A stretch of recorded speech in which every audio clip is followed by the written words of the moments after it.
Hello, everyone. It's Michael Jacob with Unleashing Intuition Secrets. The Democrats are basically not going to capitulate, not for probably some time.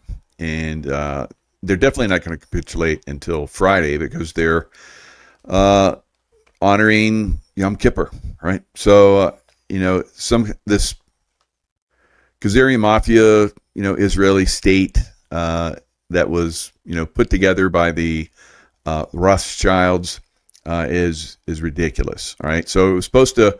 They were looking for different places in the world to put it. One place was in Africa at one time. I think they may even looked at Ukraine. Ukraine didn't want it, so they chose Palestine because the Palestinians couldn't resist.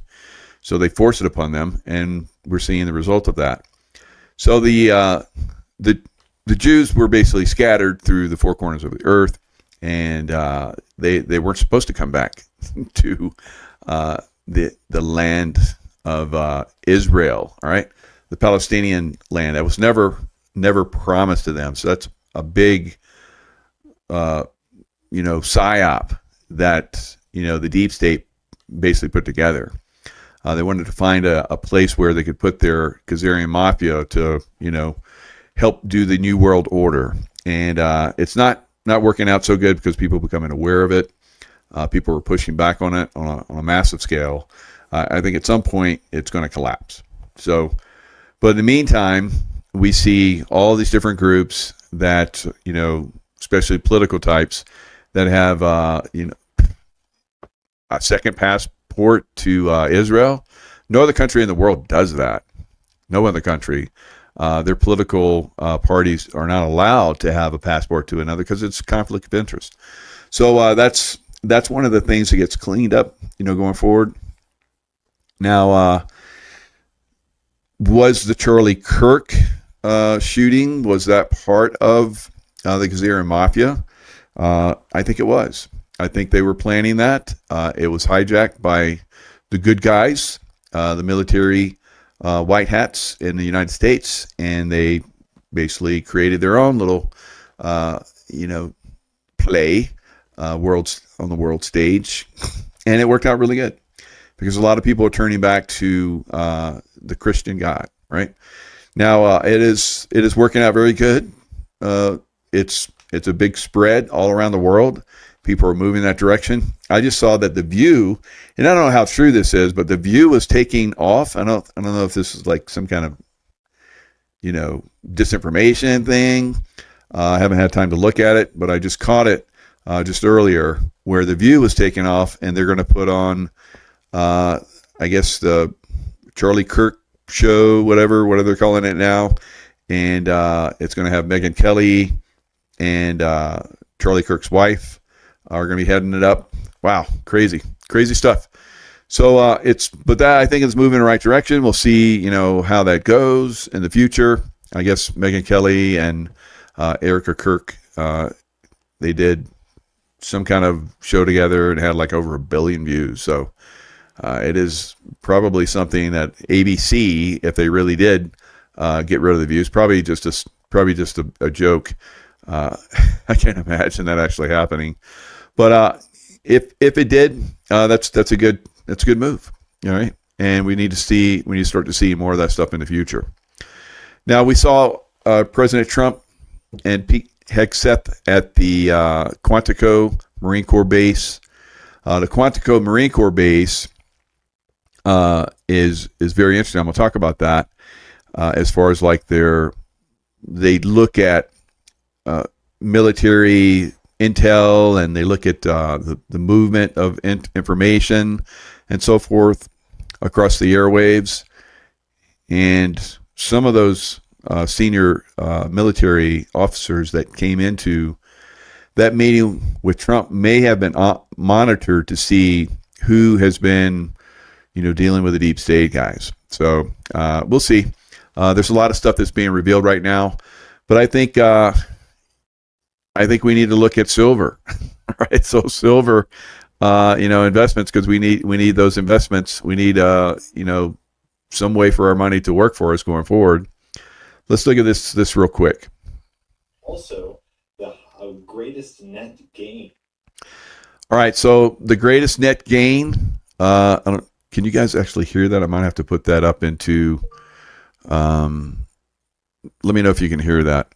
If you can hear that, I'll go ahead and play it. But silver makes record high quarterly close, the highest close in history. So if that, yes, you can hear it. Okay, thanks, Ben.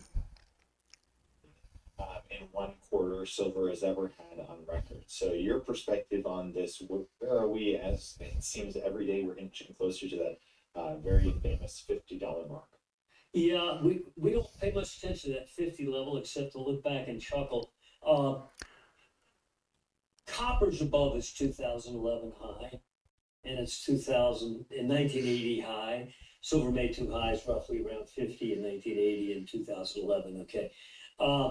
Gold's above its 2011 high. Heck, I can find you a bunch of base metals that are above their 2011 high, yet silver's a dog and needs to stay in the hole, right? Okay. There's a mistake been made. Markets often make excessive mistakes, both upside excess, bubbles, so forth. And then when they break, people say, why did it happen? Well, it happened because of what? All right. So basically, the markets, everything is up. Gold is up, new records. Copper's up, new records. Everything is up to new records. And we're going to see silver hit a new record. And then once it hits that record, it's going to go to the moon. I predict 75, 85, and there's a lot of other people are saying that. But probably next year, we'll see that basically going to 150. Some people are saying 350. Some people are saying like 1,500. But I would say that if that's going to be hit, we're going to have to see gold go a lot higher, right? And gold will eventually be the one that you're going to want to go into. Right, so we'll see a big upswing in silver like we always do, and then we'll see it like not turn around, but maybe get a little bit of a pause, maybe a little bit of a pullback when the stock market finally crashes, and then from that point it really takes off. All right, so we saw some really, I would say it's the most epic, lava fountaining that I've ever seen. This is Kilauea volcano. This lava shooting, it looks. Tracy, my wife, looked at it and said, "Looks like angel wings." So I think it does too. It shot up over 1,300 feet, so I think it's a new record. Two giant lava fountains burst from the summit of Kilauea Wednesday morning. So this was early this morning. I was posting it on my X so people could see it, but there it is. It's quite substantial. It really did a lot of lava flow into the crater. So that crater is starting to fill up. As you guys can see, that fountaining lava started to go over the rim. So eventually, maybe the next event, because these things like just blast off and then they rest and they build up energy and then they blast again. So we may see the next one actually start to have this lava start to flow over the rim and then down towards the water at some point, and making the big island bigger. Right. So that's what the lava coming out. That's what basically the Hawaiian Islands are basically a result of this process right here. So the big island is the one that still is active, right? So we're seeing more activity. This is coming after a big sunspot activity, solar flare activity that happened from the sun. It wasn't a direct hit, but it was a glancing, and the sunspot activity sent a lot of energy our way. So that's why this was so big, all right? So, and then of course we had the Philippine earthquake, a lot of destruction. So 6.9, the first said it was 7, and then they downgraded it to 6.9. It's going to, the earthquakes will continue. That's prophecy, right? So every so often the earth goes through this process, and human consciousness either rises or goes down. So, and I'd say over many cycles, consciousness has gone down, but now, as we're seeing, consciousness is going up. So this is part of, the energies that come into the earth. They awaken consciousness or suppress or make consciousness go down, right? So it's like a cycle. So we're in the up cycle. So consciousness is going up. And that means the deep state is doing everything they can to stop that process, but it's not working out for them, right? So that's the kind of stuff we're going to be talking about. So Democrats, low consciousness, trying to restrict humanity from the consciousness rising.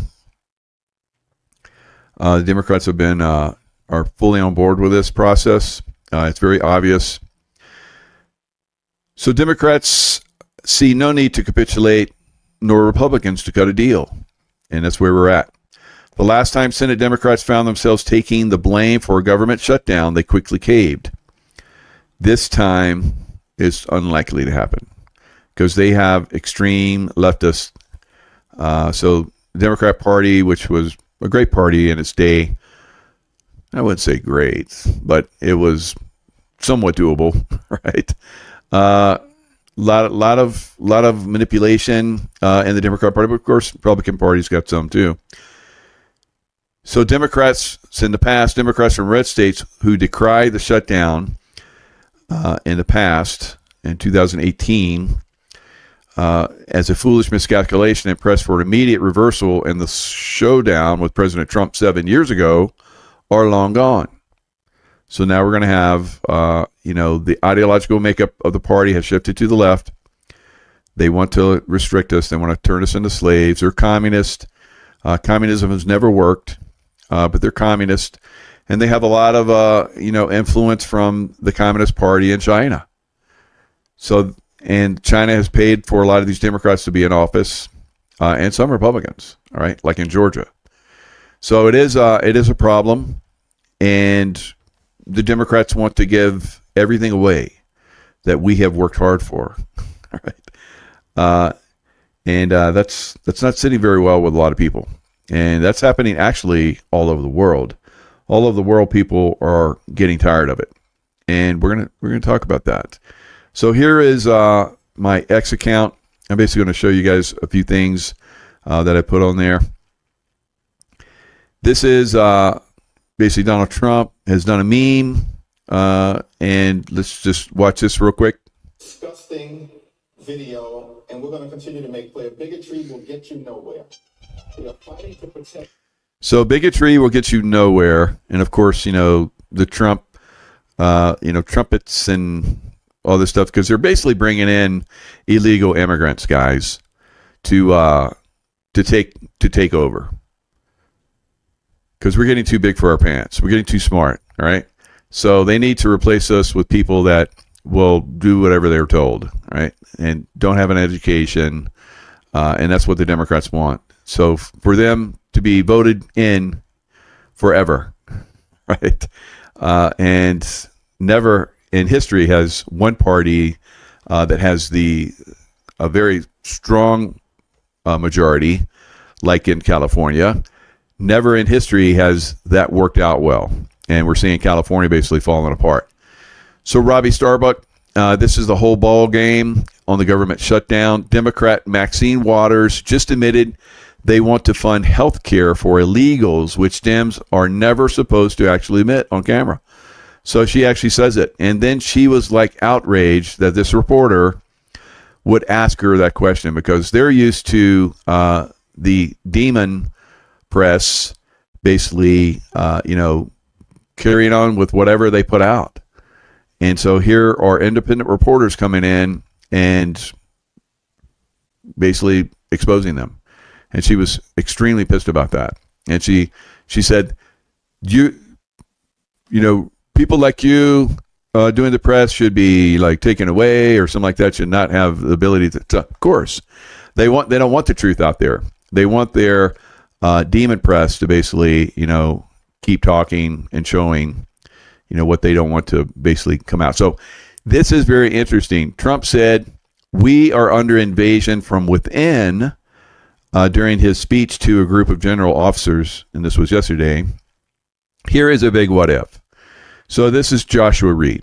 So Joshua Reed does exceptional research, as you guys know. I've been on several shows with him.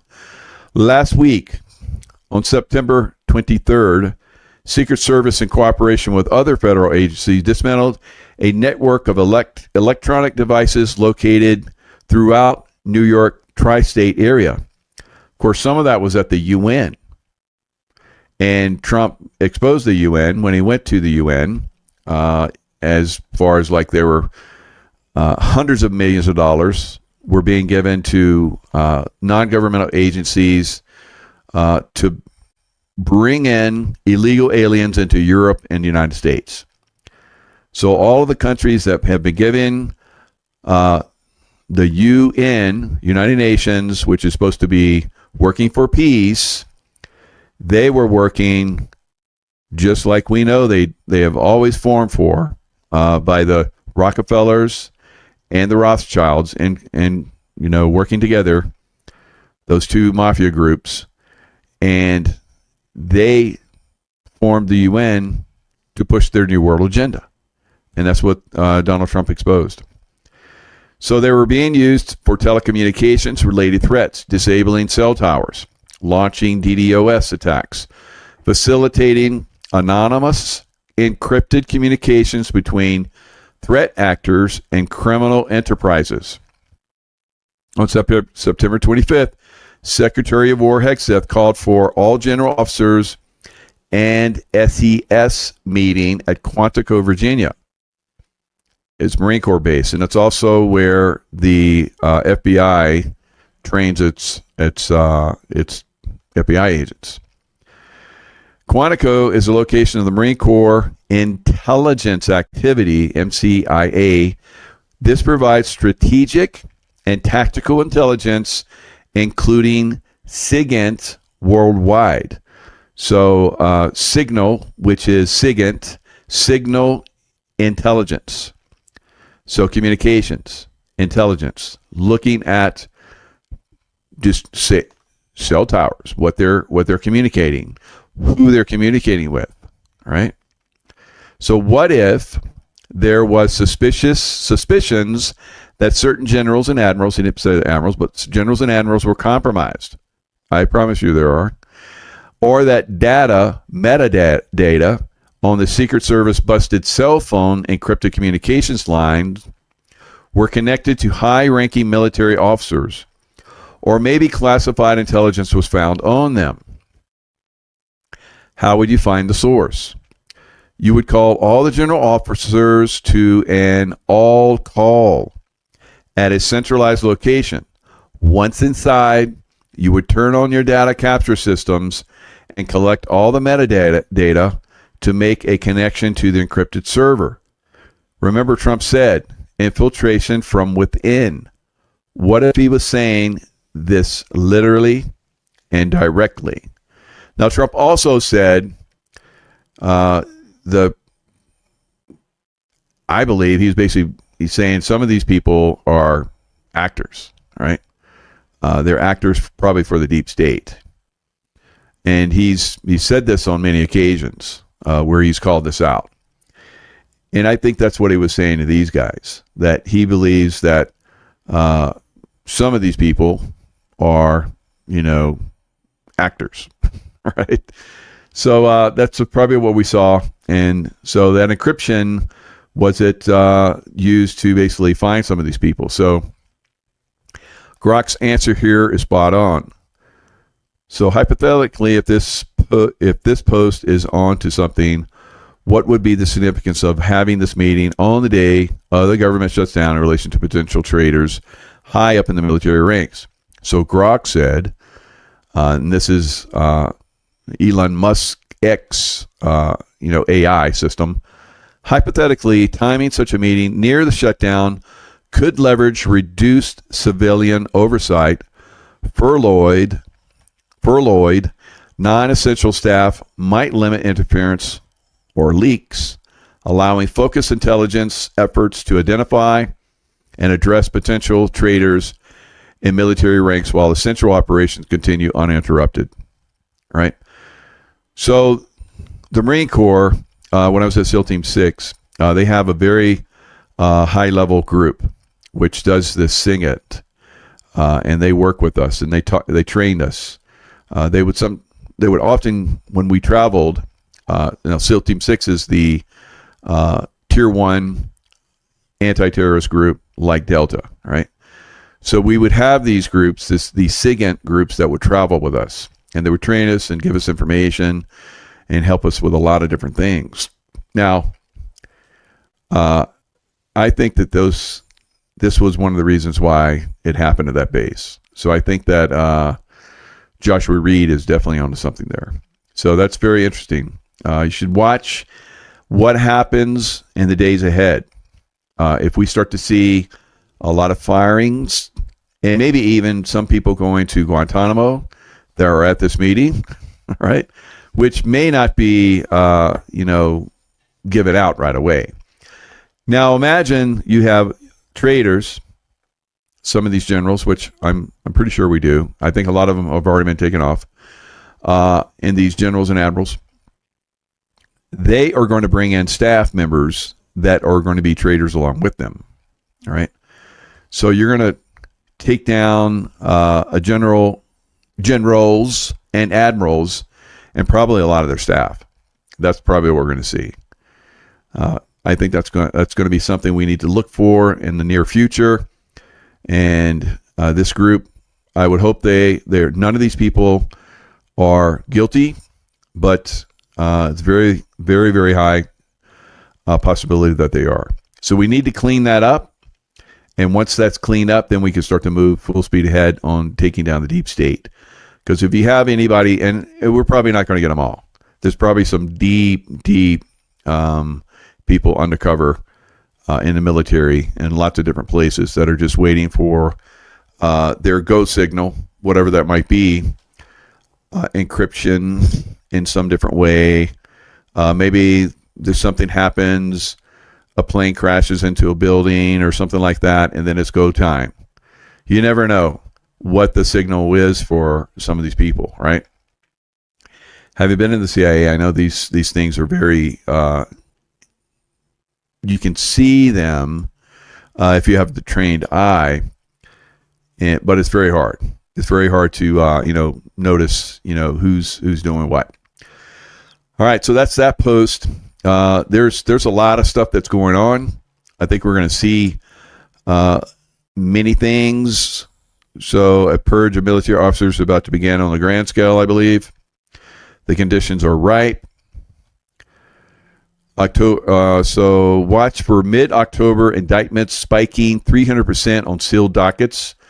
DOJ drops on 2,300 Schedule F holdouts, stating with Milley-era leakers, the generals Quantico oath September 30, tag the traitors, their relief orders hitting Congress by October 5th, eviscerating the chain of command ghosts that shielded black budgets. So all of these black budgets, so you know that Doge has been part of taking down some of these black budgets, right? Funding some of these news organizations that have attacked President Trump, some of these organizations that have attacked truthers like myself and taken us down. Of course, YouTube just granted President Trump with some ungodly amount of $27 million lawsuit was one. So they're going to pay him that much. I don't know. Maybe I got $1 million or $2 million out there that should be coming my way. So I have to look in to see how that's done, because I know a lot of people have been doing that. So maybe that's one of the reasons why they're allowing me to come onto YouTube. It's like, well, let's make it really nice for him. Maybe he won't come after us. I don't know, but we'll see. All right. So post Quantico, October 7th sees 100+ flag officers sideline. Hexes warrior ethos oaths bind the loyal, forging a Trump steel command for Venezuela incursions and Iran proxy wipes. The public reeling as retirements cascade unaware it's the coal prepping for martial overlays amid shutdown chaos. So shutdown chaos, as we know, is coming. It's coming for us, guys. And that's why he was prepping. Pete Hegseth and Donald Trump were prepping everybody because it was televised worldwide. Anybody can go and watch that. So they were prepping everyone for what's coming, the world.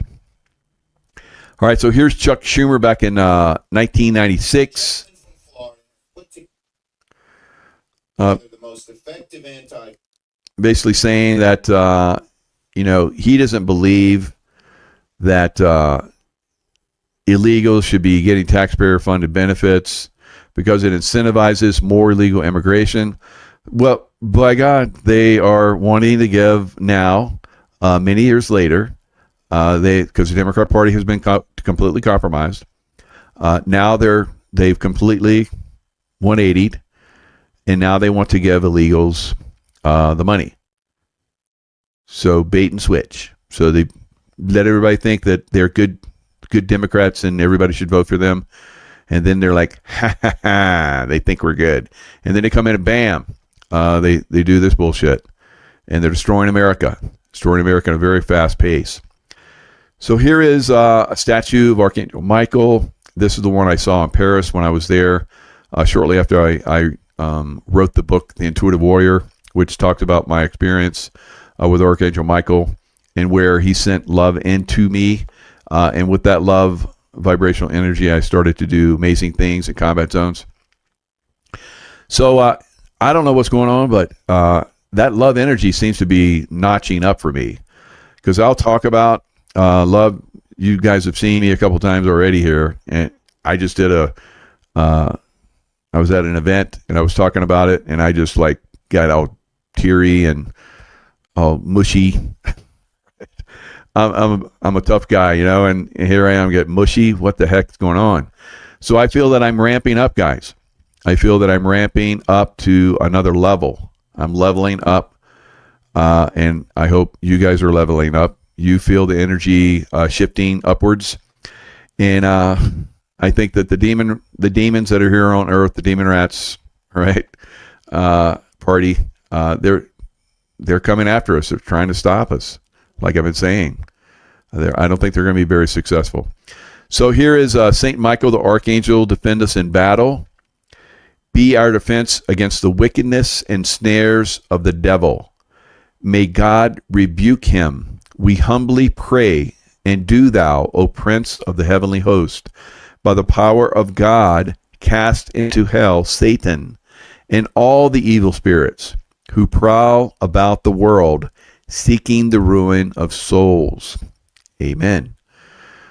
So we're in that zone, and President Trump, the first president in history, basically put out a post from his presidential website,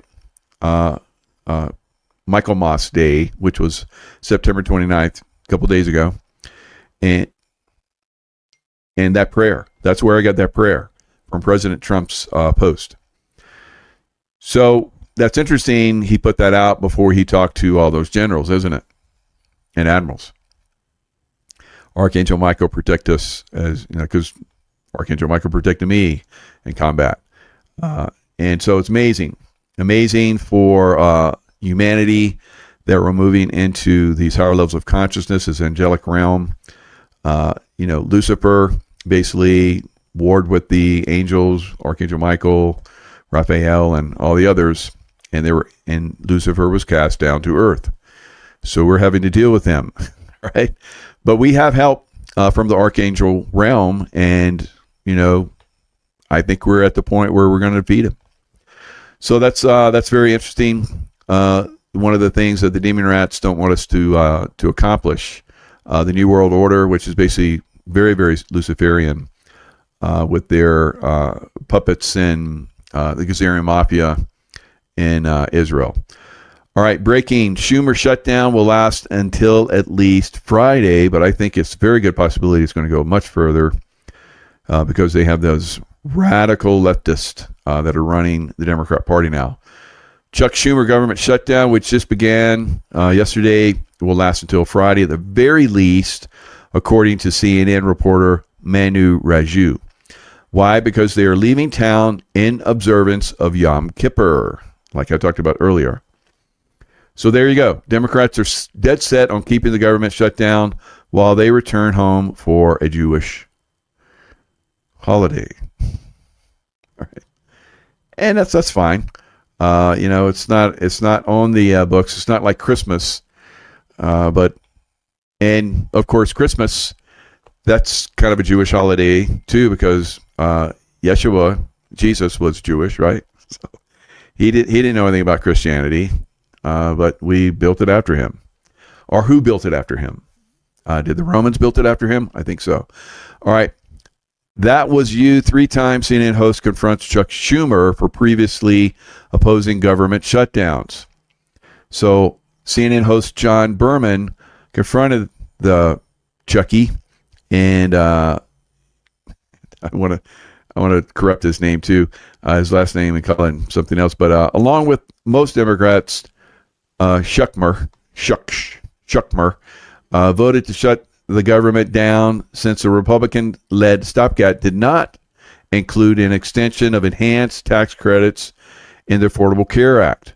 While he defended the party for voting in favor of the shutdown on CNN's News Central, Berman played previous clips of the New York Democrat previously calling government shutdowns self-defeating and politics of idiocy. So what does that make him now? An idiot. So you called it. You called it, Chucky Schumer. All right. So Trump's bank is taking back Chicago, and the Dems can't stop him. So he said it yesterday to the top brass that U.S. cities should be training grounds for military. Training grounds for military. Right. Now, when I was in the military, we used to have lots of training, obviously, and we would have them. We'd have actors come in, and they would play role playing. They would be on cruise ships because, as SEAL Team 6, one of our main things was if terrorists ever, took over a cruise ship, we would have to take it down. So we trained for that, and we trained for going into cities. We trained with the FBI and sometimes SWAT teams going into real cities in the dead of night where very few people knew. But I've seen very interesting things where they weren't some of those former training missions that we used to do into cities that were being done and have been revealed by why were they revealed? Because I can tell you when we did them, no one knew. All right. I've walked the beaches of Miami with 30 guys. I'm carrying an M60 machine gun, and we're going in and out, at 3:00 in the morning of the trees. That if you've been to Miami, they have basically a tree line. So we're in and out of that tree line. And then we went to an old hotel that was going to be torn down, but we were going to use it for training. And so we went in, and there were role players in there, and we took a lot of those role players, out because they had guns, simunition, and we had simunition. And simunition is basically little rounds that go out and pop you, and if they hit you, you get hit. And that could have been a real bullet. So, and they leave a little bit of color. So you get a paintball, kind of like paintball, but simunitions or paintball would be nice to be hit by compared to simunitions because simunitions hurt a lot. All right. So, and of course, we're tough guys, so we can take it. So, and that's some of the stuff that we would do, If you look at what's going on right now, with Trump saying that that's going to be training going into Chicago, for me it kind of was, doing all those training missions, and then when I did go into combat for real, it was like a walk in the park because our training missions were so intense and so hard. And that's pretty much what we're seeing. We're seeing that coming up for Chicago. So what did Chicago do once Trump said that? Well, that afternoon, there was a big demonstration against ICE, right? Of course. So the Democrats are going to resist, guys. They're going to resist. They're going to get their minions. They're going to get the people that they pay, some paid minions, and they're going to come out and they're going to do this kind of stuff, right? Well, they're basically, I think, shooting themselves in the foot. So it wasn't a huge demonstration yet, but it is coming. And at some point, these demonstrations will turn violent. All right, so we've already seen some violence. We're seeing violence right now in Portland, and we'll see the violence continue. Now, there was a lady just recently that won the biggest prize in Wheel of Fortune history. She got the $1 million. All right, so let's. I'm just going to show you a little clip since you guys can't hear it on this computer. I'm just going to show it to you. She basically gets it. I looked at it. I was like, I could figure that one out. That's an easy one. She lucked out, right? Back with Christina, who's one of. Can you show us? Staring at. All right. So, what would you guess this is? Oh, that's another one. We capture Washington, District of Columbia. Yeah, exactly, Brian. Very good. I knew Memphis would be one. So yeah, Memphis we'll probably see. If we haven't yet, we'll probably see military in Memphis, definitely, and definitely in a lot of other cities. All right, anybody figure it out? Something of, obviously, and I figured it out before they said it, but I'll tell you guys because I don't see anybody figuring it out yet. So I'm gonna say it, and somebody's gonna like coyotes. Yes, very good, Denise. What else? What's the first word? All right. Pack of. That's right, Spiritual Journey. Pack of coyotes. Majestic wins $1 million. All right. So that's a good thing, right? Majestic, you just won $1 million on Wheel of Fortune. Now that you won $1 million. What do you think the tax is going to be on that? Oh, yeah, the tax thing, right? Because when I worked in the casino, they were like, okay, you can take it all, or we can tax it. And if they taxed it, it was like 40%. Right? 40%. Now, I looked it up, and for winning big on TV, they can tax you anywhere from, I think, 25 to 30%. Where did I say? Yeah, 24 to 30%, depending on your tax bracket, right? So this taxation bullshit's got to go, guys. All right. I mean, did the thieves in Congress that are basically want to take our money and give it to illegal aliens for their health care? And this woman that was a smarty that worked her way up on Wheel of Fortune, worked hard for that, probably watched it for years and was guessing I'm going to go because I always get it. And then she went on and she crushed it, right? She got lucky, but luck only comes to those that prepare, right? We know that. So she obviously prepared and she won. She did great. And how many of you have worked hard and you've earned really good money and then you have to give it to the government? That's bullshit. All right, that's bullshit. All right. So Trump has said, he said in that meeting with the generals and admirals, he says, one of my favorite words is tariffs. Right? But I can't say that. And he was talking about how they're getting all this incredible money from tariffs. Right. And he has said before in the past that the tariffs basically, they used to have tariffs and people didn't pay taxes. What do you think is going to come? Yeah, there's going to be any taxes soon. All right. So, yeah, Matthew, Price is wrong, right? 30% of my blood, sweat, and tears. That's right, Brian. All right. So you worked hard for it, and they just take it. And they give it to illegal aliens, and illegal aliens come in and they're like, you're out, biatch. We're going to take over your home and your job and whatever else you got. Yeah, just leave that stuff. Yeah, leave your wife, leave your girls. Yeah, and your little boy. We'll take care of that. All right. Get out. And then the wokesters are like, and they walk away. All right. So taxation is theft. Absolutely. Coyote, calm, slang for human smuggler. Right. So, yeah, you guys are smart in this audience. So break it down. All right. So inside the Antifa siege on war zone Portland and the resistance to the National Guard cleaning it up.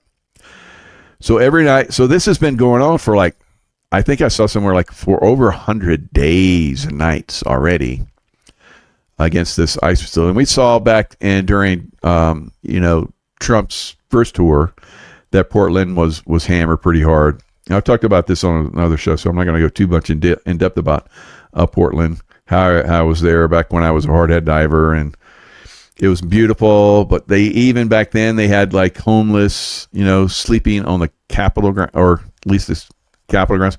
Now somebody corrected me because I thought Portland was the capital. It's Salem. So anyway, the state house, whatever they had there in Portland, government building, they had homeless sleeping on it back in 1981. So Portland has been a Democrat, unfortunate hellhole for a very long time.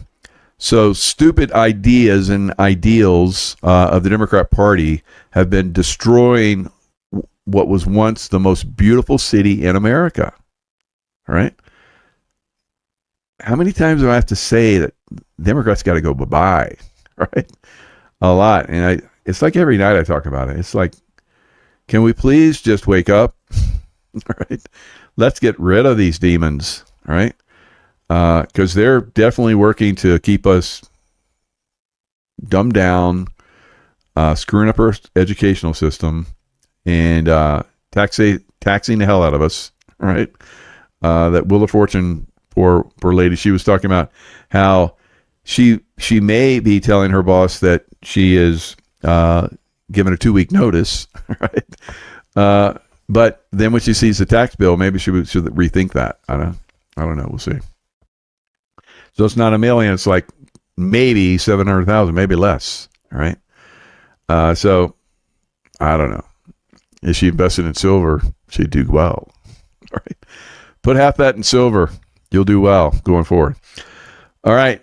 So there's a lot of people in Portland that are begging for President Trump to come there. Of course, the demon rat governor and the demon rat mayor are saying no, that Portland's fine. Of course, we see rioting. We see from people. So this one beautiful black lady, she says, if you're wealthy and connected, the city is safe for you. If you're poor, black, and disabled, or a domestic violence victim, the city's message to us is clear. So she fits a lot of those categories, unfortunately. But the city, of course, now if she won at Wheel of Fortune, that would help her out. But the city would I think the city of Portland would probably get like 10 or 15% of that. So it would be like almost half of that. So 30% go to the federal government. Oregon, city of Portland will probably take, 10%. I don't know what's taxation. I think it used to be like no tax in Portland or Oregon at one time. So whatever it is, probably some kind of city tax. They'll probably they would just take 50%. She'd get 50% gone.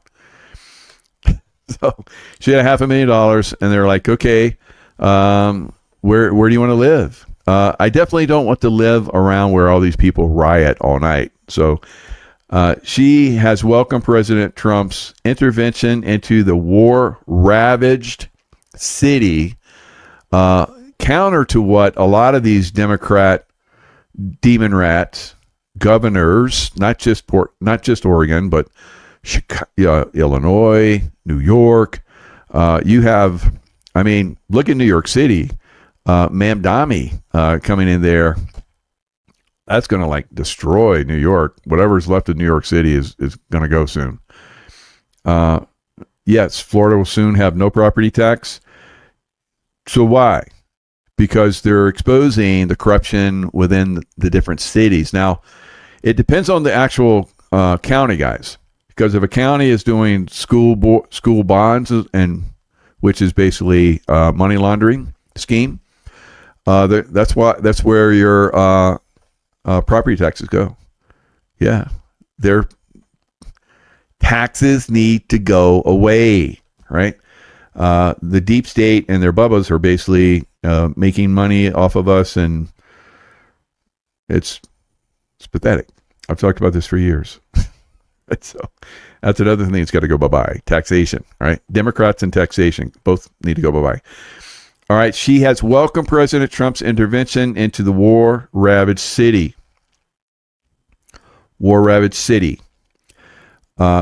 Which what she says has included making all Antifa supporters domestic terrorists and sending in 200 National Guard troops. They're going to need more. They're going to need a lot more. They're going to need some Marines, in my opinion. So here's this lovely lady, right? And the announcement also sent members of the group scattering and rushing to delete online evidence as federal troops bore down on the city. The president has heard our cry for help. I and many of my neighbors appreciate it, Elvin Grell said. Wow, that's a great name, Elvin Grell. Whew. Beautiful lady. Cloud Elvin Grell. Wow. That's an epic name. All right. Sources screenshotted social media posts by local activists advising her alleged cohorts to delete all references to Antifa on their accounts. So maybe the Marines are already there and they're like already doing a little investigation on these accounts. All right. That's where, we want, monitoring to happen, right? Against these criminals. Currently, they occupy one city block and are reported to have set up a safe house on the city's Lowell Street. For anyone in doubt, one person who had been around the Antifa camp by the ICE facility explained, most of them are on a lot of medication. They get very violent. It's crazy how violent it gets, especially at night, as soon as it gets dark. It's like when the vampires come out, right? So look at all this craziness. So look at this crazy. Here's the mayor. That guy looks crazy. He's probably on a lot of medication. Look at those eyes. Woo. Big eyes. All right, look out. All right. So, 4 men arrested for allegedly shining a light into a helicopter cockpit. So, this is very dangerous. So these bubbas are these illegal aliens. Right? So shining a laser into a cockpit can damage the eyes or blind the pilot, which will then make it crash. So why would they be doing that? Did they not know that was dangerous? Well, I'm pretty sure they did. So here's Unicorn Lady. She's basically going to, help resist. That's cute, right? Cute. She's wearing a mask, so you can't identify her. So a lot of these guys are wearing masks. So they want to destroy Portland, all right? Make it a drug city. Bad hombres, that's right, man. Andy Nago, an independent Portland journalist, he's been reporting on this for years, and author of the book Unmasked. So yeah, take off that mask. Unmasked, Inside Antifa's Radical Plan to Destroy Democracy. He was nearly clean. So he's been at this for a long time. And he basically got, the regular media has really hammered him, but he's got a lot, he does really well. He gets a lot of good views. He warns that people frequently underestimate the group. They may not look very physically threatening, especially this protester. the unicorn lady. They may not look very physically threatening. They're slow, fat, obese, or really slim. A lot of them are very young. They can be teenagers, but they are militants. So U.S. Labor Secretary Lori Chavez DeRemer says it's time for the Portland siege to end, as it is upending too many people's lives. Well, good luck with that, because you got the demon rats basically running the show, and they're not going to give it up, guys. So obviously, when you look at the home of the, let me see if I can find it while I'm talking, the home of the governor, it's out of control. It's like some big time mansion, and it's surrounded by a fence, of course. Of course, we can't have fences. Democrats don't want fences, but they want fence. They have fences for themselves, and she's got 24/7 security. Let's see. Dem governor of Oregon house. All right.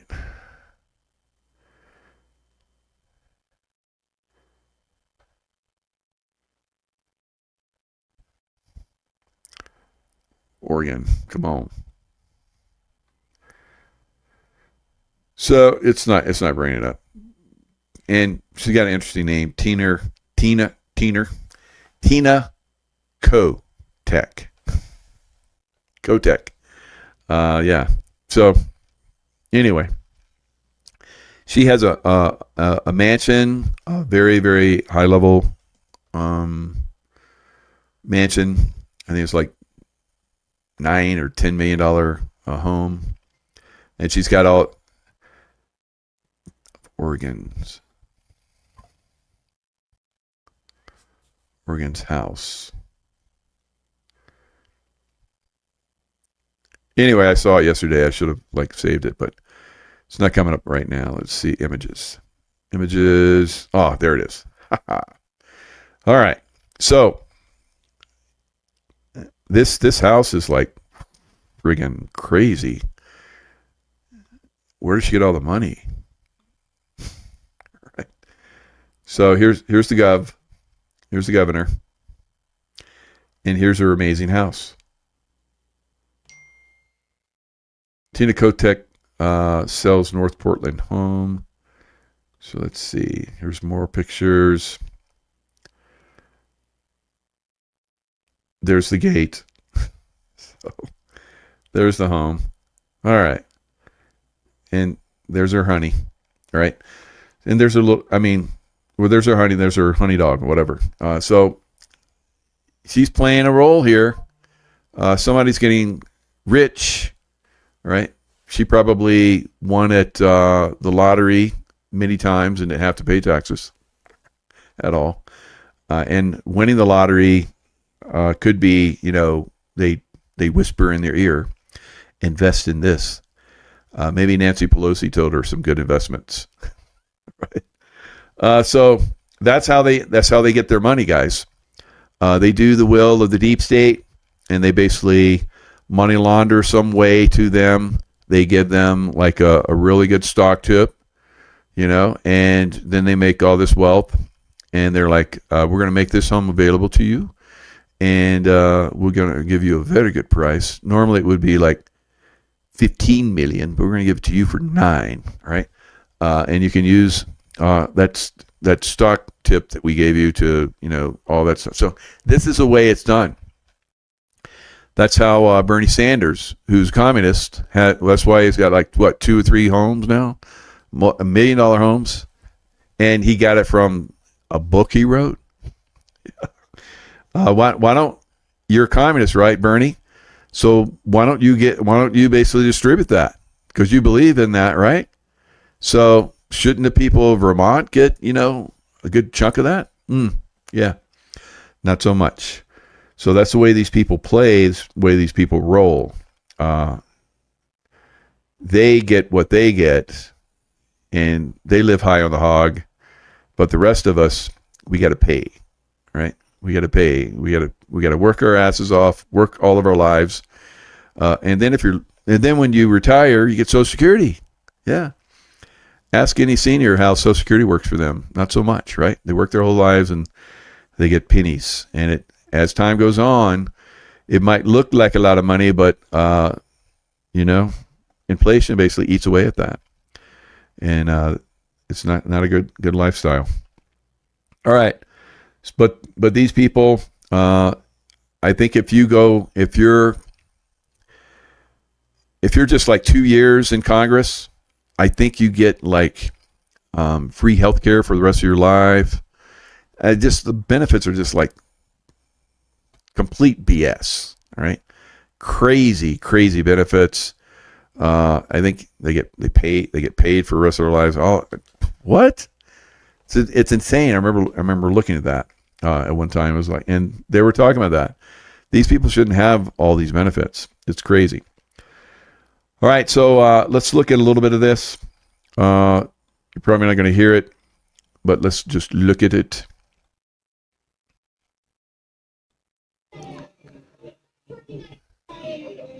So basically, this lady with a flag right here, she pokes this journalist in the face with it, and causes that. This lady calls the cops.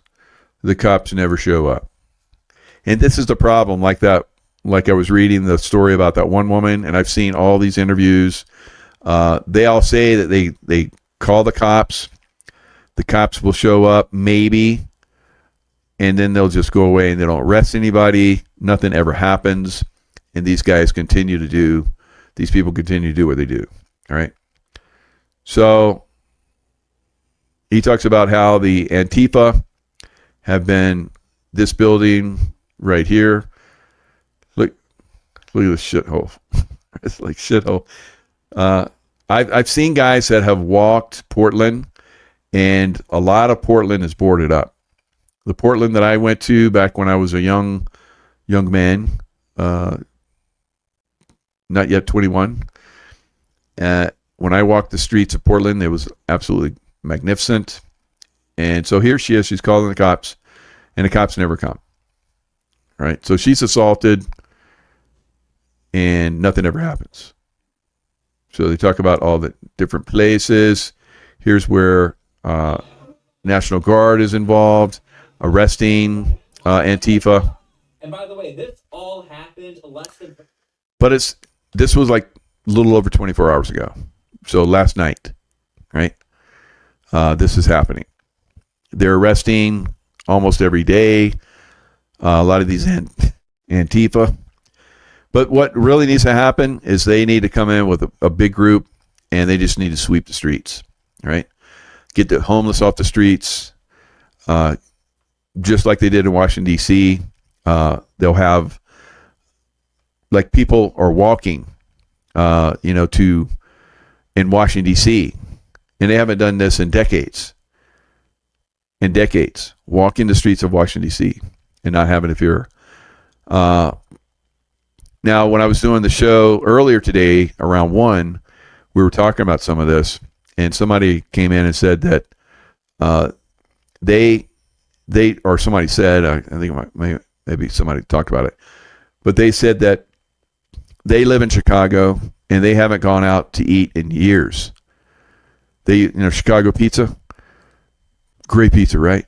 If you've never eaten Chicago pizza, you got it Chicago style, all right? Thick, yummy. Right. So, these they were said, in the past, several years ago, they would get with friends and they'd all go, they park, they walk the street, and they go to Chicago pizza place. Why? Because they're making money. They're living in like these crazy houses, like that governor there in Salem, Oregon, I guess, because that's where the governor's house is. All right. So anyway, we're going to continue to see this until the Democrats are gone. Right. So that's what President Trump is talking about, the enemy within. He's talking about the Democrats, guys. Talking about the Democrats. Is there any doubt? Does anyone not understand this yet? Do we need to spell this out? And I will. But I think most of you guys are pretty savvy about this now. Yeah, 300,000 missing children under the 4 years that Joe Biden was in office, or a person that looked like Joe Biden. I don't know. I don't think it's going to last much longer. We're going to see this thing pretty much, go down. Now, this is not just happening in America. This is happening all over the world. There's violent clashes and arrests as Gen Z, the 20-year-olds, protest in Morocco. So the Muslims are communist. The Democrats are communist. We know we're seeing a popping up of communist Islamist groups, in Michigan and in Texas. In Texas, they voted that there will be no Sharia law in Texas. At least they voted for it for now. All right. Who knows what it's going to be like in the future when we start to get some of these Muslims in office in higher positions, right? Because I guess I forget which place it is. I think it might be Maryland, where there's a Palestinian woman that's running and her basically what she's running on is she's basically had to flee Palestine to America, and now she wants to be in charge of a city, right? I don't think that's very smart, right? But that's what we're seeing. So in a lot of cities around the world, we're seeing basically people are starting to step up and push back. That's the awakening process, right? And it's going to continue. So I think over 100, maybe 200 or 300 people have been arrested in Morocco now against the Islamic authoritarian government, all right? So wherever there's an Islamic authoritarian government, and I can tell you I've seen them all over the world, and so has ask any military guy that's traveled into Middle Eastern countries. We don't want that. We do not want that anywhere in any city, yet it's starting to creep in and pop up. Can't have it, guys. That will destroy America too. And I'm freedom of religion. Practice your religion however you want, but don't force it on anybody else. And don't come in and take over America with a type of fundamentalist religion which displaces everybody else, and they basically claim that they are here to take over America. All right, so that just can't continue. All right, so President Trump has basically said that no more Muslims come into America. All right, so he's already said it. Yemen is the worst, is what they want for everyone. Nancy, yes, I've been to Yemen, and Yemen, oof. That of all the Middle Eastern countries that I went to, I've been like, I guess a dozen of them, and none of them had swastikas but one. That was Yemen. Literally swastikas. So Hitler basically, I guess there were some groups within Yemen, and Hitler promised them lands and so forth to fight for him. And of course, Hitler didn't stick around. He went to Antarctica and then to Argentina. But we are going to see that type of mentality creep into America. All right. So the brown shirts of old are here in America now, and they have to be cleaned out. Just like Trump said, the enemy is within, and we will have to fight. And maybe if we're smart about it, we won't have to fight that hard. We just Sun Tzu, it says, never interfere with your enemy if it's destroying itself. So Democrat Party, just get out of the way. Let them continue to destroy themselves. But at some point, it will have to be. It will have to be people that will have to go to prison or something else. Luxurious neckties, right? Luxurious. All right. I don't know. I don't know what's going on with my volume. So anyway, all right, guys, lots of love. I will see you guys next time.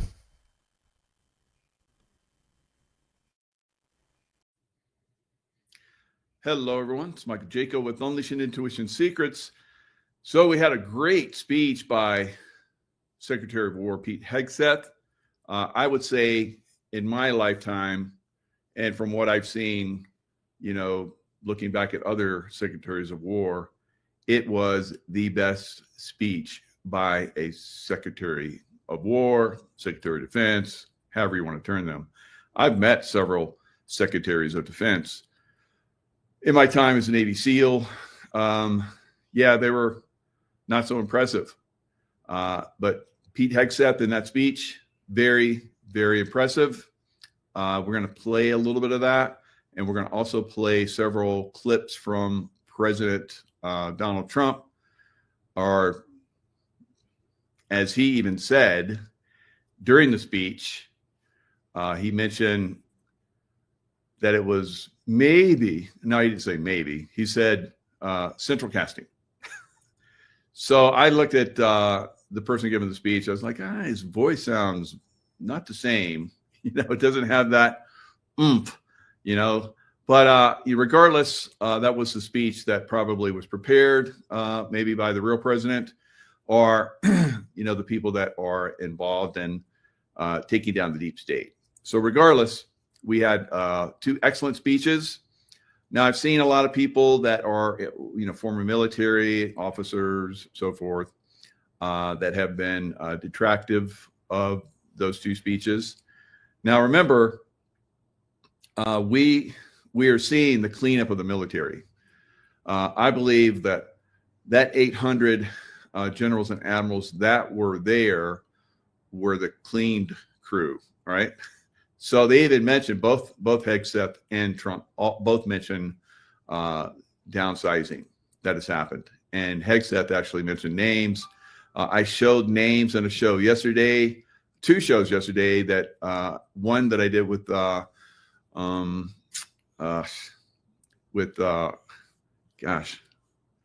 my mind is like, it goes off on a tangent and it doesn't want to, like Sheila Holm. All right, so Sheila Holm, I did a show with Sheila Holm. She basically brought in a lot of great information. And then I did one where I was basically, taking what I'd gotten from Sheila Holm, took it to another level with all the information I've been looking at for several years now. Now, Derek Johnson, absolutely to his credit, has been saying 45 dash, and that's what Trump wears on his hat, 47. And Trump actually said, I'm going to show you the clip, where he says, I was actually 45, 46, and 47. He actually says it. He says, but I don't want to take credit for that crew that was in there. That's my words. So it is. It's very insightful. Both of those. We are going to see domestic activity from the military. We're already seeing it, but basically, both Hegseth and President Trump have both said that that's coming.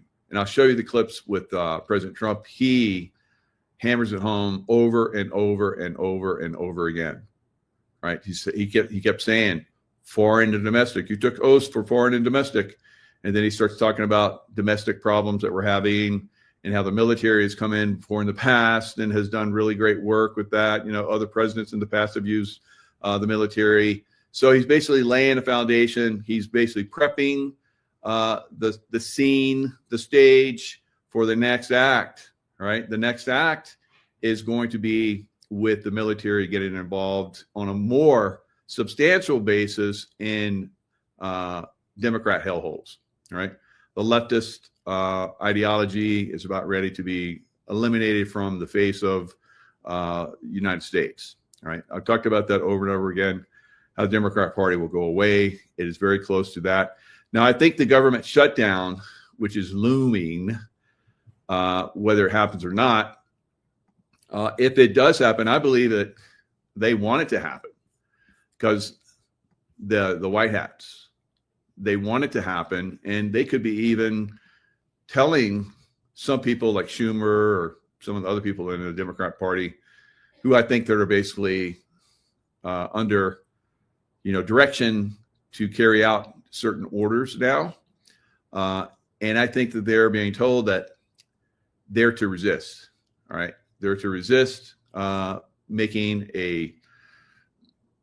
another spending bill going forward. It's supposed to, I think it was supposed to go for 7 weeks or something like that.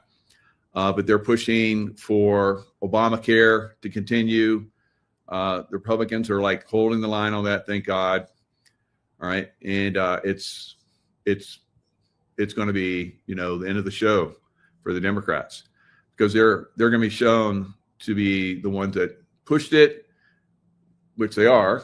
And they're going to be the ones that it's going to be shown that they're the ones that are going to get a lot of jobs cut. So I think they're going to use this, because President Trump has said, we're hours away from me having to go in and basically cut jobs, government jobs. So Trump says no choice but to cut federal workers if government shuts down as midnight deadline looms. All right, so they could come in the next day and come to agreement and say, oh yeah, here we go. It could be theater, they do this over and over again. Now, what we're probably going to see this really, be a problem for the Democrats. All right. And I hope it goes down, because I saw when during Obama's time frame, when it went down, they were able to shut down a lot of fluff. Right. So I think they could actually use this to cut some fluff. Right.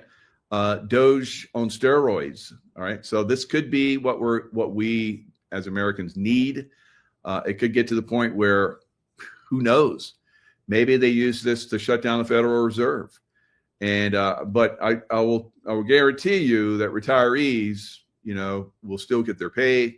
That's always happened. That's not going to be an issue. And then specific services will continue, but as time goes on, more and more stuff will get shut down. As funding sources run dry and so forth. So I think it's fantastic, actually. I hope it does get shut down. And I promise you that the good guys are going to use that to their advantage and start taking down a lot of stuff. And since stuff is shut down, maybe they can just come into offices where, stuff has been hidden for a long time and start to find a lot of stuff.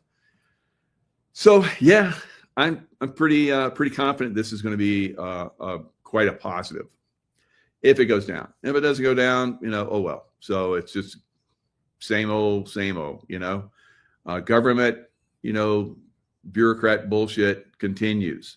But if it does shut down, don't worry, it will be good. All right. So let's look at a little piece of HEXF. I got it to the end. There's lots of good things. I highly recommend you watch the whole thing. Now, if you don't watch it yourself, you're going to listen to some knucklehead out there, and they're going to tear this up.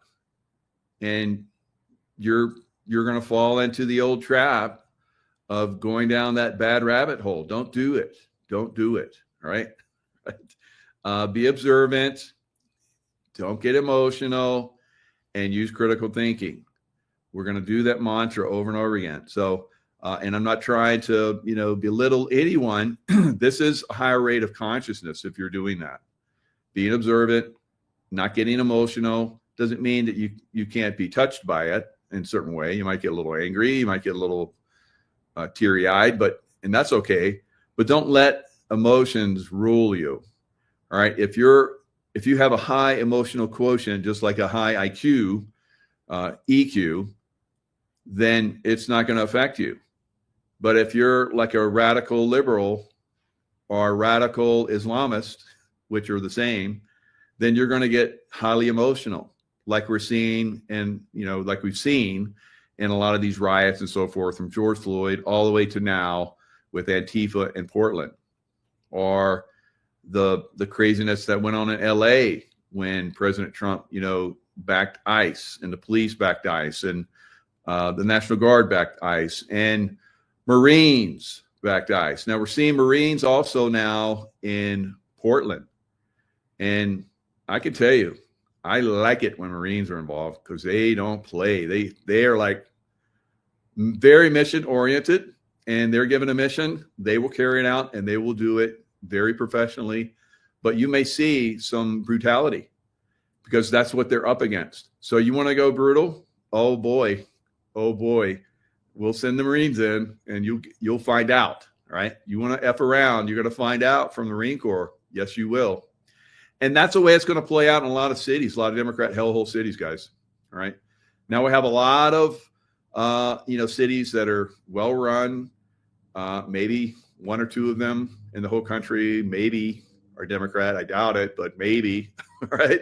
And I'm not like trying to blow smoke up, Republican butt, but, we definitely have a party that is completely and totally compromised. Right. And I've been pushing this and trumpeting this for a long time. For, I don't know, 6-7 years, the Democrat Party is going to go away. I'm just incredibly surprised that it's still here. Now, at this point, if I even listen to them ever again, right? So let's listen to the last few minutes of Pete Hegseth's speech. Like I said, there are nuggets within the entire speech, guys. We are preparing every day. We have to be prepared for war, not for defense. We're training warriors, not defenders. We fight wars to win, not to defend. Defense is something you do all the time. It's inherently reactionary and can lead to overuse, overreach, and mission creep. War is something you do sparingly, on our own terms, and with clear aims. We fight to win. All right, so this is the offensive mindset that I taught in hand-to-hand. I started the Navy SEALs' first hand-to-hand program. Now, you talk about alpha male knuckleheads. I have my gun, what do I need? Why do I need that hand-to-hand bullshit? You would think that every special forces guy would have incredible hand-to-hand. Everyone thinks that we have or did have incredible hand-to-hand capability. We did not. We didn't have a hand-to-hand course. We had very limited hand-to-hand training in the beginning of our training. And then after that, if you went out on your own and you got some hand-to-hand training, which I did, that's all. So and that was the way it was for all of the services, guys. I had all of the services coming, wanting to train with us in our 30-day intensive hand-to-hand course, 30 days straight, 10 hours a day. It was exceptionally intense, right? Back then, we videoed everyone fighting. We were high tech all the way back then in the 90s, guys, when I had my own video camera, all right? I had it for my kids, but I had it, for the training too. It was great. But it was, and then we would put it on the TV and you get to self-critique. So you learned if you had any defensive posturing and you saw that you were immediately overwhelmed in the fight because it was all offensive fighting. So if you still had defensive actions within you and your thoughts and the way you moved, it showed up and you were taken down almost instantaneously. All right. So offensive mindset, everything you do in life, if you take an offensive mindset, and that's why I love that the military is now going to the Department of War. That offensive mindset, he's talking about that right here. For most people, especially the wokesters and the, people that, have soy diets and so forth, they're going to cry. They're not going to like this at all. We don't need them around anymore. We need alpha males. We need men badly, and we're going to get them. Unleash overwhelming and punishing violence on the enemy.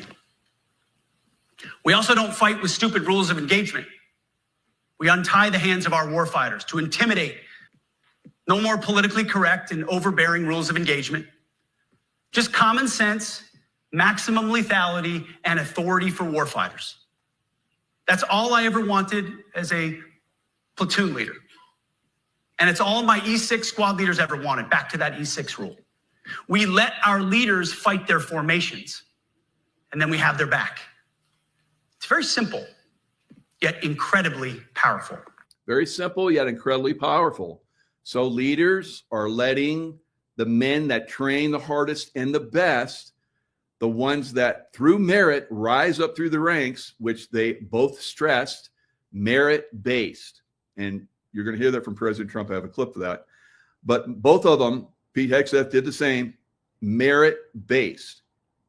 Merit-based. Can I say that enough? Not enough, because it's going to start to filter over into the rest of society, right? Merit-based, into our educational systems, into our corporate systems, and so forth.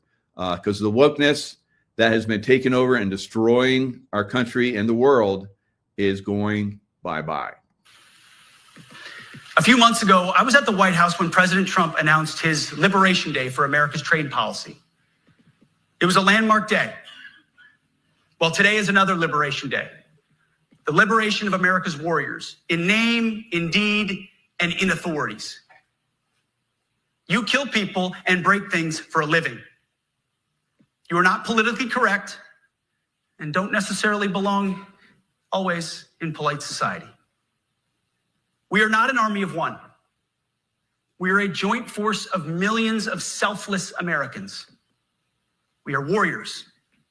We are purpose-built, not for fair weather, blue skies, or calm seas. We were built to load up in the back of helicopters, 5 tons, or Zodiacs in the dead of night, in fair weather or foul, to go to dangerous places, to find those who would do our nation harm, and deliver justice on behalf of the American people in close and brutal combat if necessary. You are different. We fight not because we hate what's in front of us. We fight because we love what's behind us. So that right there, woo, that's monumental. We fight because we love what's behind us. Great speech. You see, the Ivy League faculty lounges will never understand us, and that's okay. Because they could never do what you do. The media will mischaracterize us, and that's okay. Because deep down, they know the reason they can do what they do is you. In this profession, you feel comfortable inside the violence so that our citizens can live peacefully. Lethality is our calling card, and victory, our only acceptable end state. In closing, a few weeks ago, at our monthly Pentagon Christian prayer service, I recited a commander's prayer. It's a simple yet meaningful prayer for wisdom for commanders and leaders. I encourage you to look it up if you've never seen it. But the prayer, it ends like this. And most of all, Lord, please keep my soldiers safe. Lead them, guide them, protect them, watch over them. And as you gave all of yourself for me, help me give all of myself for them. All right. So yeah, that's pretty stunning. I listened to it before and just like really touched me right there. But that is what we need for leadership, and that connection to source, because that connection to source is what helped me become next level warrior, right? Not a steel trap door around my heart, hard man, but open, loving. I love the people behind me. That's why I go forward and do unbelievable damage to the enemy that no one can comprehend. You can't comprehend what we're capable of. It's unbelievable, right? And the wokesters are going to find out. The wokesters in the United States are going to find out. All right, so that's pretty much where we're at. So on the warrior side. All right, so the political realm, President Trump is taking it next level as well. All right, so before we go there, I want to show you, because Derek Johnson brought up a very good point, and that is Supreme Commander, wartime president, speaking to the 800 generals and admirals. Now, to Derek's credit, he always said there were 800 generals and admirals. He said it a long time ago that were, the good guys. All right, so they've pretty much cleaned out, and they talked about that, how they've cleaned out the military. I thought that was still, maybe it's still an operation that's ongoing, but it sounds like they've got it done, guys. So he says in here, 45, 46, 47. So it's a government in exile. That's what Trump was during the 46, right? But he was still active. We know that. Remember, the Biden administration tried to come down and get the codes to the nukes. They tried to raid Trump's Mar-a-Lago and get the nuke codes. Of course, they didn't leave them behind. We probably knew they were coming, so they got out of there. Biden was the puppet government, civil affairs. Trump was the government in exile. Validation of 45-47. It's a continuation. The dash is a continuation. So here we go. Let's listen to what President Trump says here. So this is within his speech. These planes, all the companies are testing, and this one tested like through the roof. And they said, we'd like to name it the F-47. I said, let me think about it. Then after thinking for about 2 seconds, I said, okay. That means 47. I'm 47. So I'm 45, 46, and 47, if you think about it. I just don't want the credit for 46. I don't want that on my record, but I like having it. They're testing all these planes, all the companies are testing it. All right. So he likes having that credit because he deserves it, obviously. 45, 46, 47. All right. We had heard that the White House was unoccupied. The lights were out for years. We saw that in video. No one seemed to, they turned the lights out early. No, there was no one there, right? And when there were people there, they were refurbishing it. And we saw children coming out of the White House one night from underground bunkers, right? Underground tunnel systems, guys. So there's a lot of cleanup going on in DC during that time frame of 46. All right, so 4 years, that 4 years was you saw just how bad it could be, but the military was still in charge and still involved, right? We saw a lot of, very horrific activity, directed energy weapon use on American cities, hurricanes hammering American cities. But since Trump has been back, it's amazing how those storms just kind of like turn right at the last minute and just head out to sea, isn't it? So somebody has control, evidently, of another weapon system that's overriding the weapon system that is sending those storms at us. So who knows what else is being overridden? The earthquakes that I believe are very high possibility. Now, I predicted all of the storms, and most of those storms have basically gone to sea, right? So that's fantastic. Now, going forward, we're still not out of the hurricane season yet, but I think that we're kind of like, I think we're out of it. I don't think it's going to happen now. I think they've basically hijacked, or they've learned how to stop the weather manipulation. Now, of course, they could still have something up their sleeve, could sneak something in, who knows? You guys might remember several months ago, I was talking about the ships that they had at sea, the former oil tankers, and they were like sending out like this fog and stuff that was causing the hurricanes to form up and so forth. And I pointed it out. Other people pointed it out, but I went hardcore on it. And I said, why aren't they taking those down? Looks like they did, right? So was it because I pointed it out, or was I noticing it? Who knows? Now, we've all talked about how our consciousness has an effect on our environment. So I believe that through our prayers and through our actions, and through our sharing of this information, that is starting to have an effect, right? Starting to have a ripple effect. If I and a bunch of guys like me are come into a place and we're ready to throw down, right? Things are going to change in a room, right? It's everybody's going to notice. Here's a bunch of bad hombres. Or we could come in with our wives and our girlfriends or whatever, and we're having a good time and everything's cool. But still everyone knows there's an undercurrent that this isn't a place to screw around, right? And that's the way it was a lot of times for places that we would go. All right, so when you come in with your consciousness, with your mental state, you cause a ripple effect, right? Always. It's always going to happen.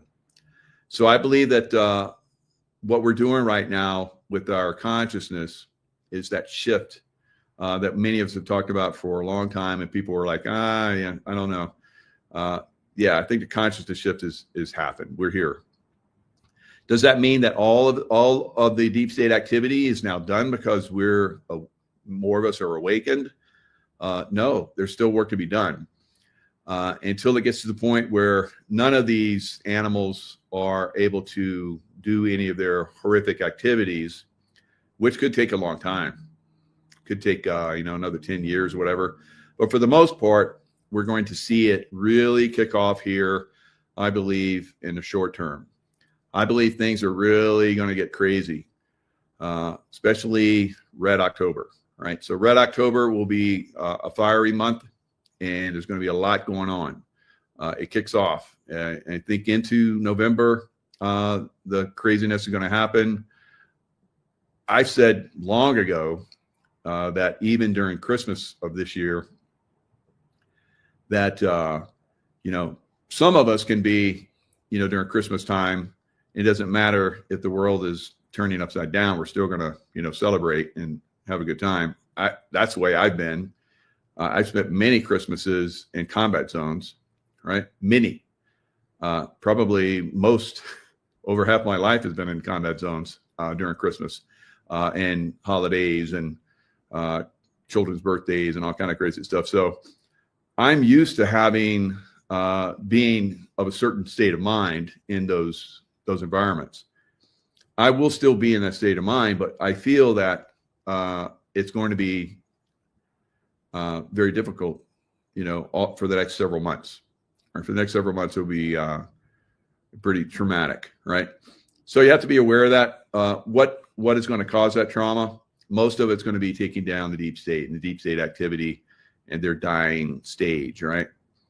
The snake's head cut off, but still that thing can bite us. We talked about this for a while. So let's look at some of the things that President Trump said. And let me see, where is that? So I'm going to pull up that again. I don't know why that just keeps going out. I like pull it up, I put it out, and then it disappears. That's the strangest thing. I've done it like 4 or 5 times. Very, very interesting. But yeah, I'll pull it up real quick. So President Trump is blowing away the deep state, right? The deep state is going to lose massively against Trump. So if you haven't seen, it's like a little over an hour. Trump war, we'll just call it war speech. Should come up for that.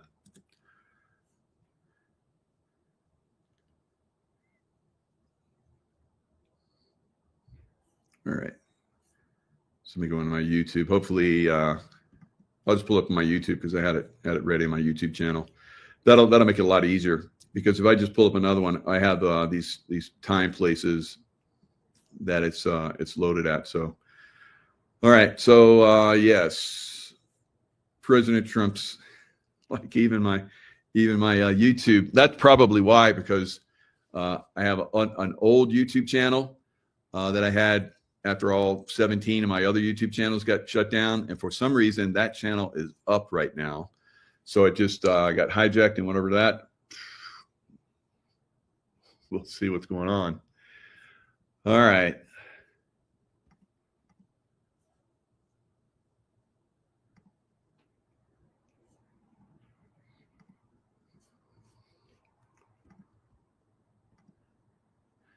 So some of the things that Trump talked about while I try and figure this out, what's going on with my YouTube channel, as far as like pulling it up. So obviously it's pulled up here. I'm on it. So there we go. All right. Go to my history. So that last video, if you haven't seen my last two videos, they've got like tons of views. Super viral in the last one I did. It's like almost 100,000 views. And the Sheila home is doing exceptionally well. It's probably like almost 50,000 views. So both videos are probably going to do really well going forward. All right, I think I got it now. It'll also help. All right, there we go. All right, so let me put it to where I want it.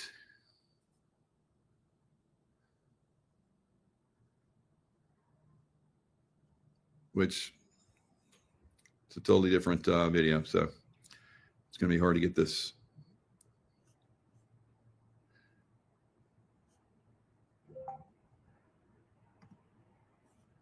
Here we are. Here we are. Come to the White House anytime you'd like.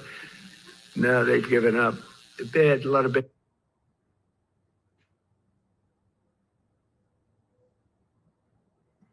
Includes our great police officers. All right, so he's basically going to go into how we're domestically, there's domestic problems, right? And I'm going to skip around so you guys are going to see several different clips. So you get a feel for exactly what he's talking about as far as like we're moving into domestic operations here in the United States. We brought all the troops home for domestic activity.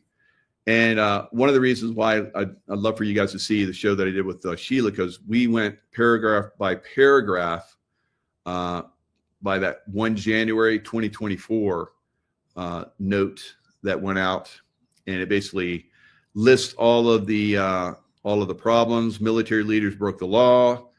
In that, I'll show that in a little bit, but this basically is leading to this calling in the generals. This has never been done before. And it has, of course, they're not going to show everything to the public because Trump has told you early on in his last administration, before he even came into office, he even said that we're not going to like tell you what we're going to do militarily. Because it's like everybody else was saying, well, this is what we're going to do. Like they're telling all their deep state bubbas in different areas that we're going to come in with our military like this so you can slaughter the hell out of them. All right. So that's not happening. And the military, I tell you, the military is very happy about that. All right. So if we're going to come in, we're going to come in with surprise. We'll come in with violence of action, and we're going to handle the situation very quickly without, with less loss of life, if not complete, nobody getting killed. I've been every mission that I've ever been on, no one's ever been killed. No one's ever been seriously hurt. And even when I was out of the military, I was working for the State Department for a period of time, protecting Ambassador Bremer in Iraq. And then when I worked for the CIA, no one ever got hurt during the time, every place that I was. And you can probably guess that everybody wanted me to come to their place because things turned around. They're ready to shut down some of these locations. There was nothing happening. They couldn't get any information, and I would show up and just like it would be like they'd like build up the station, and there'd be like it'd go from like 2 or 3 of us to like a dozen or dozens of us at the station. After I've been coming there for a couple trips, so it does make a difference when you have war fighters and war fighters that are on a different level. So again, like I said, I was a war fighter on a different level, and it was because I went through extreme training and extreme difficulty in life. All right, so it activated me a lot of different ways. So the special forces in the military. That's the 1% of the military. Then I went to SEAL Team 6, Delta, those guys, that's the 1% of the 1%ers. And then I reached the level where I was doing the remote viewing, remote influencing, the intuition and so forth. So like a 1% of the 1% of the 1% guys. So and that's God chosen. I can tell you, that's God chosen stuff. It's pretty impressive. But I think that President Trump, God chosen, of course, there's other people that play President Trump. You can look at this knowing that, yes, this is someone that's playing President Trump. Maybe he didn't want to come out in front of, maybe there's still some military people out there, right, that are still compromised, so they want to put him in jeopardy. I highly believe that's probably one of the major things why he didn't show up there in person, right? So they sent in someone to basically do the speech. He's doing the speech. He doesn't go off on tangents like the real President Trump does quite often and tells stories and so forth. And then comes back to the teleprompter. He's pretty much on the teleprompter the whole time. And his voice is not as vigorous. It's not as charismatic as President Trump. So I think that's what a lot of people are kind of the people that are uninformed, that are like the 99%, never reach the 1%, right? Okay. Or of the 1% of the 1%. So you got the 90% guys, former military guys out there talking it, and they aren't talking pretty about it, right? Don't listen to those guys. They're not that informed, all right?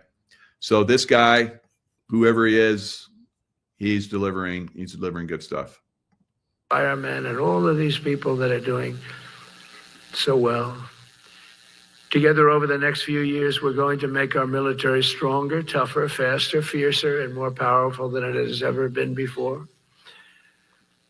I rebuilt our nuclear, as you probably know, but we'll upgrade that also and just hope we never have to use it. We have to hope we never have to use it, because the power of that is so incredible.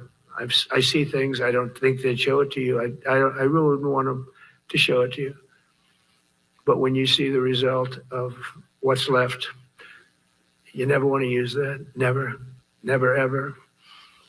We were a little bit threatened by Russia recently, and I sent a submarine, nuclear submarine. Number one, you can't detect it. There's no way. We're 25 years ahead of Russia and China in submarines. Russia's actually second. All right, so the submarines are the most intense fighting thing that's out there, right? If you got good submarines, which you're hearing him say, we're 25 years ahead of them. That's insane. 5, 10, 20, whatever, however many years we're ahead of them. We are ahead of them, right? And when our subs hear the Russian subs out there, they go right to them. They have no idea where our subs are most of the time, right? So he's basically showing you or telling you that we're super advanced and we're going to stay advanced. And there's no one that comes close to us right now.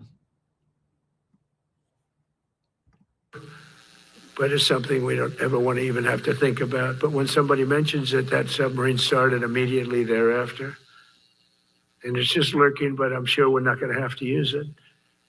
But it's an amazing, it's undetectable, totally. Theirs are totally detectable. We can detect them easily. We go right to the spot. But we have genius apparatus that doesn't allow detection. It doesn't allow detection at all by anybody above water or below water. It's incredible. We're way ahead of everybody on that and other things. As a result of the exciting renewal of the spirit of our armed forces, and that's what it is.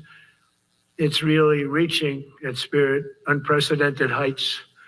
Over the past 8 months, new and on the word merit. So he talked about how the basically the enlistment is through the roof. Now, you remember back in Biden's catastrophic administration, the worst president in the history of the United States. And I'm not just making that up. Absolutely it is. He basically, no one wanted to be in the military. And for damn good reasons. They had wokeism everywhere. There was no merit-based advancement, no merit-based anything. Everyone was abandoning the military as soon as they could. No one wanted to go in the military. And then he went on to say that the Army, the Marines, Navy, Air Force, but especially the Army and the Marines, have more people that have signed up, enlisted than in history. So they met their quota earlier than at any time in the history of the volunteer force. So that's a good sign. And they've raised the standards. Remember, they had to lower the standards because they just couldn't. They said and they blamed it on American, young people because they just weren't in shape. Bullshit. That no one wanted to show up, but now people are showing up and they're raising standards everywhere. So it doesn't matter. Both Hegseth and Trump both said it doesn't matter your gender. If you have the merit, you can do the job, then you'll be selected. But for the most part, some positions, some people will never be selected, and they say, men and women, because that's the truth of it. I've served with great women in the past, but I'm very skeptical there could ever be a Navy SEAL woman, although we can joke about it and have fun with it, maybe someday, but we'll see. I would say you'd have to lower the standard somewhere because you have to be a hook of a guy to go through, and you have to have lots of stuff going on that women just don't have. And now the same thing with men and women's sports. I think that's ridiculous. It's bullshit. Men are in women's sports. Men need to stand up and turn that complete travesty around. Right. So that's where men need to get involved. We need the alpha males to get involved in that and really start to make that happen. We have the backing for that with President Trump now. So that's a good sign. Merit. So those two words are right up there. So this is, I would say, the opposite if you ask for a definition, the opposite of political. So he said merit and tariffs. I cut it just to that point, but he's focused on merit. But he loves tariffs, he says. Tariffs have given us incredible amounts of money. Now, he's also said we're making so much money, and this used to be the way it was in the past, that we'll do away with income tax, right? We're going to do away with income tax. We're going to do away with property tax. Your property tax is basically Americans being stolen from, right? All those bond programs that property taxes pay for are all money laundering schemes for the deep state guys. Correctness. We went through political correct where you had to have people that were totally unfit to be doing what you're doing for many reasons. I won't get into them, but for many reasons they were unfit. I mean, you can tell that in his voice. It's not Trump. So don't get all like silly about, it's not Trump. It doesn't mean anything. No, it's absolutely means something because Trump can always be in these positions where there's potential threat, right? Now, it's all based on merit. That was such an unbelievable decision. I didn't expect we were going to win that one. We went in. We said we need it. We went in for colleges, where kids with a C average are getting into the best colleges, and the kids with A averages won't get in, and kids with the highest boards and the highest. So he's basically showing that merit-based society, which we're moving into now, which it used to be that way always, is back. It's not just for the military, it's also for the educational system, and it's going to be for everything. So this is very, very exciting right there. Now, let me move it up to this other spot. There's several great spots here. Defending the homeland is the military's first and most important priority. That's defending the homeland. So he's going to go into it. He's already said it a few times in here, and then he goes into a little bit of detail here. Because when he was talking about the firemen, he was talking about how firemen are going up ladders and getting shot at. Now, I would do a shout out to all firemen in all fire departments right now. You need to get somebody, ideally several people, that are skilled in weapons, and I'm sure there's plenty of them. There already are. But you need to get it past that you're not wearing it on your person. You don't want to run into a fire with all your equipment, because you don't want to get those rounds hot, have them going off on your hip, right?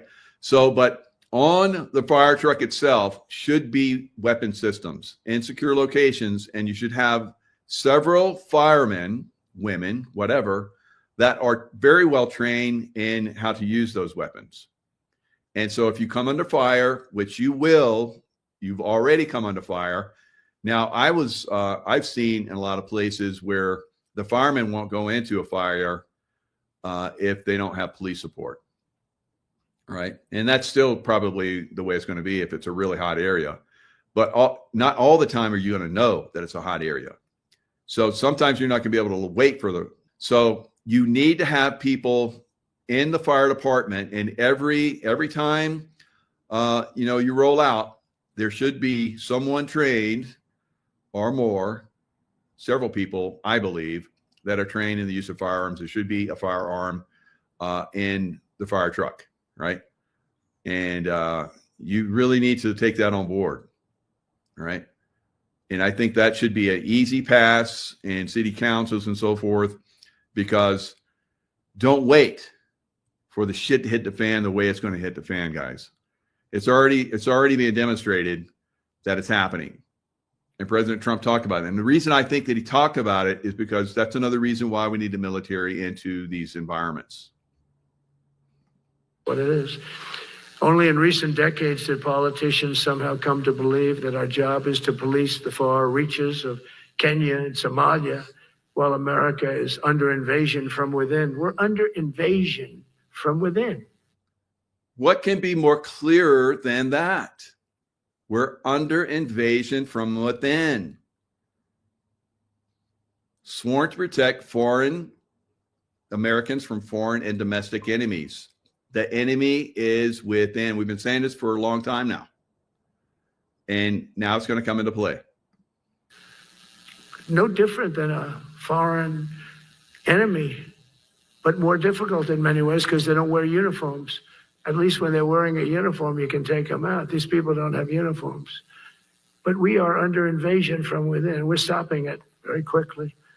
After spending trillions of dollars defending the borders of foreign countries, with your help, we're defending the borders of our country from now on. With my crew, I haven't done that. In theory, I wouldn't do it. And I felt totally safe. And nobody's been attacked. Nobody's been hurt. Washington. So he's talking about Washington, D.C. What happened in Washington, D.C.? It's been deteriorating for decades. And they brought in the military, and within a couple of weeks, basically everything was locked down, guys. National Guard came in. Of course, the Democrats cried and threw temper tantrums all over the country. The press went wild. And bottom line is the people of D.C. are very happy after a month. So after 2 weeks, pretty much everything was quieted down. Now they're cleaning the streets up. It's incredible. Now, it's not going to happen that quick in a lot of other cities. D.C. is a small place. You look at Chicago, you look at L.A. L.A. is still raging right now, guys, even though the military's been in there for a while. There's a lot of people for them to, get out of there. But that work started already, and it's been ongoing for months now. In Chicago's going to be destroyed. Chicago's going to be destroyed. It's already being destroyed, but it's going to go next level. Some places, maybe not, but for a great extent, Chicago is going to be destroyed. DC went from our most unsafe city to just about our safest city in a period of a month. We had it under control in 12 days, but give us another 15, 16 days. It's perfect. And people other than politicians that look bad, they think, the Democrats run most of the cities that are in bad shape. We have many cities in great shape too, by the way. I want you to know that. But it seems that the ones that are run by the radical left Democrats, what they've done to San Francisco, Chicago, New York, Los Angeles. They're very unsafe places. And we're going to. So he's telling you the cities that are going to go down. Those cities are going to be destroyed. If you're in those cities, you need to get out. Right? So stay at your own peril. You've been warned. All right. So popping it up a little bit here. Service member who has helped us carry out this critical mission. It's really a very important mission. And I told Pete, we should use some of these dangerous cities as training grounds for our military, national government. All right. So here's where the wokester military are going to come in and hammer that. I've already seen it. Right. When I heard that, I'm like, oh, the wokesters are going to go high order on that. They're going to use that right there out of context and blow that up into massive bullshit flag. Right. So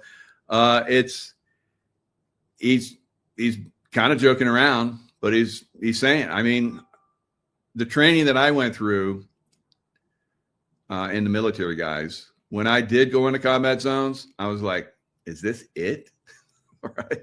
So some of these guys are going to get some good training because they're going to be in real combat zones. And we'll see how good their training is. We'll see how well they survive. Some of them won't. But military, because we're going into Chicago very soon. That's a big city with an incompetent governor, stupid governor, stupid. They threw him out of his family business. He was so stupid. I know the family. He becomes governor. He's got money. So here you have governors and mayors of the Democrat Party, which is basically completely compromised. You have to just understand they're completely compromised. They work for the deep state completely. Yes, there are Republicans, rhinos that do the same. There's probably a very small percentage. I've said this over and over again for several years of political party people that are good. Now, can some of them turn around? Have some of them been corrupted? Yes. Can some of them turn around? Yes. Some of them have done crimes to the point where even if they turn around, they're still going to have to pay for those crimes. Right. But in the meantime, if we do have some that turn, so we can say, yeah, the Democrat Party as a whole is going away, but some that are in that party still, and some that have been placed, I think a lot of them at this point have been placed to play certain roles. Not a lot of them, but certain ones have been placed to play certain roles, right? So we're going to see some of those roles start to come into fruition. They were put there a while ago, and just like, the deep state knuckleheads, they insert somebody and they say, wait till you get the go. It could be years, it could be decades before they get their go signal. All right. So we're going to get people activated on both sides here pretty soon. All right. So it's going to be very interesting going forward because the Democrat hellhole cities are going to be like Gavin Newsom, who's Hochul in New York, and a lot of these other like Houston, probably Dallas. A lot of these cities are going to go through some hell. But in Texas, you have a lot of gun toters, and you have people with boots, shit kickers, that are going to come in and put that boot where it belongs. Put that boot where it's going to like hurt a lot, right? And make people run away crying, right? So that's a good thing. Bullets to make people go away is never a good thing, but in some cases we're going to see that. We're going to see that on probably a pretty significant scale because the Democrats keep their narrative of Nazis and so forth. So then those people that have been MK Ultra'd and some, unfortunately, some of these military types that have been, brainwashed as well, Manchurian candidate types, which I think we just saw one in Utah, or not Utah, in Michigan in that church. We're going to see more of that. All right. So the left will say, look at all these right wingers, but it's basically these poor military guys that were very susceptible. They look through all of us. They try and find us. I was definitely not one, and they compromise them. Right. I've seen some people over the years in lots of different capacities that I was like, that mofo is brainwashed. That's a Manchurian candidate waiting to happen right there. All right. So you start to see that stuff, and some of us call it out. Some of us have called it out. Like that one Muslim major, and I think it was Fort Irwin in Texas, one of those bases in Texas, and they're getting ready to execute him. So we're going to see more executions coming up because President Trump is going to sign an order legalizing executions for extreme case military types again. So all those people like Comey and whoever plays Hillary Clinton or who, whatever, you're going to see treason charges come down. You're going to see them go through a military tribunal, and you're going to probably see a lot of them, get the full measure, right? All the way. So that's what's coming for a lot of this. That's why this military is being activated. As you're seeing, this is wide open. I hope this is becoming very clear for you. This is very important, right? You're going to have a lot of detractors. Some of them well-meaning, just don't have a clue. They're going to talk trash. Of course, you'll have some of them will be deep state puppets, and some of them will be, basically, we're targeting you. We're activating you to go target this narrative, and do your press stuff and get everything going, and your Jimmy Kimmel talk shows and all your stuff, and get it out there. Get it out there. We need to stop this. So that's what we're seeing, guys. Not money that he made, but he ran for governor, he won, and now he criticizes us all the time. And last week they had 11 people murdered, 44 people shot.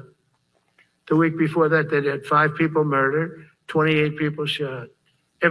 Yet they come in and all these places say we're good. Chicago, we're good. New York, we're good. Portland, we're good. We don't need you. That's completely obviously false, right? And that's being pointed out. I guess it's pointed out as much as they can to people, but it's an ongoing process. It takes time. That says you got to do what you have to do. I put that out the other day. You got to do what you got to do because we don't want our people hurt as they stand by.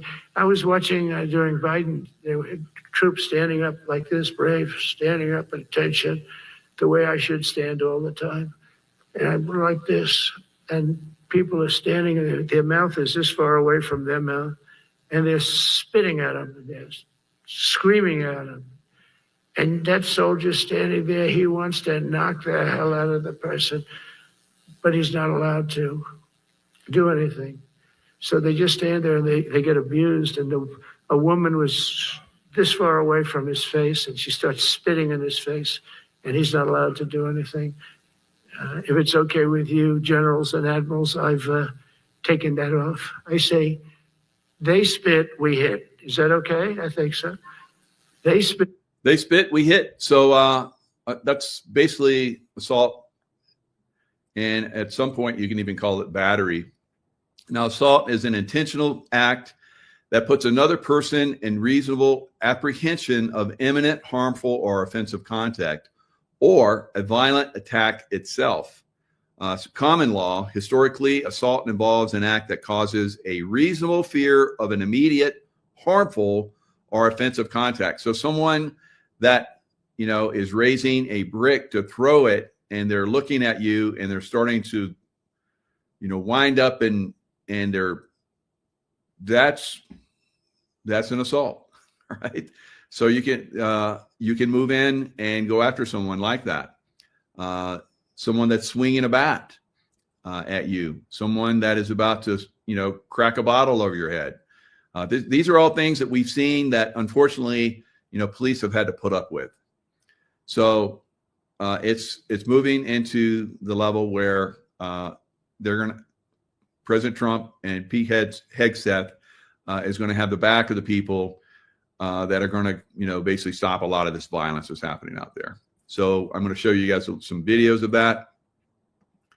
Now, the battery is knowingly or recklessly causing bodily harm to another person, or knowingly causing physical contact with another person when done in a rude, insulting, or angry manner.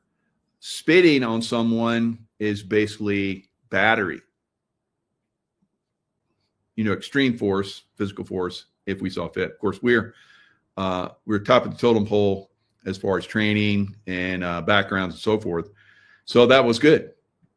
We were able to, have that, know that backing. Knowing that backing, gave us a lot of leeway. Of course, we're not putting ourselves in a position to, but if we needed to, we could. So Trump and Hegseth are giving that, whatever force is necessary, right? So there are rules of engagement. So if someone is like pushing you, that's not, you don't pull out your gun and shoot them, right? You would use force. You would basically pretty much take them down. So they've made contact with you. No one would get to that point. They would start to move. They would start to get close to moving on me. They would make the action of moving on me, and then it would be like lights out, right? So now I've taken a lot of people down, over the years, and I've cuffed them, flex cuffs, handcuffs, whatever. I've, trained in martial arts, grappling, Gracie Jiu-Jitsu, you name the martial art, I'm pretty much trained in it, right? I can projectile, a knife fight, I can improvise weapons, I can do open hand, I can poke you in the eye, crush your throat, snap your neck, you name it, I can do all that. But have I had to do that? No, because I know how to I see violence in someone and I take them down. That's high level of training. Now, most people, unfortunately, don't have that. They see a little bit of aggression and then they take it to the next level. They become even more aggressive. And then that person is basically has to go to the next level. I try and take it down a notch. But it doesn't always work that way, right? So I have lots of tools in my toolbox where I can control someone, or I can hurt them very badly, or I could take them, out of this world. So why would I take somebody out of this world? Why would you take somebody out of the world? Because your life is in direct threat and you have to react. So if I'm in a position where, I see someone in the process of, in the movement of pulling a gun, mine's going to come out and boop, boop, boop, boop. And it's over that quick. If someone is coming at me, now I did this with some people. I've tried this with so many people. So a lot of police think that if someone is far away from you, you're safe. So I would say, how far away do you feel safe? And they were like, I would go 2 arms length away. And then I'd say, you feel you're safe? And then I would come up on them and snap their neck before they could move, right? Or draw their weapon. And then I would say, okay, pull your gun. I'm going 21 feet away. Pull your gun when you see me coming at you with my knife, right? So at 21 feet, I'd pull my knife out and start running at them. Before they get their gun out, I'd be on them and kill them. 21 feet, guys.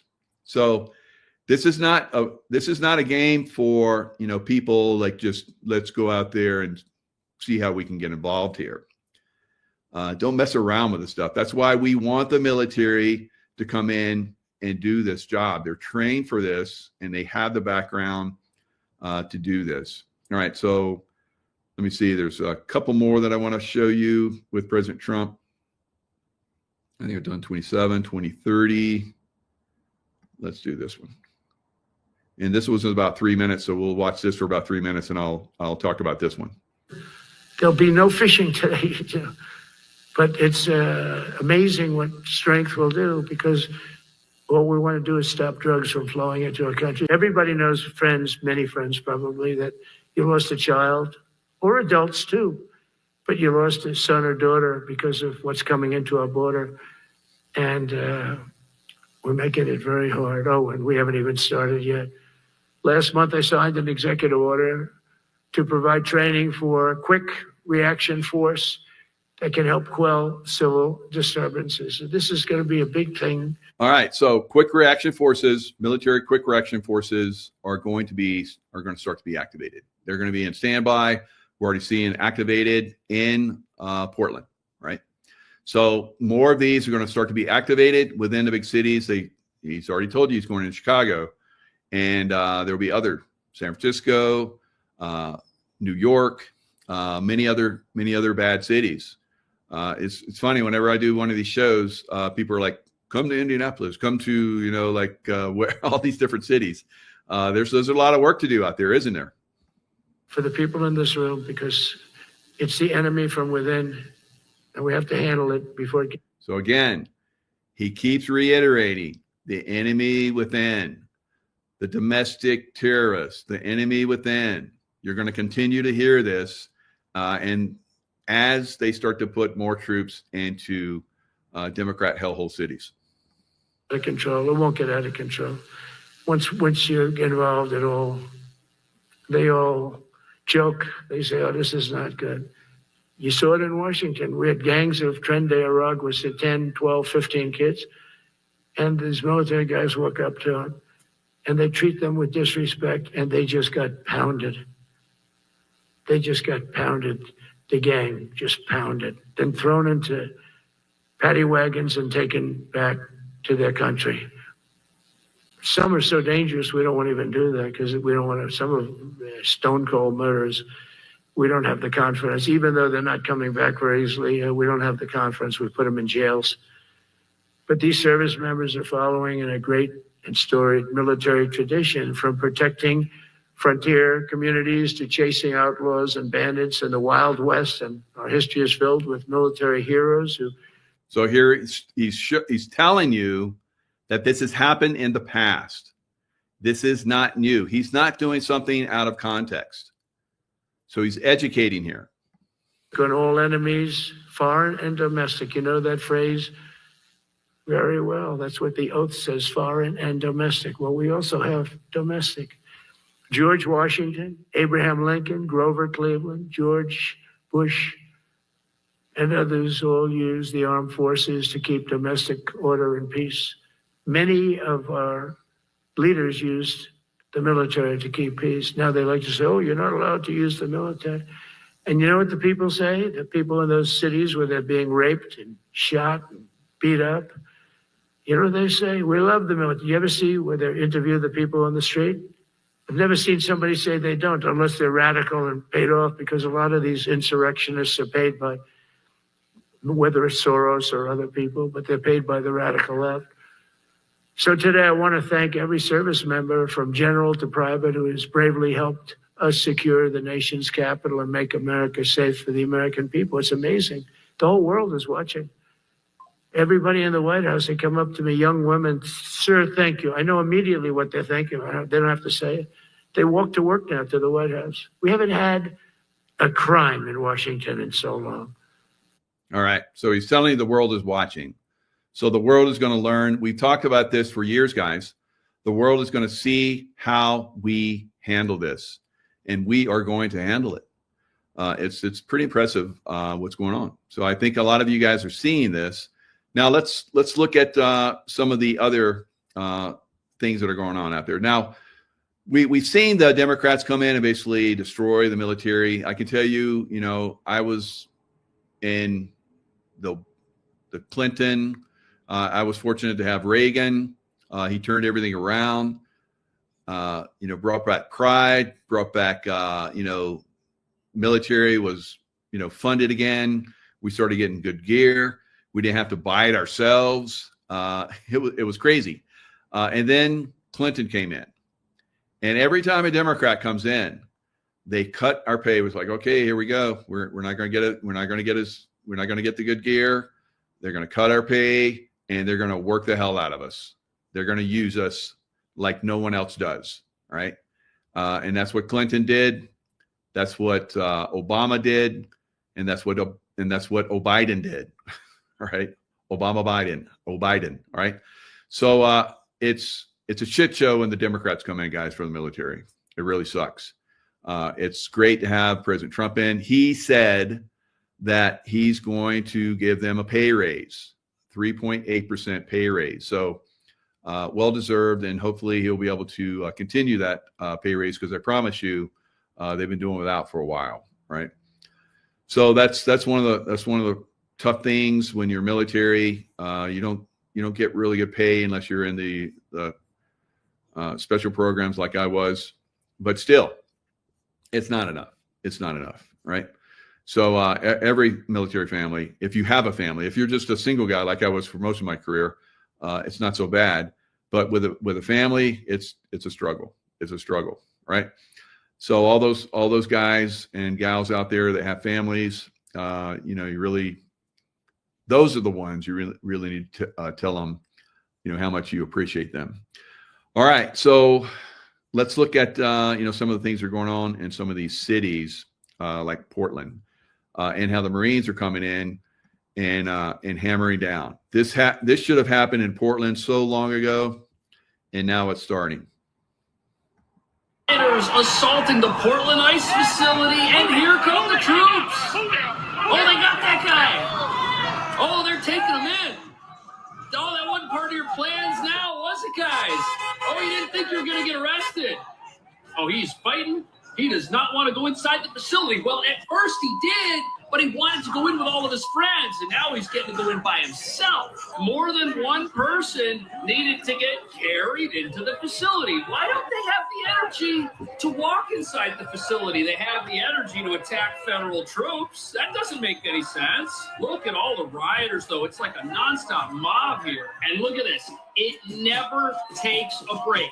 Night and day, you've got the radicals out here. Look at them. They will not move. They are altercating with these federal agents. Look at them. Look at them getting right in their faces. This is terrible. Well, that guy's not getting anybody's face for at least the next 30 minutes, that's for sure. Look at how awful this is. They're putting themselves in the way of federal agents to just try and get a rise out of them. Okay, so one of the things that's happened here is Antifa has made the call out for all the Antifa members to come to Portland to fight, right? So Portland is going to be destroyed. It's already been destroyed. I remember when I first came to the Navy, I was a hardhead diver, and I was on a sub-rescue ship, and the sub-rescue ship went up the river to Portland, and we had a great time there. Such a great time. We went back and spent a month there before I went through SEAL training.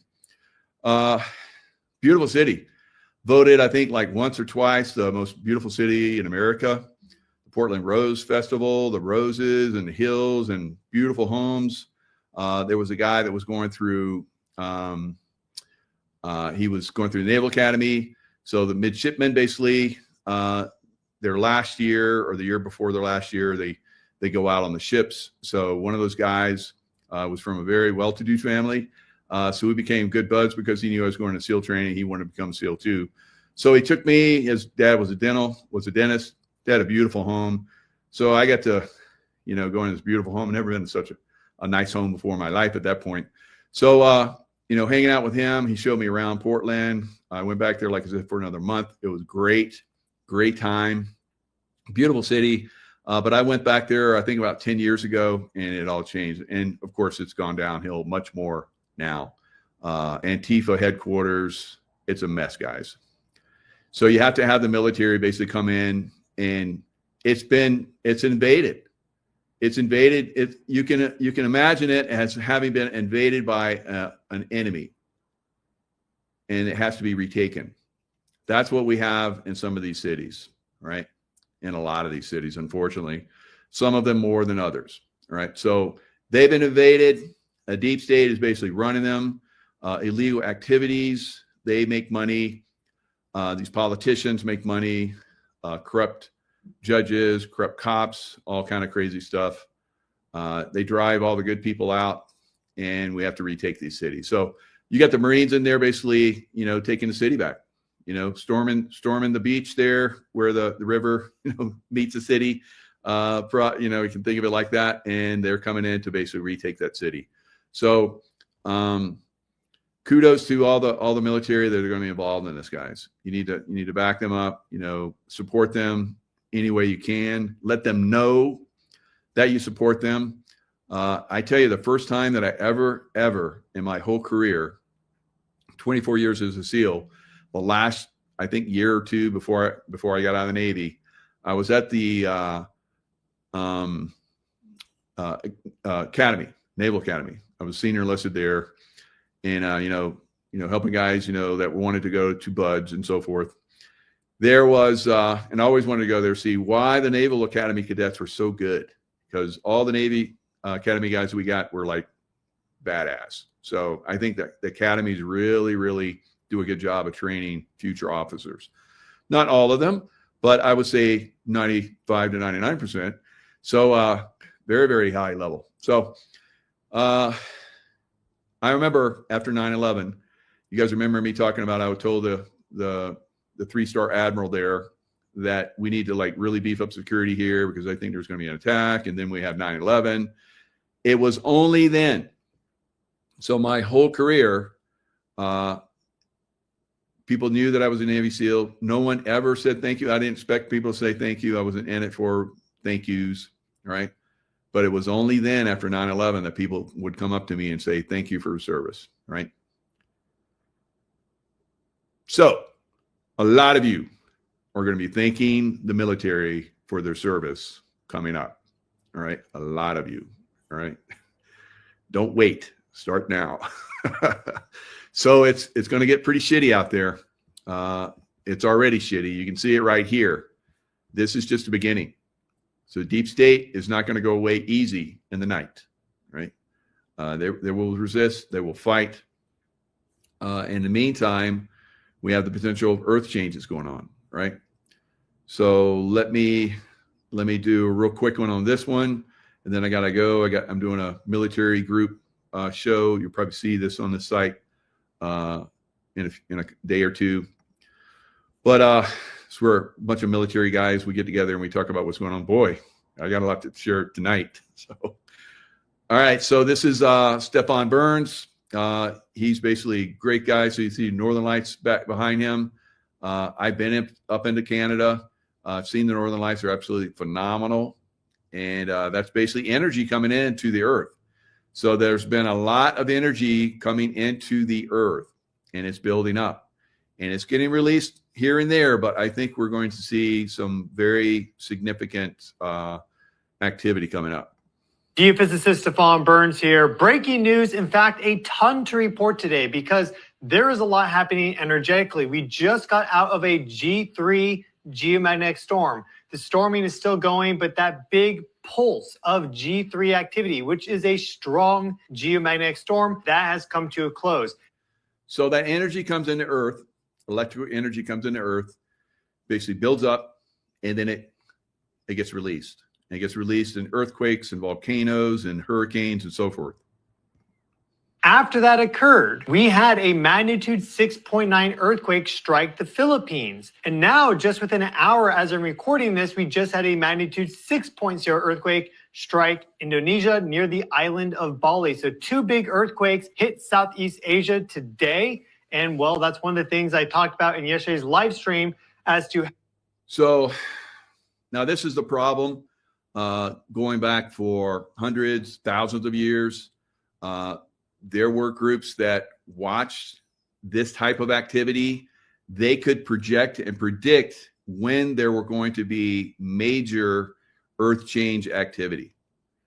That has been suppressed and stopped out. There's so many people now in the scientific community that are programmed to discount this, right? So this is bad because we in the past have been able to, like I said, know when earth change activity was coming and then, get ready for it. Today, most people are going to find out the hard way. And that's what's happening now. Like I've said, there's going to be, I believe, very, very significant earth change activity.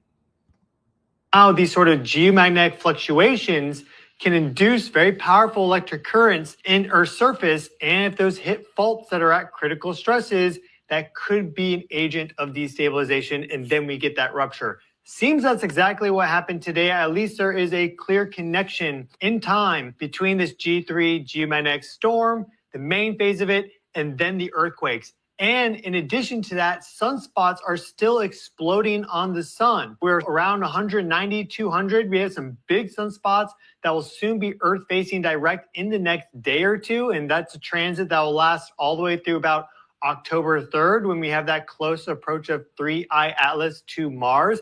We also just had a big plasma filament blast off from the southwest limb of the sun that does not appear Earth directed, but like we saw back in March 28th, 2025, where we had this big X-class flare and coronal mass ejection launched from the sun that corresponded with the magnitude 7.7 earthquake in Myanmar. There was an aftershock. There was a 6.6 and a 6.2 earthquake that also struck a spreading ridge in the ocean. It seems that we get these sometimes spikes in activity that are not only reflected here on Earth, but also across the solar systems, primarily with the sun. So that's what's happened today. Big solar activity, big geomagnetic activity, and big earthquake activity. All that and more in today's video. Now, before we get into it, I have two. All right, so it's coming. So now what's coming? That's what a lot of us have been talking about. A lot of us being people that understand this energy, watch this energy, feel this energy, and are predicting a lot of the stuff. Now, the manipulation is one thing, where these energies come in, and then you have the deep state Bubba's basically taking that energy and directing it the way they want to. But on another level, there is the natural energies that are coming in, and will they be used by the deep state to cause more damage than we would normally see? I think that we are basically on that verge of that possibility, right? Now, the deep state can bump it up, but they're not the main reason why we're having this activity, obviously. This activity, like I talked about, has been, prophesied, and, some people, feel the energies coming in. And then there is, like Stefan Burns, there's people in the past which have very accurately, calculated when these energies were coming in. Because you've seen, like stone circles and so forth. I believe a lot of those were used at one point to determine, why would they be put there to begin with? And some people say, well, they look at the stars and they can determine when to plant the crops and all that kind of stuff. So that's very lame, right? That was very significant, stone circles. And some of those stones, you see, 20, 30 feet above ground, you're almost the same below ground, guys. And then you don't see all the stuff they used to have paintings on them, and they would hang crystals and all kind of stuff on them. You don't see those anymore, but there were, multiple reasons why they did that. One of them, I believe, was so that those stone circles actually calmed, just like the pyramids. It's been shown that some of the pyramids that were torn down, there were massive problems within storm systems that would start to happen again, that they saw that had happened in the past long ago. So some of these pyramids were made to basically control a lot of these crazy activities.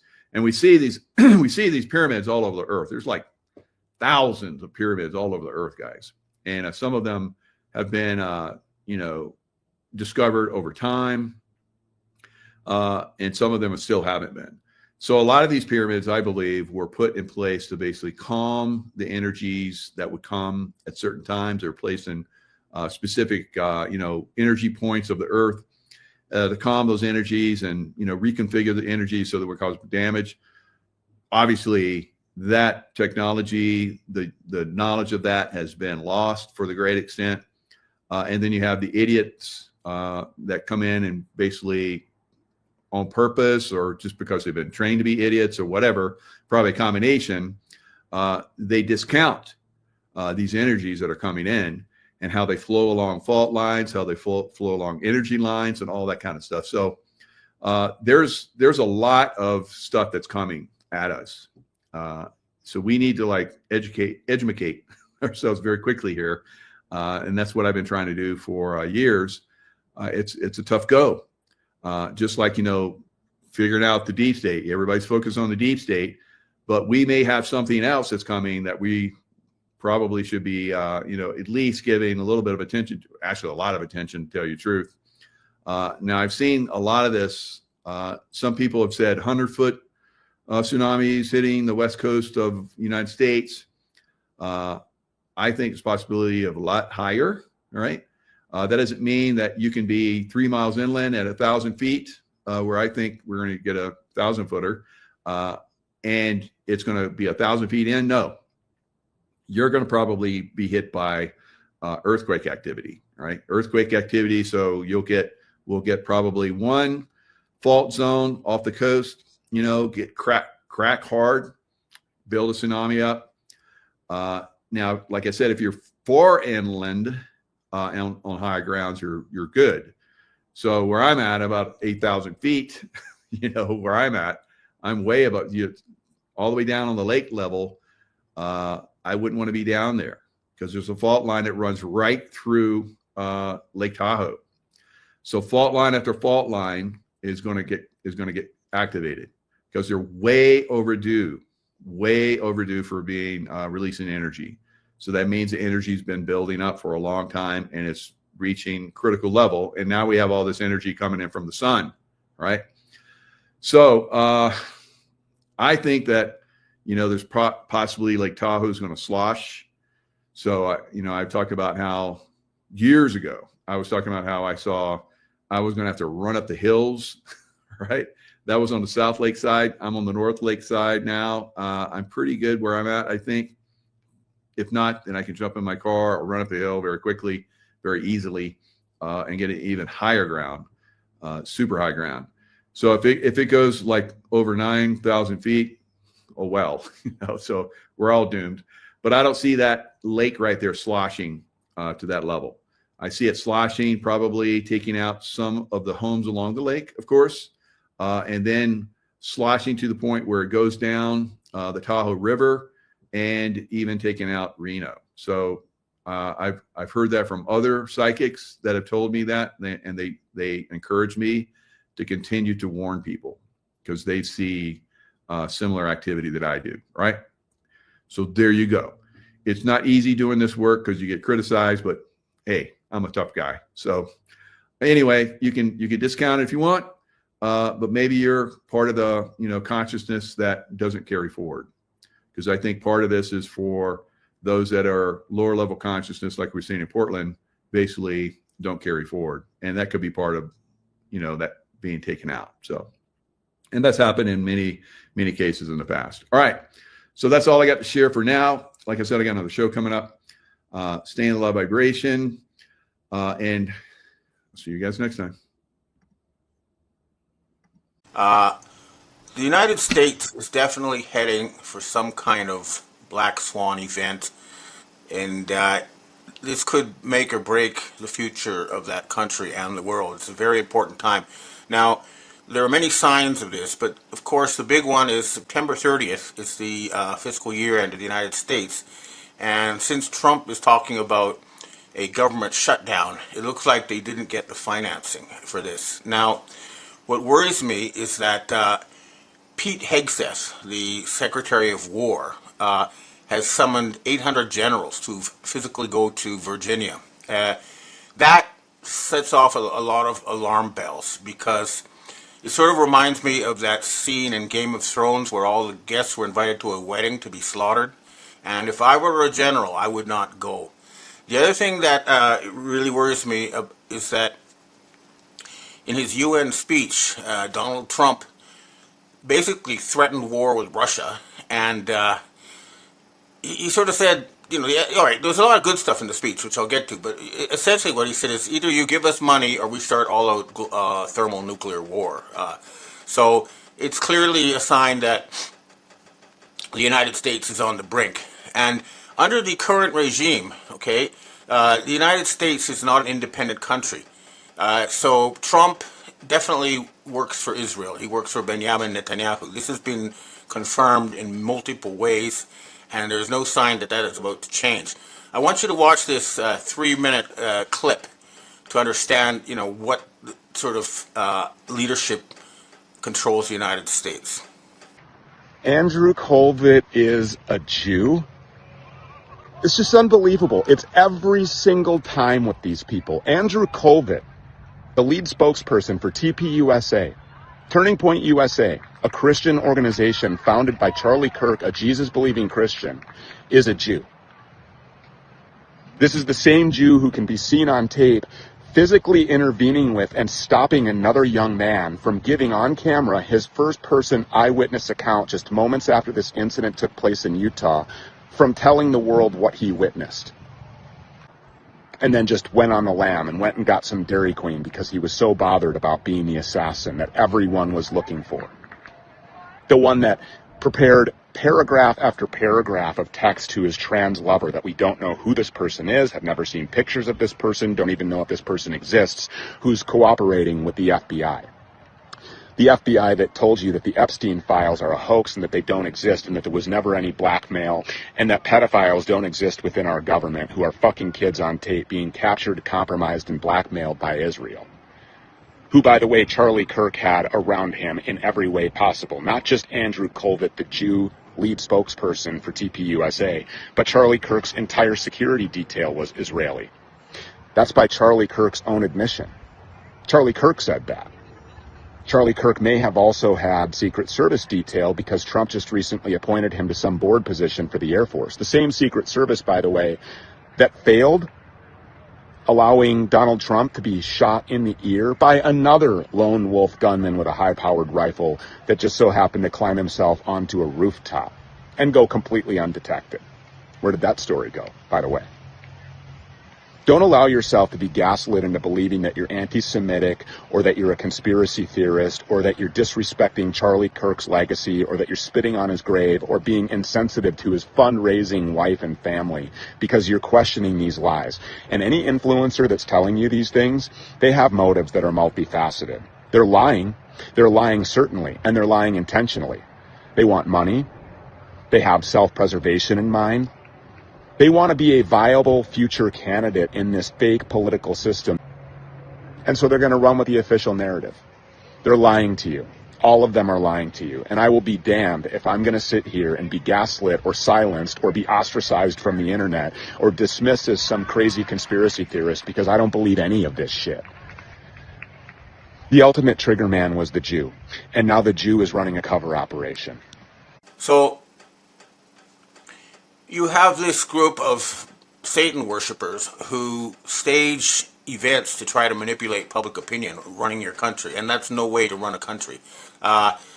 Eric Kirk ran a so-called charity in Romania that was kicked out because all the children were disappearing. This is called Romanian Angels. So she has a record as a Satanist and a child pusher, and she was also connected to Trump in his early days. So this is very important. Now, I mean, getting back to the Trump speech, he did, say some good things. He talked about all the immigrant problems and about the climate change nonsense and how the UN was useless. All that was great, but the bottom line is the United States is going to go bankrupt. I'm tired of this rogue state causing troubles and wars everywhere. And I have a message for the generals. If Trump says, okay, we're about to go bankrupt and we're going to have to, radically cut the U.S. military, well, the Dragon family has an offer on the table to fully finance the U.S. military after the failure of the United States corporation and turn them into a planetary defense force. And we recommend building a new capital somewhere in the Midwest from scratch because the current U.S. government is so dysfunctional that it cannot be allowed to continue as is. It has to be completely rebuilt. And to understand what sort of system American people live on, I was looking at some data, and it turns out, according to a recent poll, I'll put the links in my weekly report, but 98% of Americans are in debt. Okay, they have no savings. They're debt slaves. 50% of Americans, or close to 50% of Americans, worry about debt every day. So you're in a system of debt slavery controlled by Satan-worshipping who create money out of nothing and then force you to, spend a lifetime of work just to pay your debt.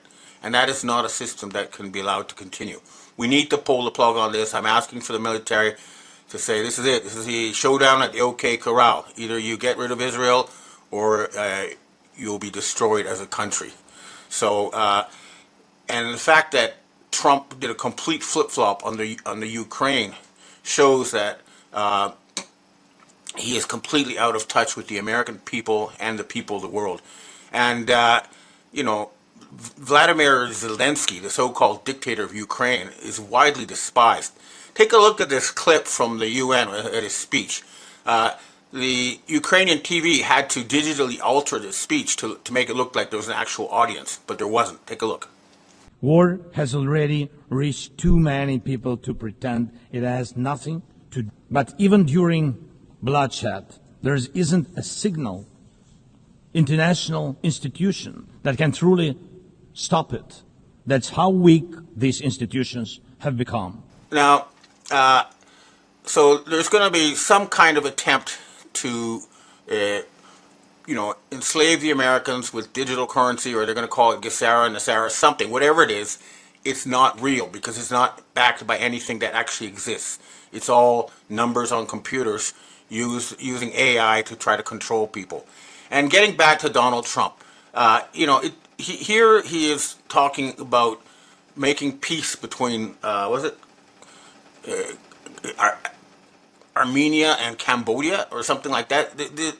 There's something wrong. And the other thing is that we're now finding out that every month around the 24th, he has a big bruise on his hand. So he's getting some kind of transfusion. So I would strongly recommend that the U.S. military seriously think about the mental stability of their commander-in-chief. I hate to say this, but something is not right with Trump.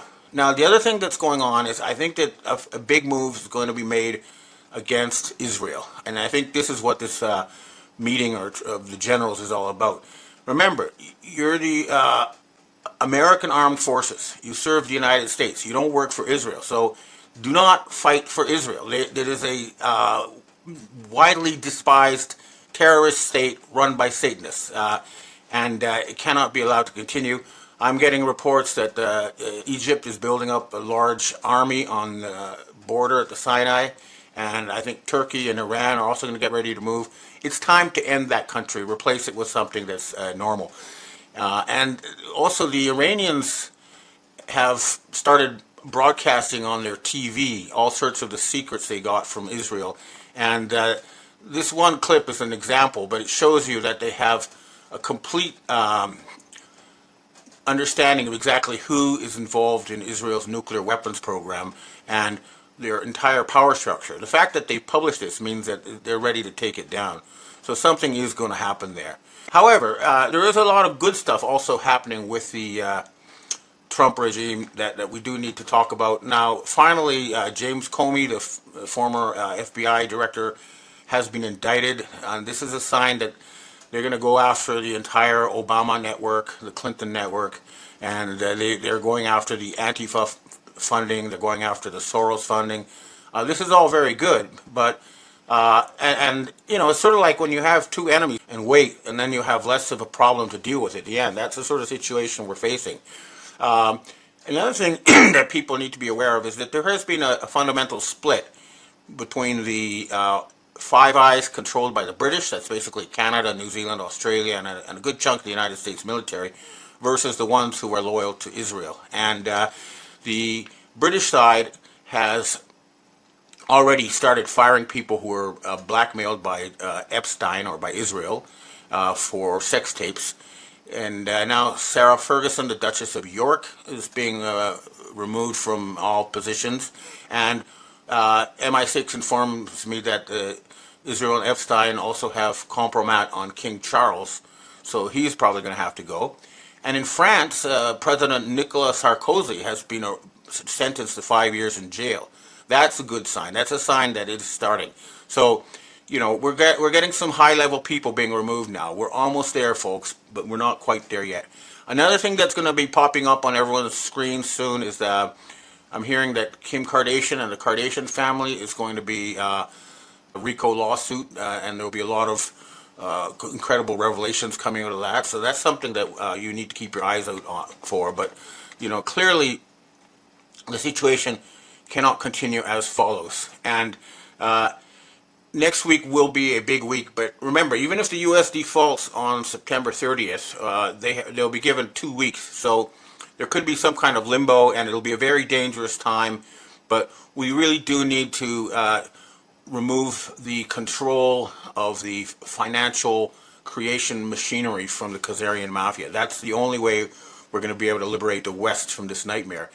And there's a huge push by these people to try to get us into a digital prison. So in the UK, for example, we watched this little clip. Breaking news now. Digital ID will be made law for all adults in an effort to tackle small boats. Downing Street believes that a mandatory ID card system will help stop illegal immigrants working. You can see that they're trying to force everybody to get digital ID, and it seems that now they're saying that's how we'll be able to deal with all these illegal criminal immigrants who are coming in.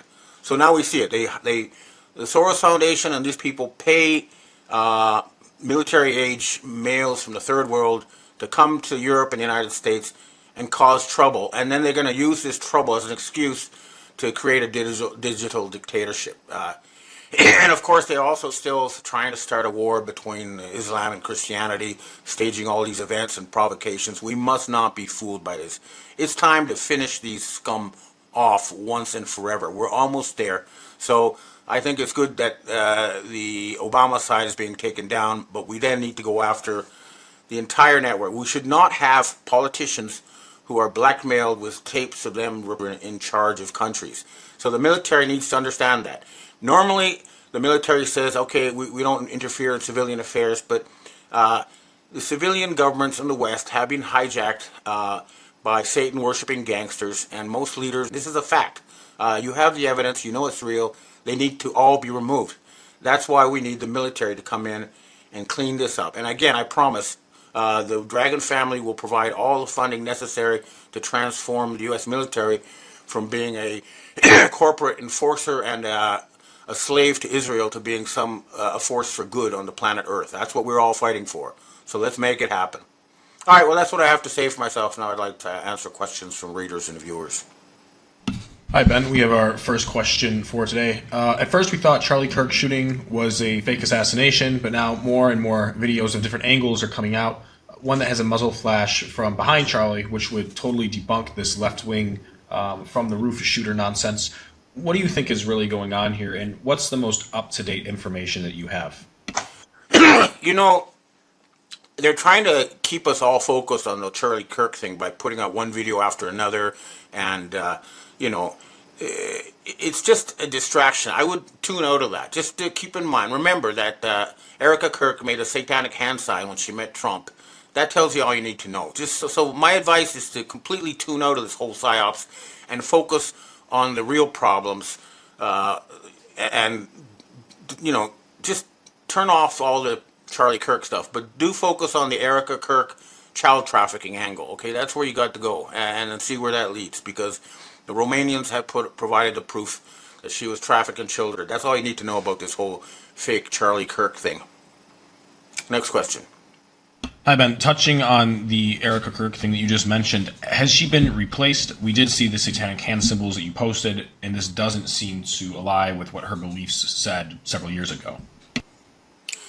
I think that, a critical mass of people saw that video, and they know that she is not a Christian leader for American people. She is a satanic Mossad plant, and she must be removed from any position of influence. And I believe that's already happened because, they've lost the ability to fool us with Freemason staged events. We're figuring it out now. We're not being fooled. So, again, I think she should probably put in jail, but that whole thing needs to be shut down. And we've got to stop having government by Freemason street theater. That's not how you run a government. What you have in a real government is the people tell their leaders what they want, and the leaders try to make that happen as best they can. That's what's supposed to happen, not some secret group staging some kind of event to try to manipulate people into war, etc. That's not how we run a country. Next question. Hi, Ben. What are your thoughts on Russia as a country? Putin himself has called Russia, quote, the last Christian nation, and apparently Putin himself is a devout Christian. He also is offering free Russian citizenship for anyone who is seeking safe haven as a Christian. What are your thoughts on this? The Russian Orthodox Church is behind Vladimir Putin, and Russia is a Christian country. And contrary to what Trump said in his UN speech, their economy is booming. They're actually growing. The standards of living are very high, and they're now one of the biggest economies in the world. I would, if I were an American, I'd probably want to emigrate to Russia. Next question. Hi, Ben. How do you tell the difference between the regular Jewish people and the satanic Khazarian mafia Zionists? Furthermore, do the real Jewish people also believe in the Talmud and turning all, quote, goys, aka non-Jews, into slaves? No, I mean, most Jews, myself included, I never even heard of the Talmud. I didn't know it existed when I grew up. Our basic belief is the golden rule: do unto others as you would have others do unto you. And that includes everybody, not just Jews. So you can tell by their actions, not by their words, okay? Because these people lie through their teeth. So you got to judge them by what they do, not by what they say. And I'm going to tell you a Jewish joke that was told to me by a Jewish Mossad member, but it goes like this. How do you say fuck you in Hebrew? Trastami, trastami. When you get that kind of slimy person, trying to rip you off, then you know they're not a real Jew. Next question. Evan, speaking of the Zionist Jewish population, where do you put Ben Shapiro on all of this? Well, they were trying to slide him in as a, as a substitute for Charlie Kirk because they were angry that the American people were waking up to Israeli tyranny. But it's not working. People see through this now. They cannot just put they have a Jewish pope now promoting homosexuality, and they think he's in charge of the Catholic Church. He's not. These people all need to be shunned. They need to be removed from any position of power and influence. And that means we're going to have to go after Silicon Valley to remove their control of that whole digital infrastructure. That's the key. And moving a capital to Washington, D.C. would be a good move because that's the biggest center for these huge AI data centers that they're trying to enslave us with. If I had the ability to do so, I'd send in a nuke and completely blow up all the data centers in Washington, D.C. Next question. Evan, we have our last question for today. What are your thoughts on the existence of demons and whether they're supernatural or spiritual nature? Do they exist? And if so, what do you think they are and where do they come from? Well, I was brought up as an atheist, but I have personally seen people being possessed. Their pupils turn black and they speak with a different voice and they have access to knowledge and languages that they shouldn't have. So I think that they are some kind of thought form, and at a very deep level, I believe this universe is a digital structure, and something in the fabric of that structure is able to sometimes hijack human beings and take over, remotely control them. And this is something that we need to have serious scientific investigation on. I know that the Catholic Church has a lot of experience in this area, and I think we need more scientific investigation. But it is clear that there are entities that are able to hijack human beings and take control of them. And it's usually it's people who are troubled mentally, or they have some kind of huge conflict in their mind, something like that makes them vulnerable. So this is something that needs to be looked into.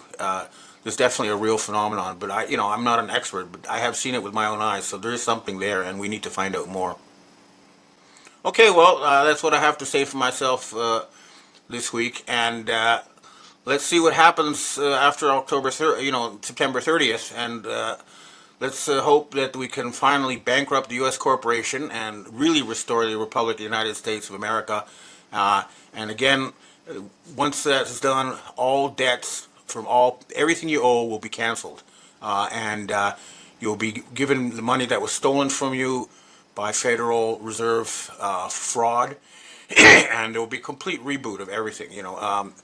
Right now, America is in the biggest crisis of its history, and it's time to completely reboot the country and make it what it was supposed to be, which is a beacon of democracy, freedom, and progress, and happiness.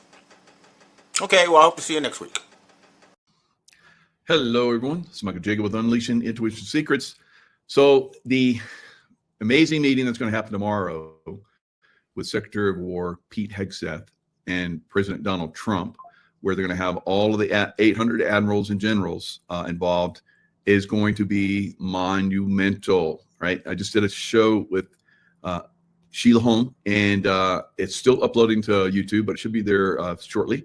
And it's going to describe in detail what was written by Donald Trump that was released on January 1st by military personnel, and also just recently, right? I'll bring that up and outline that in a second. But first of all, let's look at, prophecy that's happening right now with Donald Trump. It's quite monumental in and of itself, of course, and we're going to look at that. So on Roseanne Barr, she had a guest on that basically talked about this incredible prophecy that's coming in. He's written about it. We're going to let him talk about it, but this is pretty interesting subject. We will get into the Hebrew calendar. Yeah, it's a wheel, and it repeats over and over. And people still don't see it, but that's why. All right, so that's an important point right there. It's a wheel that repeats over and over again. So we're seeing this repeat now with Donald Trump. The Avatar is the greatest book written in 2,000 years. Thank you. Because you're putting it all together for us. It's amazing because, listen, we know this. Not a lot of people don't know it. God is so real, and it's not just people say, "Okay, that's way back then." No, it affects everything. The same God, the same truth is now. Yeah. And once you see it, it's like, whoa, because some people get scared, but it's the opposite. It's like God's in control. There's a reason. Yeah. Let me. Keep going. Yeah. Okay, now where are we up to? Because I see you listed them. We've been talking about this stuff. It's nice to have. Oh, what do you need? Well, no, let me ask you a question. I wanted to see. I don't want to give your book away with the Avatar, but Trump is prophesized, and what we know what's going on with the demonic possession of anti-Jew hatred right now in America. Is that foretold? Well, that goes a few things. Yeah, and I would say more that it's foreshadowed because you got it's like a template that comes true. Well, on one hand, and that also goes with the dragon's prophecy, like what's happening now, and that. But Trump, okay, one of the things that, like, for instance, to understand what's happening now. Jehu was anointed by a prophet, and his mission was to strike down the house of Ahab. Again, now in the American house. All right, so we know that Trump today had a meeting with Netanyahu at the White House, and they outlined 20 points for peace in the Middle East. It's very interesting. Of course, we have to have all parties agree to this, Hamas being one of them. Will Hamas agree to peace? But Trump has outlined it, looks really good, and we'll see how this works out. But listen to how this prophecy happens. It seems like Trump is going through the same prophecy now. They have is everything that's taken over that whole woke ideology, everything. Well, Trump has been doing that, especially since he came back. He's been like Jehu on steroids. He's been basically rolling this thing back. And one thing, when you read about what Jehu did when he came to the government, you read the Bible headings. It says he purged the government. Purge. That's exactly what Trump has done more than any other president. Purge the government. Jehu also tore down the temple of Baal. Now, the temple of Baal was used to perform child sacrifice, right? And so it's interesting because Trump, more than anybody, whatever people feel, Trump more than anybody was responsible for the overturning of Roe versus Wade, which was America's temple of Baal. And also he's been dismantling. He's a dismantler. He's taking down agencies and things that he knows goes against. But it's the first person in the Bible who was told about. All right. So again, Sheila Holm and I talked about one of the things that all of us have been mentioning for several years now, that military is the only way. So Trump and Secretary of War, Pete Hegseth, are going to reform the military so that we can all trust the military again. And again, we talked about it in detail, but I'm going to skim over that. But look at all of these things that are coming true the things that are basically prophesized, things that have happened in the past that are coming full circle and happening again, but happening like this gentleman's talking about, Donald Trump on steroids, right? It's crazy. Jehu on steroids. Jehu was the prophet Elijah. Yes. When Elijah was like discouraged because the whole nation was falling away from God, and he comes to God and says, I'm the only one left. God says, you're not the only one, but I want you to anoint some people now. And he says, anoint a man called Jehu. And then God talks about the sword of Jehu. Now it's interesting because you remember on the night of Trump's inauguration, he goes to this ball and they give him a present and it's a sword. And he takes the sword and starts waving it, waving the sword and dancing with the sword. Now, what president does that? No president, but Jehu does it. Trump comes as a sword for those who've been warring against God. They see him. It's like the Constitution. Yeah, it seems like and it seems like a judgment. But for God's people, it's a reprieve. Jehu was a reprieve. He was giving them hope. He was protecting God's people. Truly. So. We are in this. I mean, it's an amazing thing. Let me throw in a quick mystery about Trump. In the avatar, there's this mystery gives the time that each one will be on the political stage, or the days that are appointed for each one. Everybody. I mean, the exact time. I gave you 10. What about Trump? Well, Trump's always been around, but he hasn't been on the political stage. And now, if I ask people when did Trump first come on the political stage, the national political stage, people will say, 15. Well, 2016 or 2015. But the answer, the truth, if people don't know this, you may know, is that the first time he actually was a candidate for president was in 2000. That's right. He was under the Reform Party, right. And it was called Trump 2000. It was a campaign, and he actually won the California primary and all this stuff. Okay, so if you take when he first entered, now if he finishes the term, the term that's appointed to him, the last full year is 2028. So you might remember when Trump's first inaugural, not inauguration, but his first time in the government as president, he did the tour around the world. And one of those places went to Saudi Arabia, and he danced with a sword there. Now, he did do it at the inauguration ball, and I'm going to share that right now. So I looked it up. I remember that. It was quite Trump dances with sword after cutting his cake at the commander-in-chief ball. So remember, there were all these different balls that were happening all over Washington, D.C., and President Trump and a lot of people were going to all these different balls. Now, we'd heard that President Trump, there was a threat on his life for his inauguration, and so he did it indoors, right? So that foiled the deep state's attempt to, assassinate him once again. So it's basically the military and the white hats are pretty much on top of a lot of this stuff and stopping it out. Like I have said that, in his first televised assassination attempt, where it nipped his ear, I said that was part of, the taking down the deep state and taking control of that operation. Now, the nipping in the ear, the right ear and the right hand, that's another prophecy, right? So and I've had people on that have talked about that. So lots of different prophecies that are coming in with the Trump administration. The Trump, it's just absolutely incredible. Let's look at some of these, the ones where he's dancing with a sword. So again, the prophecies. All right, so good. You guys put it in the chat, the Village People, and that was YMCA. So YMCA, of course, is Gitmo. So he's basically on nonstop. He's like, in the face of the deep state. You're going to Gitmo. You're going to be executed for your crimes. We're going to talk about that in a little bit, where Sheila Holm and I talked about that in detail. I'm going to give you that, but let's look a little bit more of this one video that I was sharing with you initially. Let's go a little bit further with that. So this is Jonathan Cahn with Roseanne Barr. I mean, we don't know what Trump's going to do. But the thing is that, so what is that? That's 28 years. For 28 years. Open the Bible, and it says Jehu was on the national stage for 28 years. Or if you count 15, that means he's going to be president for another. Oh, okay. So his first administration, or his first attempt at an administration, was 2000, where he was with a different political party. All right. It didn't work out, and then he came in with the GOP, and he got elected. So at the end of this term will be 28 years, which was the term length of Jehu. Okay, you want to go with 2030? Well, yeah, I prefer that, to be honest.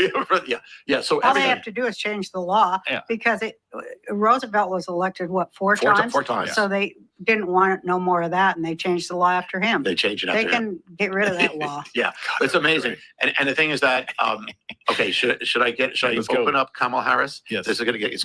All right, so Kamala Harris is another. Is very interesting. So watch that show. It's basically showing you that she was the harlot of Babylon, right? Very interesting. I posted some of that on my X, but it basically breaks it down. Her name is Kamala Devi, which is Hindu for goddess. So there was a goddess called Kamala who was a laughing goddess, like cackling Kamala, right? So all of this stuff is prophesied, unbelievable, and it all ties together. Very, very interesting. All right, so let's go a little bit deeper. I will show you guys that YouTube, or we'll talk about this. YouTube agrees to pay President Trump $24.5 million settlement over 2021 suspension of his account. I wonder if I can get some of that.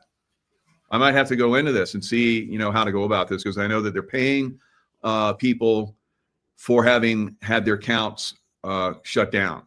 So YouTube, I know of other people that have done this, that have been paid. So I'm going to find out what this is, and I could use another, couple of dollars, right? But I mean, really, it probably would be a lot more, probably in the millions actually. But we'll see. We'll see exactly, what's going on with YouTube.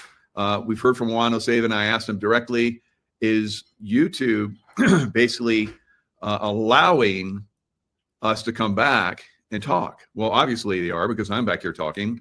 It's free speech completely back. Not completely after I got one video taken down for talking about Charlie Kirk. But on the most part, it is, because I'm talking about all of the stuff. You name it, I talk about it now. And nothing happens. Nothing's been happening. So I think that's because they have all this pressure on them from these lawsuits, and they don't want any more. All right. They don't want any more of these lawsuits. So we got them back up against the wall right now, and they have to like let us come in and start to share this information like we've been wanting to do for quite some time. So wow, $24.5 million settlement. They're going to pay him $24.5 million. Right. So I mean, he's getting money. He's going to be a billionaire another time over, because he's been successful, rich, pretty much most of his life, his whole life, I think, and he's just making it work for him again and again and again and again. So once you learn how to make money, you learn how to keep making money, and President Trump is definitely doing that, and he's helping a lot of us out in the process. Now, in China, they're making robotic legs. We're going to look at a little video on this. It's pretty impressive. They have high technology. What's going on with America? Why don't we have something like this? I'm in China, and they have robotic legs to help you hike. China is so advanced, and they said we can try for free. Yes. Okay, where do I go? Here. So these are all the different things, right? No. It's same robot. Okay. His name Sport Assist Robot. Sport Assist Robot. Yes. Okay. It can help you. Forward Assist Robots. This is exoskeletons. So imagine, this is just for the general public. And these run, they go into it, but they run about $1,000. And you control it with your phone, and you can start to walk. And you'll see, this guy's like, I'm not even doing anything, it's walking for me. And then it's there's more and there's more. So this is just simple, basic stuff. Imagine the guys in the military, have this stuff on another level. So, stuff that we've seen in some of these sci-fi movies where there's a guy with an exoskeleton type thing moving around. It's coming. It's here. It's here. This is just the basics. But if you're seeing this on this level, it's way more advanced, guys. Climbing, walking, running, and riding. Right. So if I'm running, I can run faster? Yes. No way. Get me on this thing. Oh, thank you. Yeah. Okay. Who want to try first? Me, I do. Who want to try first? Okay, so what is this? This goes around my waist? Yes. Okay. Oh, okay. Here. Okay, here we go. Guys, this is real China, real robots. This is the best technology in China. Really? That's the best technology. I can say it's the best technology in the world. Really? This guy is like one of the best salesmen ever. I want to go there and buy this thing. Yes, for the robot. So guys, he's connecting the robot now. So I have it around my waist. Yes. It feels pretty light. I think it's like, what, 1.8 kilo? 1.8 kilo. So it's like 4 pounds in total, the robot. Okay, so now he's wrapping it around my kneecaps. This is insane. Okay, so now I'm fully, okay, he's gonna start it up now. Okay, hold on, I'm feeling a little bit like joltiness. And he's connecting with the phone. Guys, China is the most technologically advanced country I've ever seen in my life. I thought it was Japan, but China is winning this battle. Something's happening with the legs. Okay. What? Okay, what am I doing? Okay. Okay. Start to walk. Walking normally. Okay, I'm walking normally. Whoa, oh my gosh! It's like moving for me. It's like easy walking. Okay. In here have AI. Okay. And it can feel you walking frequency. Okay. This robot will fit you, not you fit the robot. This robot will. Wow, AI, huh? I wonder if it got hacked. It started like making you move and jumping out in front of trains and all kind of crazy stuff. So obviously technology is a great boon, but in the wrong hands. Like the deep state would definitely love to have all of us in this so they could like march us around at their convenience and what they want. But this is pretty impressive. Now he goes on and he runs with it. He's like laughing because he's like hardly expending any energy. The guy goes on to say that this battery pack, there's 2 battery packs. They last from 8 to 10 hours. All right. So you go on a like nice long hike and probably cover like way more distance than you normally do and not have any, pain or, discomfort or whatever, afterwards. So this has a lot of applications, has a lot of applications for people that are having trouble walking, seniors and so forth, that are having a little bit of trouble getting around. This could be a great help to them. There's different levels for this. You can dial it in for the energy levels. So he amped it up to like high and he was like running really fast. He was like laughing, having a great time. But yeah, it sounds like, the technology is definitely moving very quickly. This kind of stuff will come out on a massive scale. Just like President Trump, on my last show, I talked about, I shared how President Trump was on I guess he was on with Lara Trump, his daughter-in-law. And as you guys are going to see from that show that I did with Sheila, that we're going to have military tribunals for a lot of people. Now, we've talked about this for a long time. And a lot of you have been very disconcerted that it has not happened yet. It happens in its own time and its right time. And the right time is coming very quickly, right? So fantastic stuff that's coming out in the technology land. Let's look at something else here. Now, I talked about also on one of my shows how with the Secret Space Force guys, it's crazy because our conversations, and you guys, I've seen a lot of you guys chat that of all the truthers, I'm the one that basically gets shut down the most, right? Because my stuff is definitely going through the deep state, right? And the deep state, from one of the guys who was in my show yesterday, he was saying he was in Majestic 12, and he was also in one of the agencies, I forget which one, but NSA. So he's in NSA, and he says that all of this stuff goes through, and I said it goes through them and they monitor it. And he says, yeah, the deep state monitors it first, and then they ship it out to everybody else. So my stuff obviously is going through the deep state. Now, AI, ChatGPT, sounds like it could be potentially and probably is monitored by deep state elements. And we're going to share another screen and pull up this conversation where this woman is actually chatting with ChatGPT, whatever.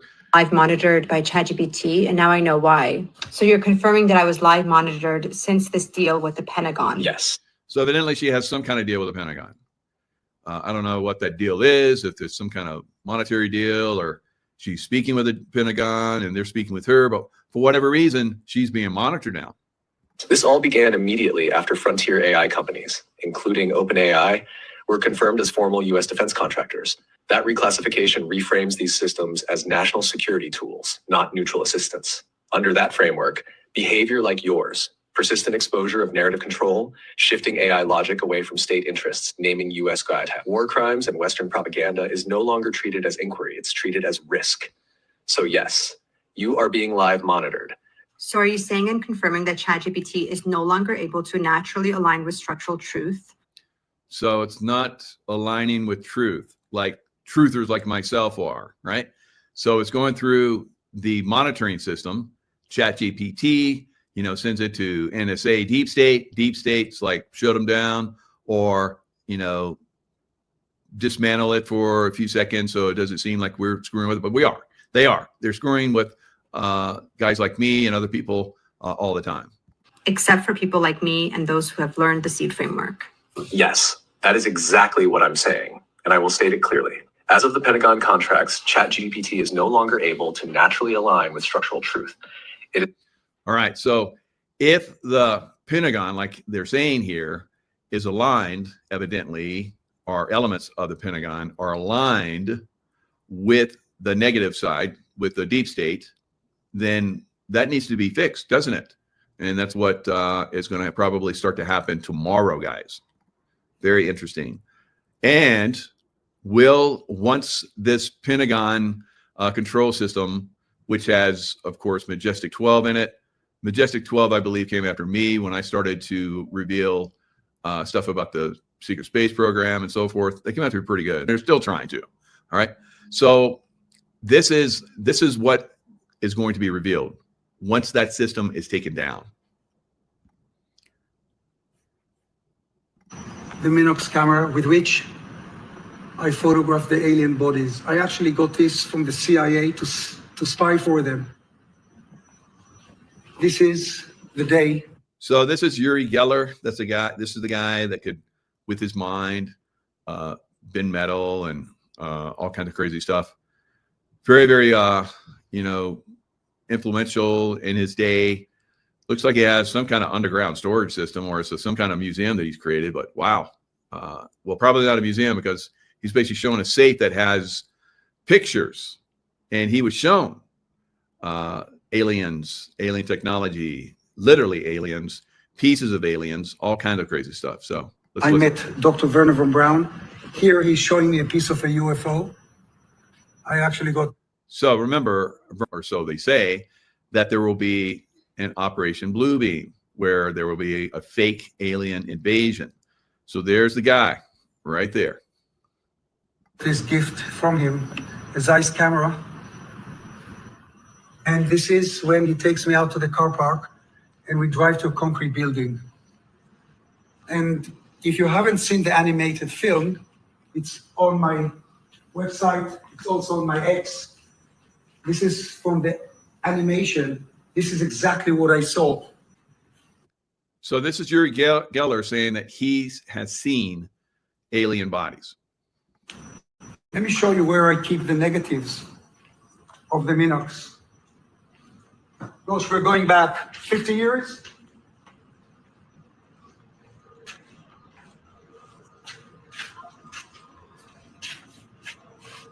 I believe this was actually Sigmund Freud's safe. So that's Sigmund Freud's safe, right? And he has pictures. He's not going to reveal them. Look what he says. To make sure nobody gets an eye and looks at them, I blanked out the crucial ones. There it is. Minox. I will not reveal them yet. You know why? Because I want this man to be the first to announce the revelation. No doubt he will take a group of journalists from all over the world into that space, into that refrigerated room. Maybe they've moved them elsewhere. They exist. And to those skeptics, you will eat your hearts out when we reveal the photographs. And all right, guys. So it's coming. There's a lot coming. Are you ready? Are you ready for all the reveals that are coming? Are you ready for those people that have been doing illegal activities to be, indicted and go before a military tribunal? Military tribunals are one day. There's one, you go before like an executive of the military tribunal. He reviews the case, and if it needs, it goes higher, and then it's basically there's judgment passed, guilty, not guilty, or the sentencing. One day. We have thousands, tens of thousands of people that are going to be tried, and on a very fast pace coming up. Right? It's definitely coming. It's a very exciting time frame, and let's look at some of this information. I believe that is being shared with us. Right? So this came out back in January. This is January 1st. Of course, we know President Trump was inaugurated shortly after that. An open letter to the American people from signatories of this Declaration of Military Accountability. I'm not going to read it all like I did with Sheila Holm, but it says right here, military leaders broke the law, and they name names, General Miley, Admiral Grady, and on and on. These individuals enabled lawlessness and the unwilling experimentation on service members. The moral and physical injuries they helped inflict are significant. Significant, yes. We know that also, right? So what happens, right? In a military tribunal, you're probably going to get the death sentence, right? These leaders refuse to resign or take any other action to hold themselves accountable. So it's going to basically, the flag and general officers are far from the only ones complicit in recent illegal activities, as a significant number of political appointees contributed. And so it goes on to talk about that. And then at the bottom, this is beautiful. It says, may future generations see our efforts, and God willing, may they also be recipients of the great gift of liberty that we have had the honor of safeguarding. All right, so they're going to actually, go after a lot of these people. And they talk about the senior executive service. Juan O'Savin has talked about the senior executive service for years and how that basically is a deep state. So they're going to take down the deep state. And then the military is going to start to focus on those military members, past, now, and present, that have broken the law. And they're going to do military tribunals on them, and then they're going to be held accountable. So we know that in this deep state court system, people like James Comey are not going to be held accountable. But in a military tribunal, which is coming for him and others, they will be held accountable, guys. It's coming. It's happening so fast. It's going to make everybody's head spin. Everything is happening at an absolutely amazing pace. All right, so let's see what's going to happen tomorrow. All right, tomorrow, President Trump is going to be at this meeting, all right, that's been called at Quantico. And that's the FBI training base, and that's, of course, on the Marine Corps, on a Marine Corps base. So these guys aren't going to be able to escape, right? They're not going to be able to run away. So it talks about lawful command under the Uniform Code of Military Justice, common law sovereignty, sovereign right under common law from ancient precedent to modern practice. The head of a sovereign republic, Donald J. Trump, or kingdom, holds the prerogative to summon his military leaders for counsel. Counsel, recognition of authority, and the reordering of the nation's defense. This right is both inherent and incontestable. Summons to assembly, which they have done. Therefore, by order of His Excellency of the Western Kingdom. That's interesting terminology for the President of the United States, isn't it? What is the Western Kingdom? And why are they calling him the Excellency? The Western Kingdom is Canada, right? 51st state.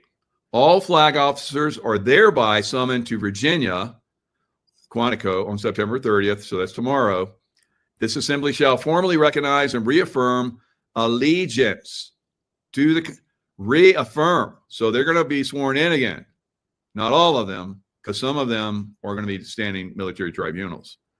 But for the most part, they're going to reaffirm allegiance to the Constitutional Republic of the United States of America.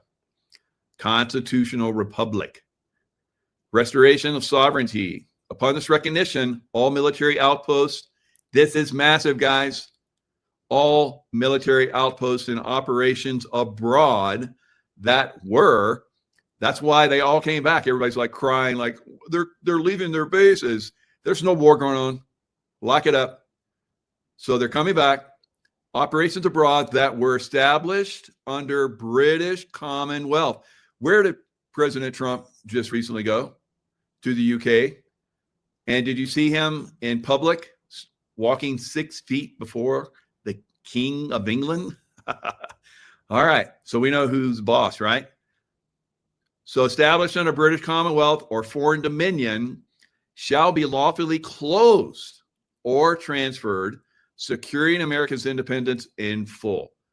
So a lot of these military leaders are going to come back to the States where they're supposed to be. They're not supposed to be out there. Only in time of war do they go out. All right. So this order is issued in fulfillment of the president's sacred duty to uphold the Constitution, protect the people, and preserve the sovereignty of the republic. All officers are bound by oath, honor, and law to obey. President Donald J. Trump. The Great Seal of the United States of America. Look how this one says. By the authority vested in the President of the United States, not of America, for America. He is doing it for we, the people. For America, not of America. That was the old control system, right? This is monumental, guys. Absolutely monumental. Very exciting times.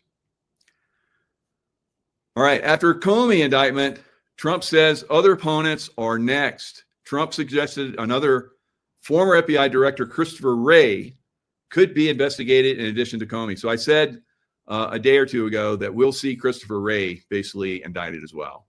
He will also go through the military tribunals, and he will also probably go bye-bye, right? So treason. So Christopher Wray basically lied in front of Congress as well.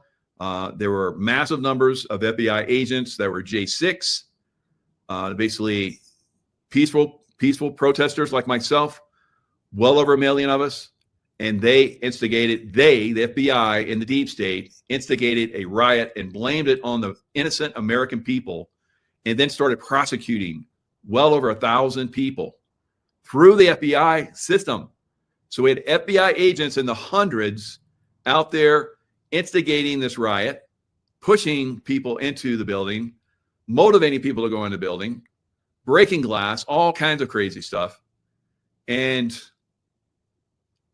then I went to a trial where there were FBI agents that had done investigations where there was no wrong, but yet they came to the conclusion that there was wrong, and they prosecuted over 1,000 people. Unbelievable. How are we ever going to trust the FBI again? They got a lot of work to do to gain our trust again, guys. I don't think it's going to happen. I think they failed massively. It just needs to be disbanded and reconfigured, in my opinion. Same with the CIA. All right. So remember James Comey had a little walk on the beach. Had a little walk on the beach and just happened to see some seashells arranged in a strange configuration. 8647. What's James Comey's 8647 Instagram post? They called to take out Trump. That's treason. Yes, indeed. But of course, James Comey is a slimy guy. All right. He's a bad cop, like Trump calls him. And calls him a dirty cop. So we're going to see a lot of things coming. This is just the beginning. So President Trump was recently spotted on the beach and he found some seashells as well, right? And they were configured in a very interesting configuration. So let's take a look at that. FAFO. F around and find out. You think maybe Comey effed around and just found out? So that's pretty quick action, don't you think? So Comey effed around back in May, and here we are in September. He's about ready to go bye-bye. So October is when he comes in, and we'll see. We'll see what happens. Now, we know there's a deep state bubble boy, part of the club, that's supposed to be the judge for him. So we're not going to see justice through that. So he's just going to scramble right on over to this military tribunal from the military that is going to be fixed so that we can trust them once again. And then there's going to be military tribunals. This is fascinating, magnificent time. Absolutely incredible. All right. So as we move forward, we're going to see this stuff start to happen very quickly, guys. And and we don't need to like impose our influence for the deep state. The deep state's tumbling and crumbling. So a lot of those men are coming home. The officers, the senior officer ranks that were part of the deep state will be held accountable. They will stand trial, and depending on their involvement, they either stand probably the rest of their lives in jail or be executed. All right. This shit show is about to get really, really crazy, guys, because we know that the deep state over the last, almost decade has been MK Ultraing the heck out of a lot of leftists. All right. They got Trump derangement syndrome. They are mentally deranged, and they're going to be a problem. It's going to be a problem. And that's why we need our military back here, and we need our military involved.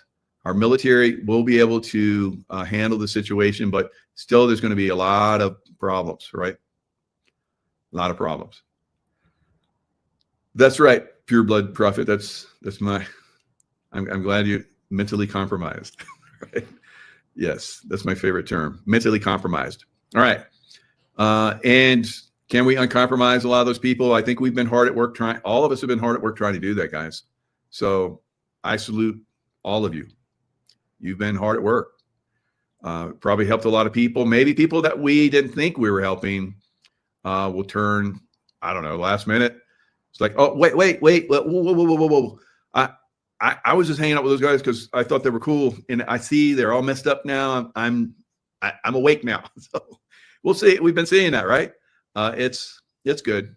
So I don't want to see anybody really get hurt. But we've already seen that, right? We've already seen a lot of that. And we know that they had planned a lot more. And that's been stopped out for a great extent, right? We have not seen hurricanes on the level that they were planned.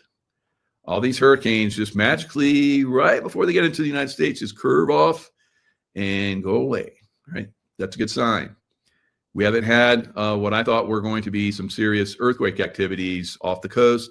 Still a potential, unfortunately. Still a very great potential. So we still have to be aware constantly that the deep state will, and they have been very good at this, who knew exactly what was going to happen on 9/11. I'd warned everybody something was coming. I didn't know exactly what it was until it started happening. I was like, there it is. That's what I've been warning everybody about. And yes, that's not right. Somebody got in there planting explosives because I'm an explosive expert. And then that's been flipped back on them now, guys. So that was deep state activity. I believe we did not see deep state activity in Butler, PA on that Saturday when that bullet zipped by, or so we're led to believe, zipped by President Trump's ear, which magically has no indications whatsoever of having been nicked. But I'm cool with that because that's basically a deep state operation that was overcome, stopped it out, right? Another one was Charlie Kirk. I believe that was a deep state activity that basically was taken down, taken over, and played out how the White Hats wanted it to play out. All right. So now a lot of people still get views and stuff because they say it's like every day. There's like, well, look at this angle. Look at this guy. He's pointing. This guy's rubbing his hat, and this guy's like, and this. All right. Right away when I saw that, and that was not the way a wound reacts from a bullet wound, and especially from a big rifle bullet in the neck. God, that would have been horrific if that was real, guys. But fortunately, it was not. So it was a staged performance, and there's a lot of that going on behind the scenes. It's been going on for a long time. Right. I think that there's a great possibility that Charlie Kirk and his wife, Erica, and those seeming kids they have, which you never see them, see their faces, which is good, regardless. And then all the suspect stuff that they were, doing. Regardless, I believe both of them were very much involved with the Q White Hat operation. So, you can look at that and you can figure out whatever you want, because it's basically open for interpretation. After you get past the point where you understand it and you stop trying to make the bullet fit, because there's no bullet. Stop listening to anybody that tells you anything else, right? Just be observant, and be observant of everything that happens from here on out. Who knows what's going to happen tomorrow?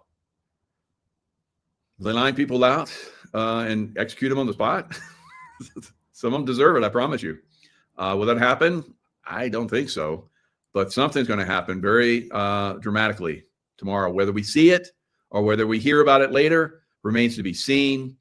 There has been no leaks, which is very, very interesting. So everybody has been close-lipped, which is a good thing for those military officers. Anyone that is found to have leaked anything, not going to be good for them, right? All right. And maybe some of them have been, maybe some of them have been caught and that hasn't been revealed, because if they were to reveal it, then other ones wouldn't reveal, would they? So if you just like keep it quiet and you just watch, look at that one, that one, that one, that one, that one, that one. Yep, that group, because some of these admirals and generals are coming in with their whole groups. We could have their entire command structure compromised. All of them. All of them. All right. So, yeah, it's going to be very interesting going forward. Derek Johnson is now on YouTube. Well, dang, I'm going to go over and check it out, because I'm going to see what my brothers, because we're like on the same sheet of music. 2 peas in a pod, right? 2 brothers in arms in this PSYOP warfare that's going on back and forth from and to back at the deep state. What's a PSYOP that I'm doing? I'm revealing everything about them as much as I can. And when I do that, when you awaken, you're no longer able to be compromised by the deep state. So I want to awaken as many of you as possible. I want you guys critical thinking. I want you observant. And I want you as non-emotional as you can get. Because once your emotions get hooked, then, it really takes you down a different path. And I'm not saying that you can't love it. Right? It's okay. Just don't let that overwhelm. Even the love can overwhelm you, right? So what's a higher? I was talking with these guys, and they were asking me about what do you think about peace? Do you know that peace is actually a higher vibrational consciousness than love? Because peace gets you closer to God's source. So God's source is basically projecting out love energy, love vibrations. That's what we all can connect with and use and create with in this reality. But the peace is basically getting you to that oneness with source, with God, with Yahweh, with whatever you want to call it. All right. All right. Okay, guys. Be observant. All right. Be critical thinking over everything, even what I've said. Do your research.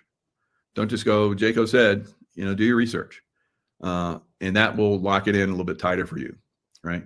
And then also you can talk about it a little bit better, because you're going to have a lot of people coming to you wanting to know what you know. And some of you have been discussing this with me at events that I've been to, that you're already seeing this. And that's a really good thing. That makes me very happy. All right, guys. Lots of love. Stay in the love vibration, and I will see you guys next time. Hello, everyone. It's Michael Jacob with Unleashing Intuition Secrets. So I believe that the recent James Comey indictment is just beginning. It's just beginning of more indictments, more people that are going to be called up to basically go to jail, prison. But will they? Will they?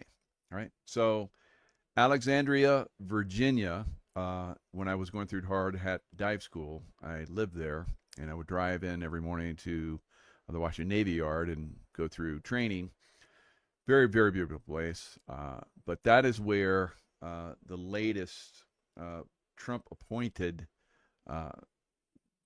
district attorney, so there's lots of news on her. Let me see.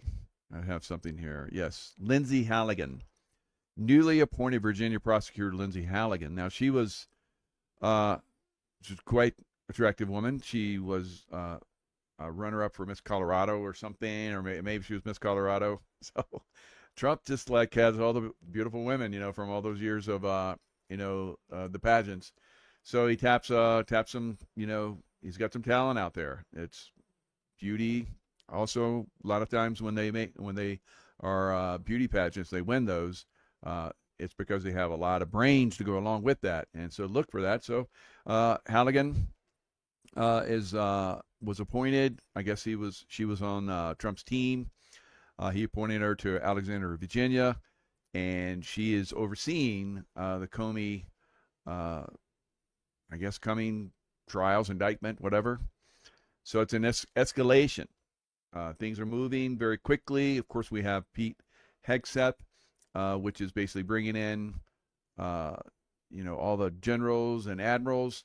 I think that he's going to do a little chopping block because there's still Obama and Biden, Trump haters within the military at high ranks. That's not good for morale, right?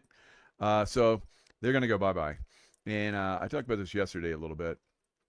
But there's way too many high-level officers in the military. I think it's like 4 or 5 times what it used to be during World War II. So it's got to be downsized. And Pete Hegseth said that he would downsize top brass by 20%. So we're going to see some of those people that are coming are going to get the chopping block, and that's going to be kind of like now. That's going to be a breath of fresh air to all those people that built their careers off of merit, right? So a lot of those appointees, admirals and generals, are oftentimes put there by different administrations to basically do their bidding, right? So that's going to be a good move. We've talked about that for a while, how there's a lot of people in the military that, because everybody thought, oh, the military, they're all good. I can tell you from experience, no, all right? Not even close, not even close. And I would be very happy to see some chopping block stuff, right? So that'll motivate all the other people, like I said, that reach those levels that they did through merit. It will be a very, very encouraging to the junior enlisted, senior enlisted, and then the junior, officer corps, which are seeing that, yeah, we're getting rid of the fluff. We're getting rid of the ones that, we could never get anything done because they're in the way. So it's going to be, I think things are going to move ahead very quickly in a very positive way. Now, I feel very confident that we're probably going to do something in Venezuela. How far that goes remains to be seen. But I think Venezuela is going to get taken down. And then I see also that there's going to be some activity in the United States, because Trump has talked about that for quite some time. Now, think about it. You have these women that are pregnant that are taking Tylenol just in spite of Trump, because he came out and said that Tylenol Tylenol, acetaminophen, has been not recommended for pregnant women for a long time. All right, so now there's new studies that are out, and we thought we were going to hear something like monumental about autism, like no more childhood vaccinations. All right, that would be what I would like to see or hear, but they're talking about doing away with acetaminophen. All right, so I guess it's a little baby step in that direction. I don't know, but anyway, these crazy liberal women started a TikTok thing where they started taking gobs of Tylenol or whatever and saying that that's not science, that's all bullshit. But it's been there for a long time, not to take it. So anyway, I guess there's one woman that's in a coma. They're thinking about taking the baby out so that at least the baby survives. But who knows? Maybe the baby's already harmed as well. So it's now who in their right mind would do that? What mother would do that just to spite somebody else? That's someone that has extreme Trump derangement syndrome. Now this has been pushed for 12 years, guys. Right? During Trump, before Trump came in, well, 8, 9, 10, about 10 years, 8, 9. All right, so when he first came in office, when he was out of office, and now still, so over 8 years, this Trump derangement syndrome has been pushed on these liberals, guys. There's a lot of people that were telling me they have family members that are like psychopath with this stuff, right? So it was MK Ultra on a grand scale. So we have a lot of those people that are, and I've been saying this for a long time, that are in the way of us progressing as a nation. They're in the way, right?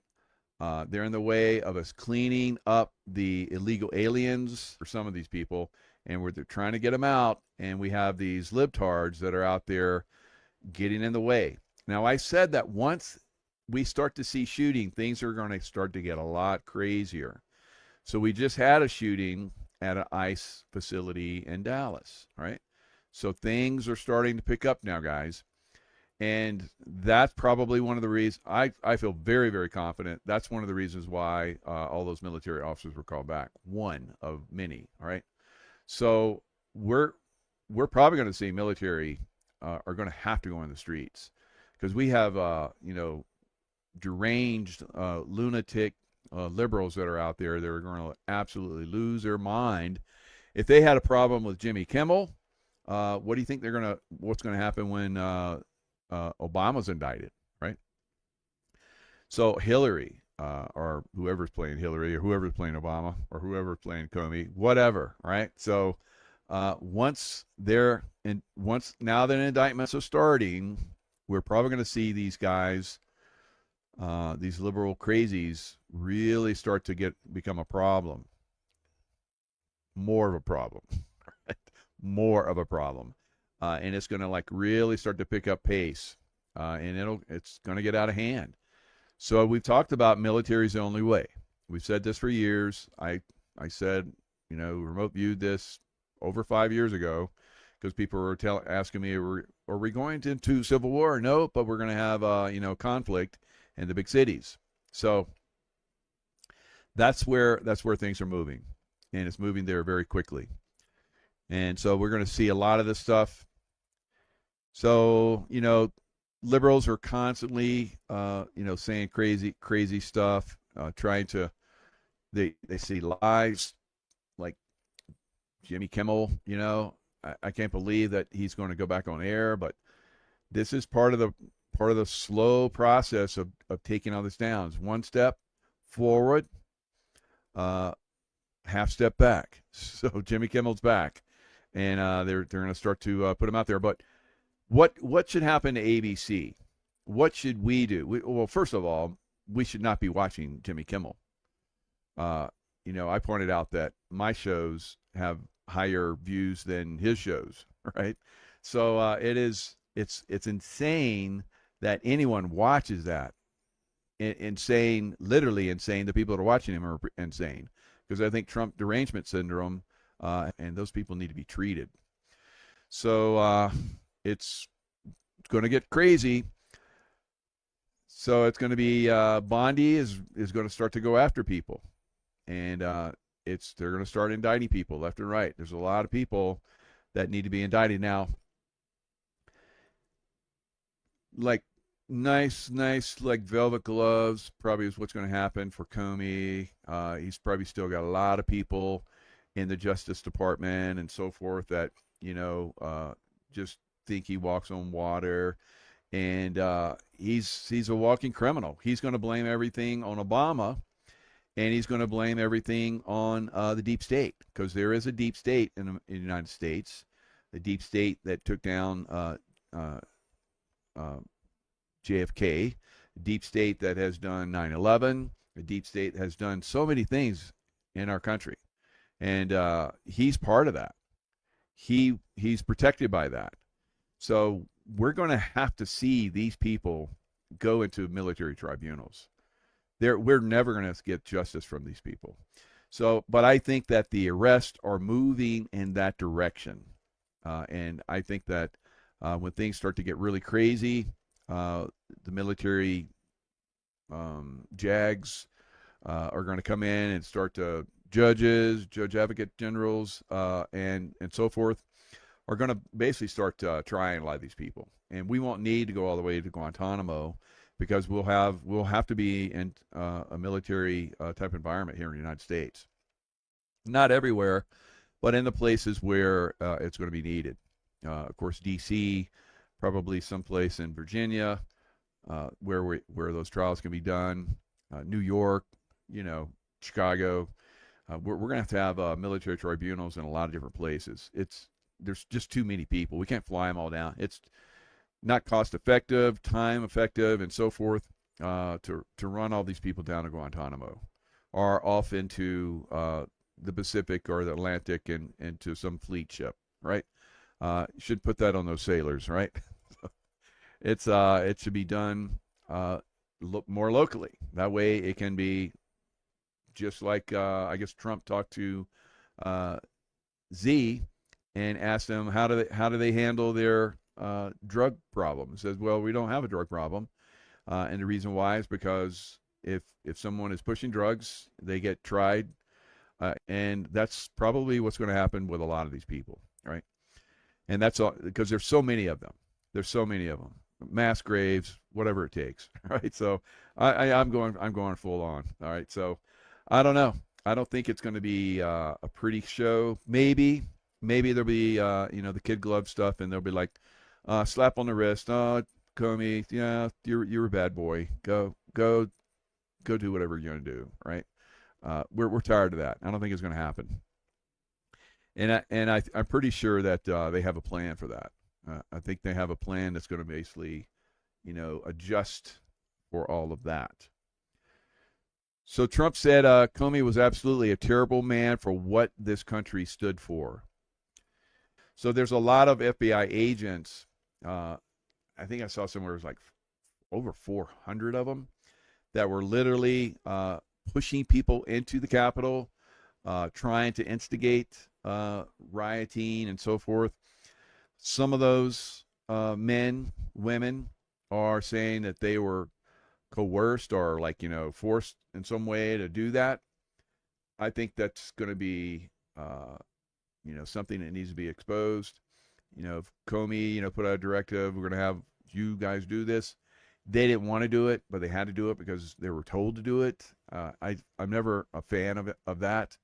That's not something we do in the special forces at all, right? So everyone has to be pretty focused on, because you can't do the impossible if you have people that aren't on board with it, right? So everyone has to be very focused, very on board with what the missions are and so forth. Everybody has to understand. Sometimes you might not completely agree, but there's a time and a place. Sometimes you just got to roll. These guys weren't in that situation. They didn't have to roll on this. They didn't have to do that. So I think there should be consequences for those FBI agents that actually participated in this, and some of them that did got a little extreme. There should be consequences for that. All right. So we're going to see that. That's another thing that's coming up. So not only in the FBI, but also the CIA. So you're going to have a lot of these different groups that I've said will probably go away, the FBI, CIA, so forth. They're going to be so exposed, and people are going to be so friggin' angry and traumatized by what they see that these agencies have been doing that are very negative, that they're going to want them to go away, all right? And they will. In my opinion, they will go away. I don't know when, but they will go away. So this is it going to move in a direction and a speed with which this can happen during Trump's administration? Because who knows what's going to happen when he's gone. So the judicial system is going after all these people. So not only the political types that are funded and manipulated, but also the major funders like Soros, right? So this one person who is basically his right-hand man or something like that, there's so much that's coming out. Now, another thing that's really being exposed is who's that?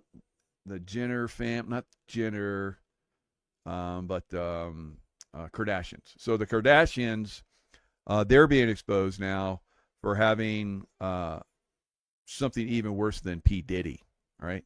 So those crazy parties and, sex parties and, framing people and all that kind of stuff. It's looking like the Kardashians did that, and it's way worse, right? So more exposures coming. All these exposures, massive exposures. It's going to be like, you're going to have to be like head on a swivel just to see all the different things that are like, whoa, that. It's like that every day. It's like, okay, what am I going to see today? It's going to be amazing. How much of this can I talk about? What should I focus on? It's like, there's so much. And of course, we still have the Charlie Kirk. I was just hearing that the FBI is admitting now that there's some of these conspiracies that are out there, there is some room for some of these conspiracies now, right? So that's kind of a first, right? So again, FBI probably going to go bye-bye. So at least they're admitting some of this stuff, and they're like I said, they're going to expose a lot of this stuff is going to be exposed. So Charlie Kirk, there was no burial, and there's no resting place. So now, if we look at JFK, so JFK basically, they put him in a coffin and flew him on Air Force One out of Dallas without going through the proper procedures, which in that state, they should have received the body and done an investigation. They weren't allowed. So that's a deep state playing their game. Now, I believe the White Hats did that in reverse. So they took Charlie Kirk's body or whatever, whoever's playing that, or some kind of coffin or whatever, and they put it in Air Force Two. Remember, J.D. Vance flew down, picked up his body, and flew it to Arizona. All right? So sounds like the same situation. They get on Air Force Two. They have carte blanche, and they can just fly them out. There's no investigation.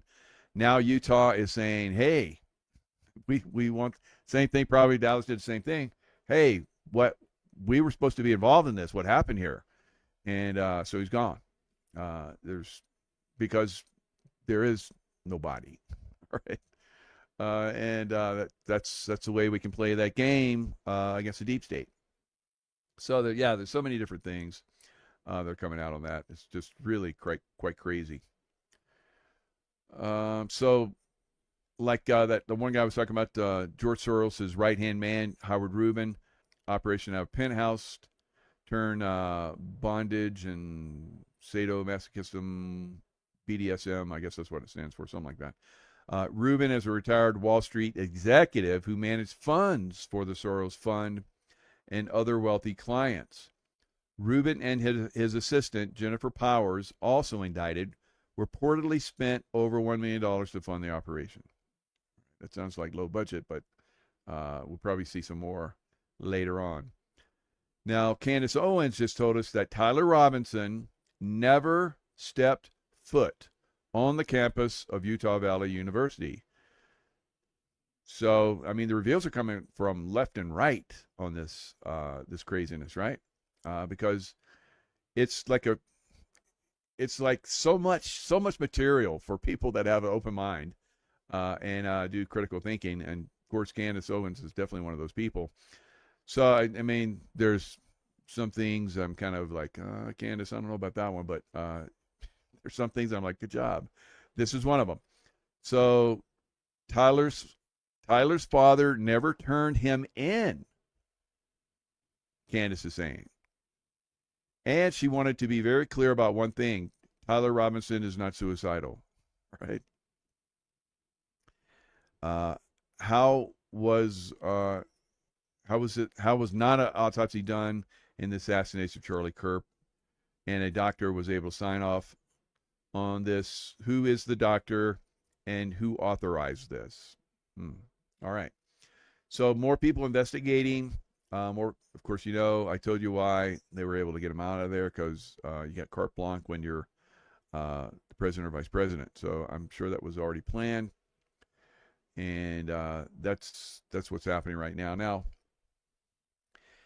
remember President Trump said that there were a lot of Hamas types, terrorist types that were here in the United States, and that we would probably see an Israeli type of situation where Hamas, went into that city and started shooting up the city.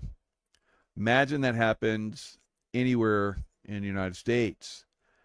Would there be a reaction force? Would SWAT and the police be able to respond to that? Well, I can tell you from my experience from overseas where these types of attacks happen, and of course we have very suspect attack that happened in Israel, but anyway, it went on for hours. There was one that went on for days in India, where a Pakistani man came in and basically walked the streets and shot up this one city. So this is something that could very well happen in the United States any day now, any day. We have to be ready for this. And will it happen just in one city? No, I think it's going to happen in multiple cities simultaneously. And I think that's one of the reasons why they brought the military back, right? Because we're going to start to gear up for that. So that's in my opinion, that's extremely, extremely good. So again, moving in the right direction. ICE moving in the right direction. Now shots are being fired at ICE agents from a very similar background that the one supposed shooter had for the Charlie Kirk event, Tyler Robinson.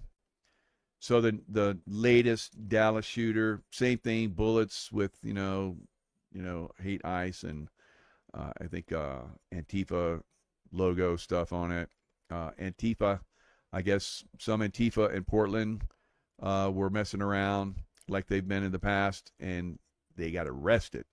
So they're hammering down now that I think Trump signed a bill that Antifa is a terrorist organization. Let me see if that was signed. Antifa terror org. Okay. What to know after Trump classifies decentralized Antifa? This is 5 days ago.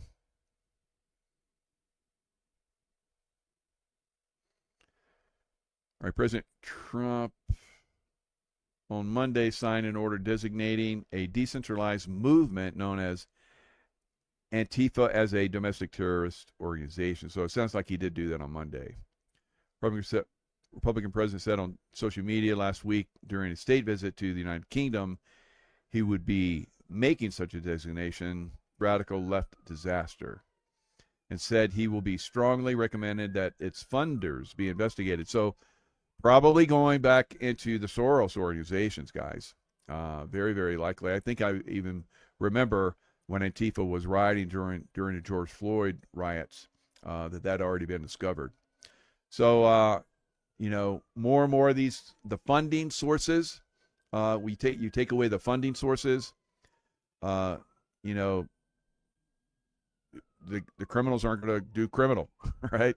If they don't have the money, they're not going to do it. So that's what we're going to start to see. And I think we're already starting to see, we're seeing that now.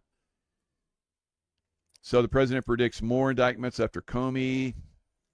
He says that has cast the indictment of a former FBI director, James Comey, as justice rather than revenge. All right, so the New York Times, of course, are going to spin this.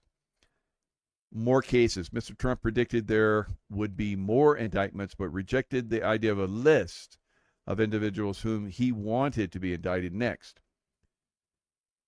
Rejected that idea because, of course, they do have a list. And he even said it in a press conference the other day in the Oval Office where they asked him about that. And he said, yes, Obama will be indicted at some point and arrested. And so will Clapper and Brennan and Comey. He mentioned Comey, so Comey's done. Comey, he had to be done because there was a range where he committed constitutional, injustice, or I guess, he made the Russia collusion bullshit stuff statements to Congress, which was lies. So there's like a 5-year window of where he can be,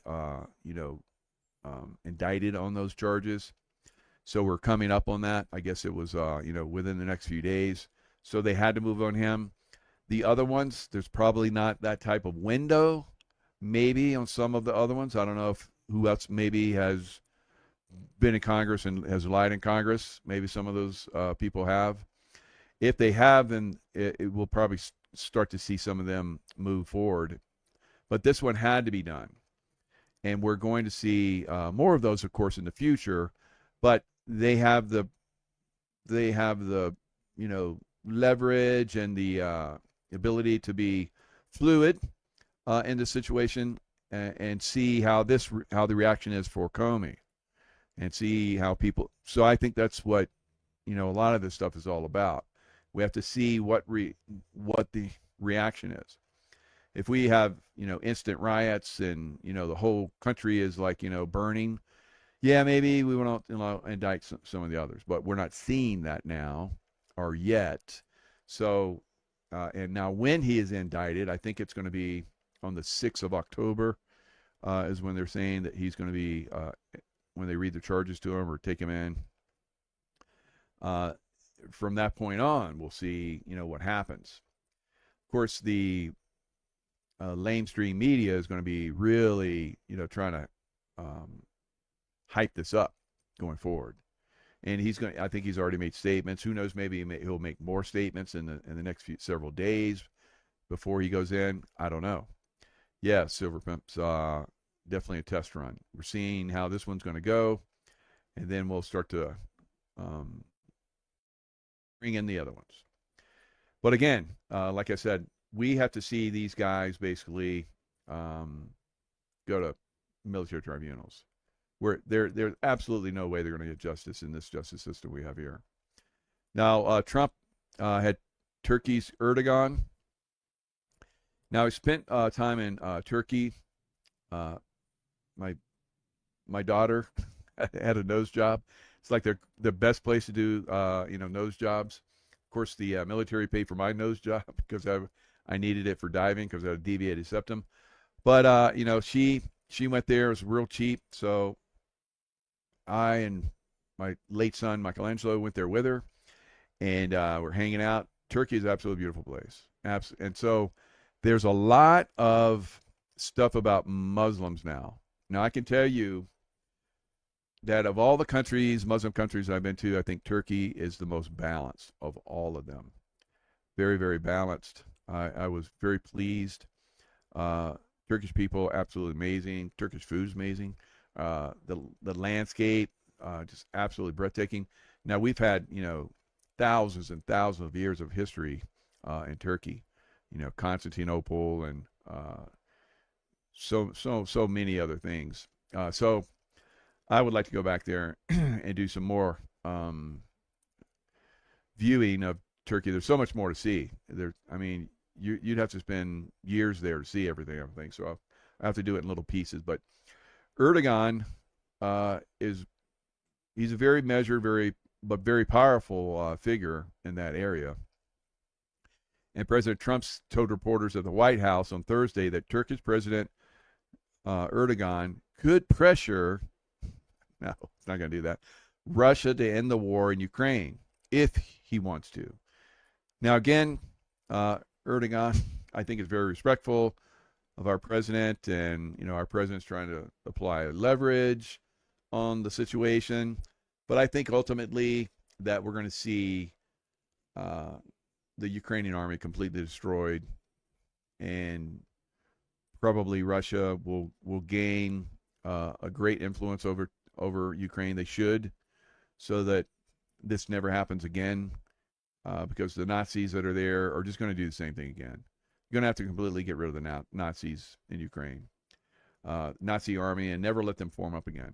So I think that Russia needs to basically take over the whole country. I don't know where President Trump is getting his information. Have some ideas, but it is not in our favor to go against Russia cleaning up Ukraine. All right. So I think there's a lot of people that feel the same way. So we'll see. Maybe it's all a ploy because President Trump is always the guy that's throwing people off by saying what he doesn't want to happen. So it's kind of like, if he really wanted to take down the liberals once and for all, he would say, and I saw this done in a skit, he would say that oxygen, he basically promotes oxygen, and that if and he has like beautiful lungs, and his doctor's like, oh, you have the best lungs, and just breathe in that oxygen, just breathe it in, and liberals would like stop breathing, and so I think it would clean up the city. We wouldn't have the problems in the cities they're probably going to come. So I mean, it's crazy, right? So whatever President Trump is saying, everybody does the opposite. So I think he just plays it off. He just keeps playing it off. It'll work out great. All right. So let's look at some other things. I think we're going to have to really keep our eye on the weather. I think it's going to continue to be a problem. I don't think the deep state's done. I don't think their weather manipulation is done yet. Maybe they're holding out. Maybe the White Hats are pushing these storms out. I think there could be that going on. Maybe a little some prayer along with that. But these storms, I don't think we're done with them. Got a big update on what's going on with this storm system as it comes closer. I'm showing it's going to be a stall for quite some time, everybody. As you can see, the latest update on Humberto, that it is going to be a Cat 4 hurricane, maybe even a high-end Cat 4. So far, it's showing it's going to be around 145 miles per hour sustained winds. Now, just like I told you yesterday, how this is going to push this further towards the west is showing true, everybody. Matter of fact, I'm seeing this go all the way towards that western corner around the edge of Georgia and South Carolina and Florida. Sit there for maybe 24 hours, bring a lot of storm surge, a lot of flooding, bringing winds as well. And then as Humberto pulls away, So you're seeing these storms been coming for a while, but they're getting pushed. Humberto is Cat 4, looks like it's getting pushed out, but because it's becoming so strong and so big and it's staying in that position, it's pushing this other, I don't think it's even a tropical storm yet, this other one that's around the San Juan, Puerto Rico islands, it's going to push it further west. So he's talking about this storm system could actually stall out in the corner of Florida, Georgia, and South Carolina and sit there. Now, right now, there's a lot of storms that are coming in, dropping several inches. So the ground's already going to be wet. And then you're going to bring in a low-end hurricane, tropical storm, whatever it's going to be. And it's going to sit there. Oh, that's not good. It's never good. Remember several years ago where that one storm came into the Houston area and it just sat there for a long time, just flooded the heck out of Houston.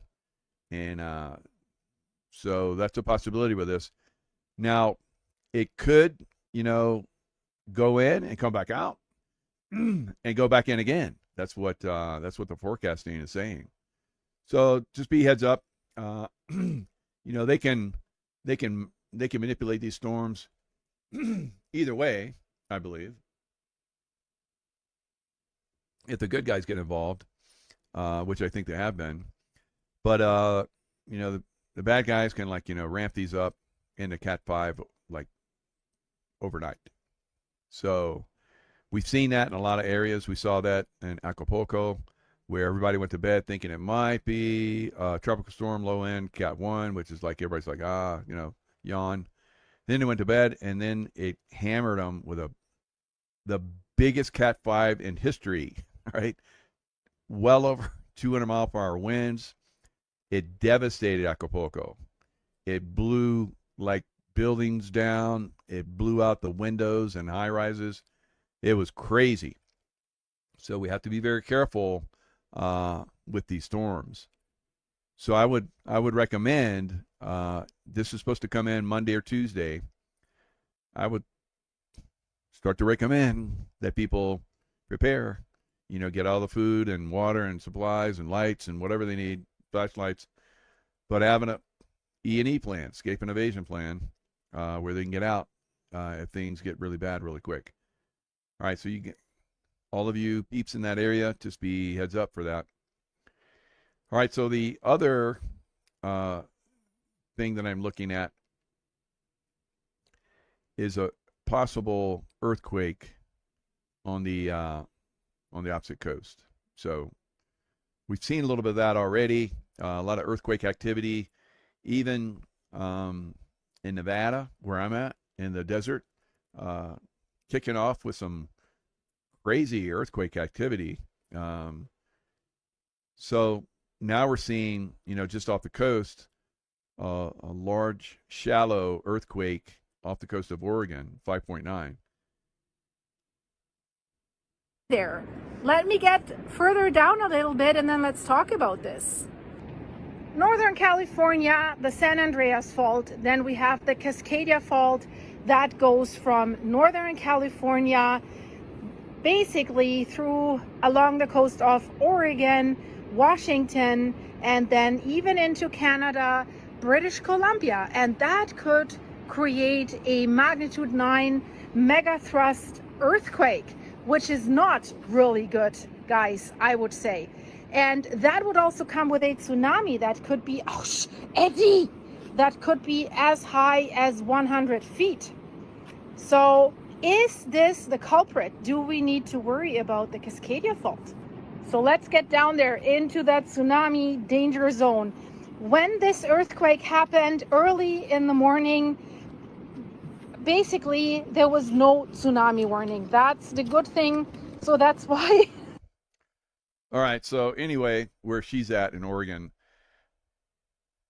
when there's a big earthquake like that, they put out the signs. All right. So she was kind of showing that with her little doggies. But, again, you have to have, earthquake plans, hurricane plans, volcano plans. All right. So there's, I really think that California and the Pacific Northwest is going to get some volcanic activity here soon. I don't know what soon is, but it could happen very quickly. I think there's a lot of buildup and energy. I feel that there's a lot of energy that's building up, and it's getting ready to, unleash. Now, that it could, the longer it takes, the more it builds up, unfortunately. Now, in a lot of the faults right now, in the Hayward fault, they usually have a earthquake. I think within anywhere from 190 to 120 years. I guess we're like into 130 years or something since we've had an earthquake in the Hayward fault, which is in California. So if that fault, Cascadia fault, went, I think it would trigger San Andreas and the Hayward faults, because that's kind of what I've visualized. So it would be pretty devastating if any one of those happens, obviously, because the Hayward fault, the last time it went off, there was like no one lived there, right? Now it's like heavily occupied. So we would see quite a lot of devastation. So it's overdue, way overdue. So pressure building around the world. Now, if I had if I were to pick where the first big earthquake, volcano, tsunami type situation would occur, I would say Campi Flegrei in Italy. All right, so that looks like the one that's really going to go off, but it could last a little bit longer before it does. So just to be heads up. All right, so stay focused. Get ready for the riots. Right? So from the liberals, because they've had a good 8-9 years to get everybody super crazy with Trump's arrangement. There's millions of them out there, and we've had terrorists coming to the country on a massive scale, and all kind of crazy people that are out there. It's going to be quite the cleanup, and I think that's why the military is going to come in. The military on a massive scale could take care of that very quickly, guys. All right, because we're the strongest military in the world, and we're all over the world. Imagine if we really focused our energies here at home, which we will need to do. We could probably clean it up very quickly and maintain that for quite some time. All right. So it'll be coming one way or the other. All right. What's going to kick it off? What will happen? Will they implement it before? Will they have a PSYOP like a Charlie Kirk event so they can just start to implement it? All right. So just be aware that this needs to go down, guys. Ideally before it gets triggered. So another thing that we need to be looking for is possible nuke that's out there, or multiple nukes that are out there. So deep state in desperation mode could do a lot of crazy stuff, right? And that may be why the military is really going to crank down, because there's a super big threat that's out there, and I believe there is. All right, on multiple levels. So we have to be very heads up and maintain our awareness, maintain our intuition, and start to look for some of these problems, and hopefully nip them in the bud before they spread or flower out. Right. All right. Lots of love. Stay in the love vibration, and I'll see you guys next time. Hello, this is Benjamin Fulford. The United States is definitely heading for some kind of black swan event, and this could make or break the future of that country and the world. It's a very important time. Now, there are many signs of this, but of course the big one is September 30th. It's the fiscal year end of the United States, and since Trump is talking about a government shutdown, it looks like they didn't get the financing for this. Now, what worries me is that Pete Hegseth, the Secretary of War, has summoned 800 generals to physically go to Virginia. That sets off a lot of alarm bells, because it sort of reminds me of that scene in Game of Thrones where all the guests were invited to a wedding to be slaughtered. And if I were a general, I would not go. The other thing that really worries me is that in his UN speech, Donald Trump basically threatened war with Russia, and he sort of said, all right, there was a lot of good stuff in the speech, which I'll get to, but essentially what he said is either you give us money or we start all-out thermonuclear war. So it's clearly a sign that the United States is on the brink. And under the current regime, okay, the United States is not an independent country. So Trump definitely works for Israel. He works for Benjamin Netanyahu. This has been confirmed in multiple ways, and there's no sign that that is about to change. I want you to watch this 3-minute clip to understand, what sort of leadership controls the United States. Andrew Colvett is a Jew? It's just unbelievable. It's every single time with these people. Andrew Colvett, the lead spokesperson for TPUSA, Turning Point USA, a Christian organization founded by Charlie Kirk, a Jesus-believing Christian, is a Jew. This is the same Jew who can be seen on tape physically intervening with and stopping another young man from giving on camera his first-person eyewitness account just moments after this incident took place in Utah, from telling the world what he witnessed. That Andrew Colvett. The Andrew Colvett, to in great detail describe to this Jew, Andrew Colvett, the bone structure of Charlie Kirk that's never before been possessed by a human being, that was capable of stopping a high-velocity, high-powered 30-06 projectile that was fired by Tyler Robinson, a tranny chaser who climbed himself up on top of a 2-story rooftop and fired the magic shot that hit Charlie Kirk in the carotid artery from the front. And then just went on the lam and went and got some Dairy Queen because he was so bothered about being the assassin that everyone was looking for. The one that prepared paragraph after paragraph of text to his trans lover that we don't know who this person is, have never seen pictures of this person, don't even know if this person exists, who's cooperating with the FBI. The FBI that told you that the Epstein files are a hoax and that they don't exist and that there was never any blackmail and that pedophiles don't exist within our government who are fucking kids on tape being captured, compromised, and blackmailed by Israel. Who, by the way, Charlie Kirk had around him in every way possible. Not just Andrew Colvett, the Jew lead spokesperson for TPUSA, but Charlie Kirk's entire security detail was Israeli. That's by Charlie Kirk's own admission. Charlie Kirk said that. Charlie Kirk may have also had Secret Service detail because Trump just recently appointed him to some board position for the Air Force. The same Secret Service, by the way, that failed allowing Donald Trump to be shot in the ear by another lone wolf gunman with a high-powered rifle that just so happened to climb himself onto a rooftop and go completely undetected. Where did that story go, by the way? Don't allow yourself to be gaslit into believing that you're anti-Semitic or that you're a conspiracy theorist or that you're disrespecting Charlie Kirk's legacy or that you're spitting on his grave or being insensitive to his fundraising wife and family because you're questioning these lies. And any influencer that's telling you these things, they have motives that are multifaceted. They're lying.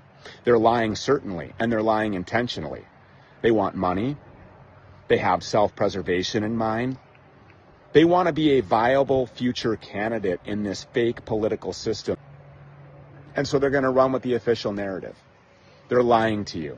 All of them are lying to you. And I will be damned if I'm going to sit here and be gaslit or silenced or be ostracized from the internet or dismissed as some crazy conspiracy theorist because I don't believe any of this shit. The ultimate trigger man was the Jew. And now the Jew is running a cover operation. So you have this group of Satan worshippers who stage events to try to manipulate public opinion running your country, and that's no way to run a country. Eric Kirk ran a so-called charity in Romania that was kicked out. This is called Romanian Angel, and she was also connected to Trump in his early days. So this is very important. Now, I mean, getting back to the Trump speech, he did, say some good things. He talked about all the immigrant problems and about the climate change nonsense and how the UN was useless. All that was great, but the bottom line is the United States is going to go bankrupt, and the entire planet is sick and tired of this rogue state causing troubles and wars everywhere. And I have a message for the generals. If Trump says, okay, we're about to go bankrupt, and we're going to have to, radically cut the U.S. military, well, the Dragon family has an offer on the table to fully finance the U.S. military after the failure of the United States corporation and turn them into a planetary defense force. And we recommend building a new capital somewhere in the Midwest from scratch because the current U.S. government is so dysfunctional that it cannot be allowed to continue as is. It has to be completely rebuilt. And to understand what sort of system American people live on, I was looking at some data, and it turns out, according to a recent poll, I'll put the links in my weekly report, but 98% of Americans are in debt. Okay, they have no savings. They're debt slaves. 50% of Americans, or close to 50% of Americans, worry about debt every day. So you're in a system of debt slavery controlled by Satan-worshipping who create money out of nothing and then force you to, spend a lifetime of work just to pay your debt. And that is not a system that can be allowed to continue. We need to pull the plug on this. I'm asking for the military to say, this is it. This is the showdown at the OK Corral. Either you get rid of Israel or you'll be destroyed as a country. So, and the fact that Trump did a complete flip-flop on the Ukraine shows that he is completely out of touch with the American people and the people of the world. And, Vladimir Zelensky, the so-called dictator of Ukraine, is widely despised. Take a look at this clip from the UN at his speech. The Ukrainian TV had to digitally alter this speech to make it look like there was an actual audience, but there wasn't. Take a look. War has already reached too many people to pretend there isn't a single international institution that can truly stop it. That's how weak these institutions have become. Now, so there's going to be some kind of attempt to enslave the Americans with digital currency, or they're going to call it Gesara, Nasara, something. Whatever it is, it's not real because it's not backed by anything that actually exists. It's all numbers on computers using AI to try to control people. And getting back to Donald Trump, here he is talking about making peace between, Armenia and Cambodia or something like that. There's something wrong. And the other thing is that we're now finding out that every month around the 24th, he has a big bruise on his hand. So he's getting some kind of transfusion. So I would strongly recommend that the U.S. military seriously think about the mental stability of their commander-in-chief. I hate to say this, but something is not right with Trump. Now, the other thing that's going on is I think that a big move is going to be made against Israel. And I think this is what this meeting of the generals is all about. Remember, you're the American Armed Forces. You serve the United States. You don't work for Israel. So do not fight for Israel. It is a widely despised terrorist state run by Satanists. And it cannot be allowed to continue. I'm getting reports that Egypt is building up a large army on the border at the Sinai. And I think Turkey and Iran are also going to get ready to move. It's time to end that country, replace it with something that's normal. And also the Iranians have started broadcasting on their TV all sorts of the secrets they got from Israel. And this one clip is an example, but it shows you that they have a complete understanding of exactly who is involved in Israel's nuclear weapons program and their entire power structure. The fact that they've published this means that they're ready to take it down. So something is going to happen there. However, there is a lot of good stuff also happening with the Trump regime that we do need to talk about. Now, finally, James Comey, the former FBI director, has been indicted. This is a sign that they're going to go after the entire Obama network, the Clinton network, and they're going after the Antifa funding. They're going after the Soros funding. This is all very good, but you know, it's sort of like when you have two enemies and wait, and then you have less of a problem to deal with at the end. That's the sort of situation we're facing. Another thing that people need to be aware of is that there has been a fundamental split between the Five Eyes controlled by the British, that's basically Canada, New Zealand, Australia, and a good chunk of the United States military, versus the ones who are loyal to Israel. And the British side has already started firing people who were blackmailed by Epstein or by Israel. And now Sarah Ferguson, the Duchess of York, is being removed from all positions. And MI6 informs me that Israel and Epstein also have compromat on King Charles, so he's probably going to have to go. And in France, President Nicolas Sarkozy has been sentenced to 5 years in jail. That's a good sign. That's a sign that it is starting. So, you know, we're getting some high-level people being removed now. We're almost there, folks, but we're not quite there yet. Another thing that's going to be popping up on everyone's screen soon is I'm hearing that Kim Kardashian and the Kardashian family is going to be, and there will be a lot of incredible revelations coming out of that. So that's something that you need to keep your eyes out for. But, you know, clearly the situation cannot continue as follows. And next week will be a big week, but remember, even if the U.S. defaults on September 30th, they'll be given 2 weeks. So there could be some kind of limbo, and it'll be a very dangerous time. But we really do need to remove the control of the financial creation machinery from the Khazarian mafia. That's the only way we're going to be able to liberate the West from this nightmare. And there is a huge push by these people to try to get us into a digital prison. So in the UK, for example, we watch this little clip. Breaking news now. Digital ID will be made law for all adults in an effort to tackle small boats. Downing Street believes that a mandatory ID card system will help stop illegal immigrants working. You can see that they're trying to force everybody to get digital ID, and it seems that now they're saying that's how we'll be able to deal with all these illegal criminal immigrants who are coming in. So now we see it. The Soros Foundation and these people pay military-age males from the third world to come to Europe and the United States and cause trouble, and then they're going to use this trouble as an excuse to create a digital dictatorship. And of course, they're also still trying to start a war between Islam and Christianity, staging all these events and provocations. We must not be fooled by this. It's time to finish these scum off once and forever. We're almost there. So I think it's good that the Obama side is being taken down, but we then need to go after the entire network. We should not have politicians who are blackmailed with tapes of them in charge of countries. So the military needs to understand that. Normally, the military says, okay, we don't interfere in civilian affairs, but the civilian governments in the West have been hijacked by Satan-worshipping gangsters, and most leaders, this is a fact.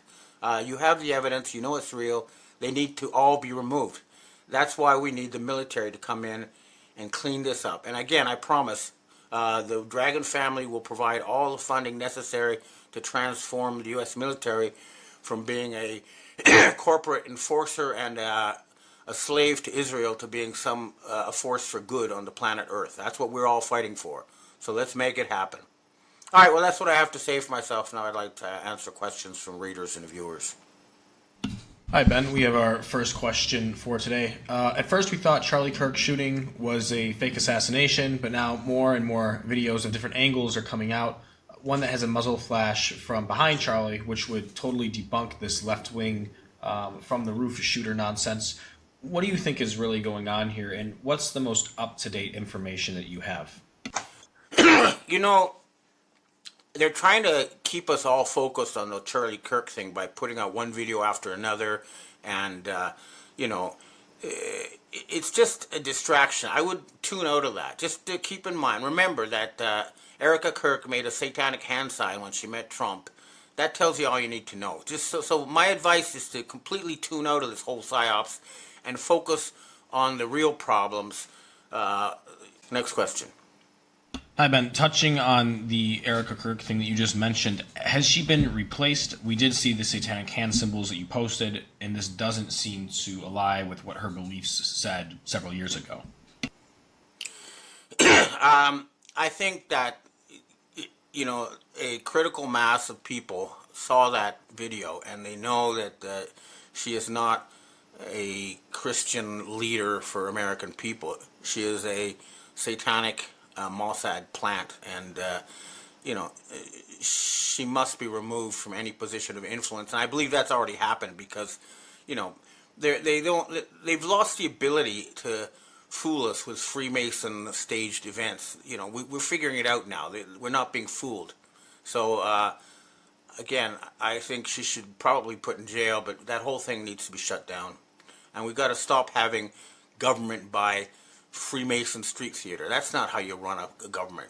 You know, what you have in a real government is the people tell their leaders what they want, and the leaders try to make that happen as best they can. That's what's supposed to happen, not some secret group staging some kind of event to try to manipulate people into war, etc. That's not how we run a country. Next question.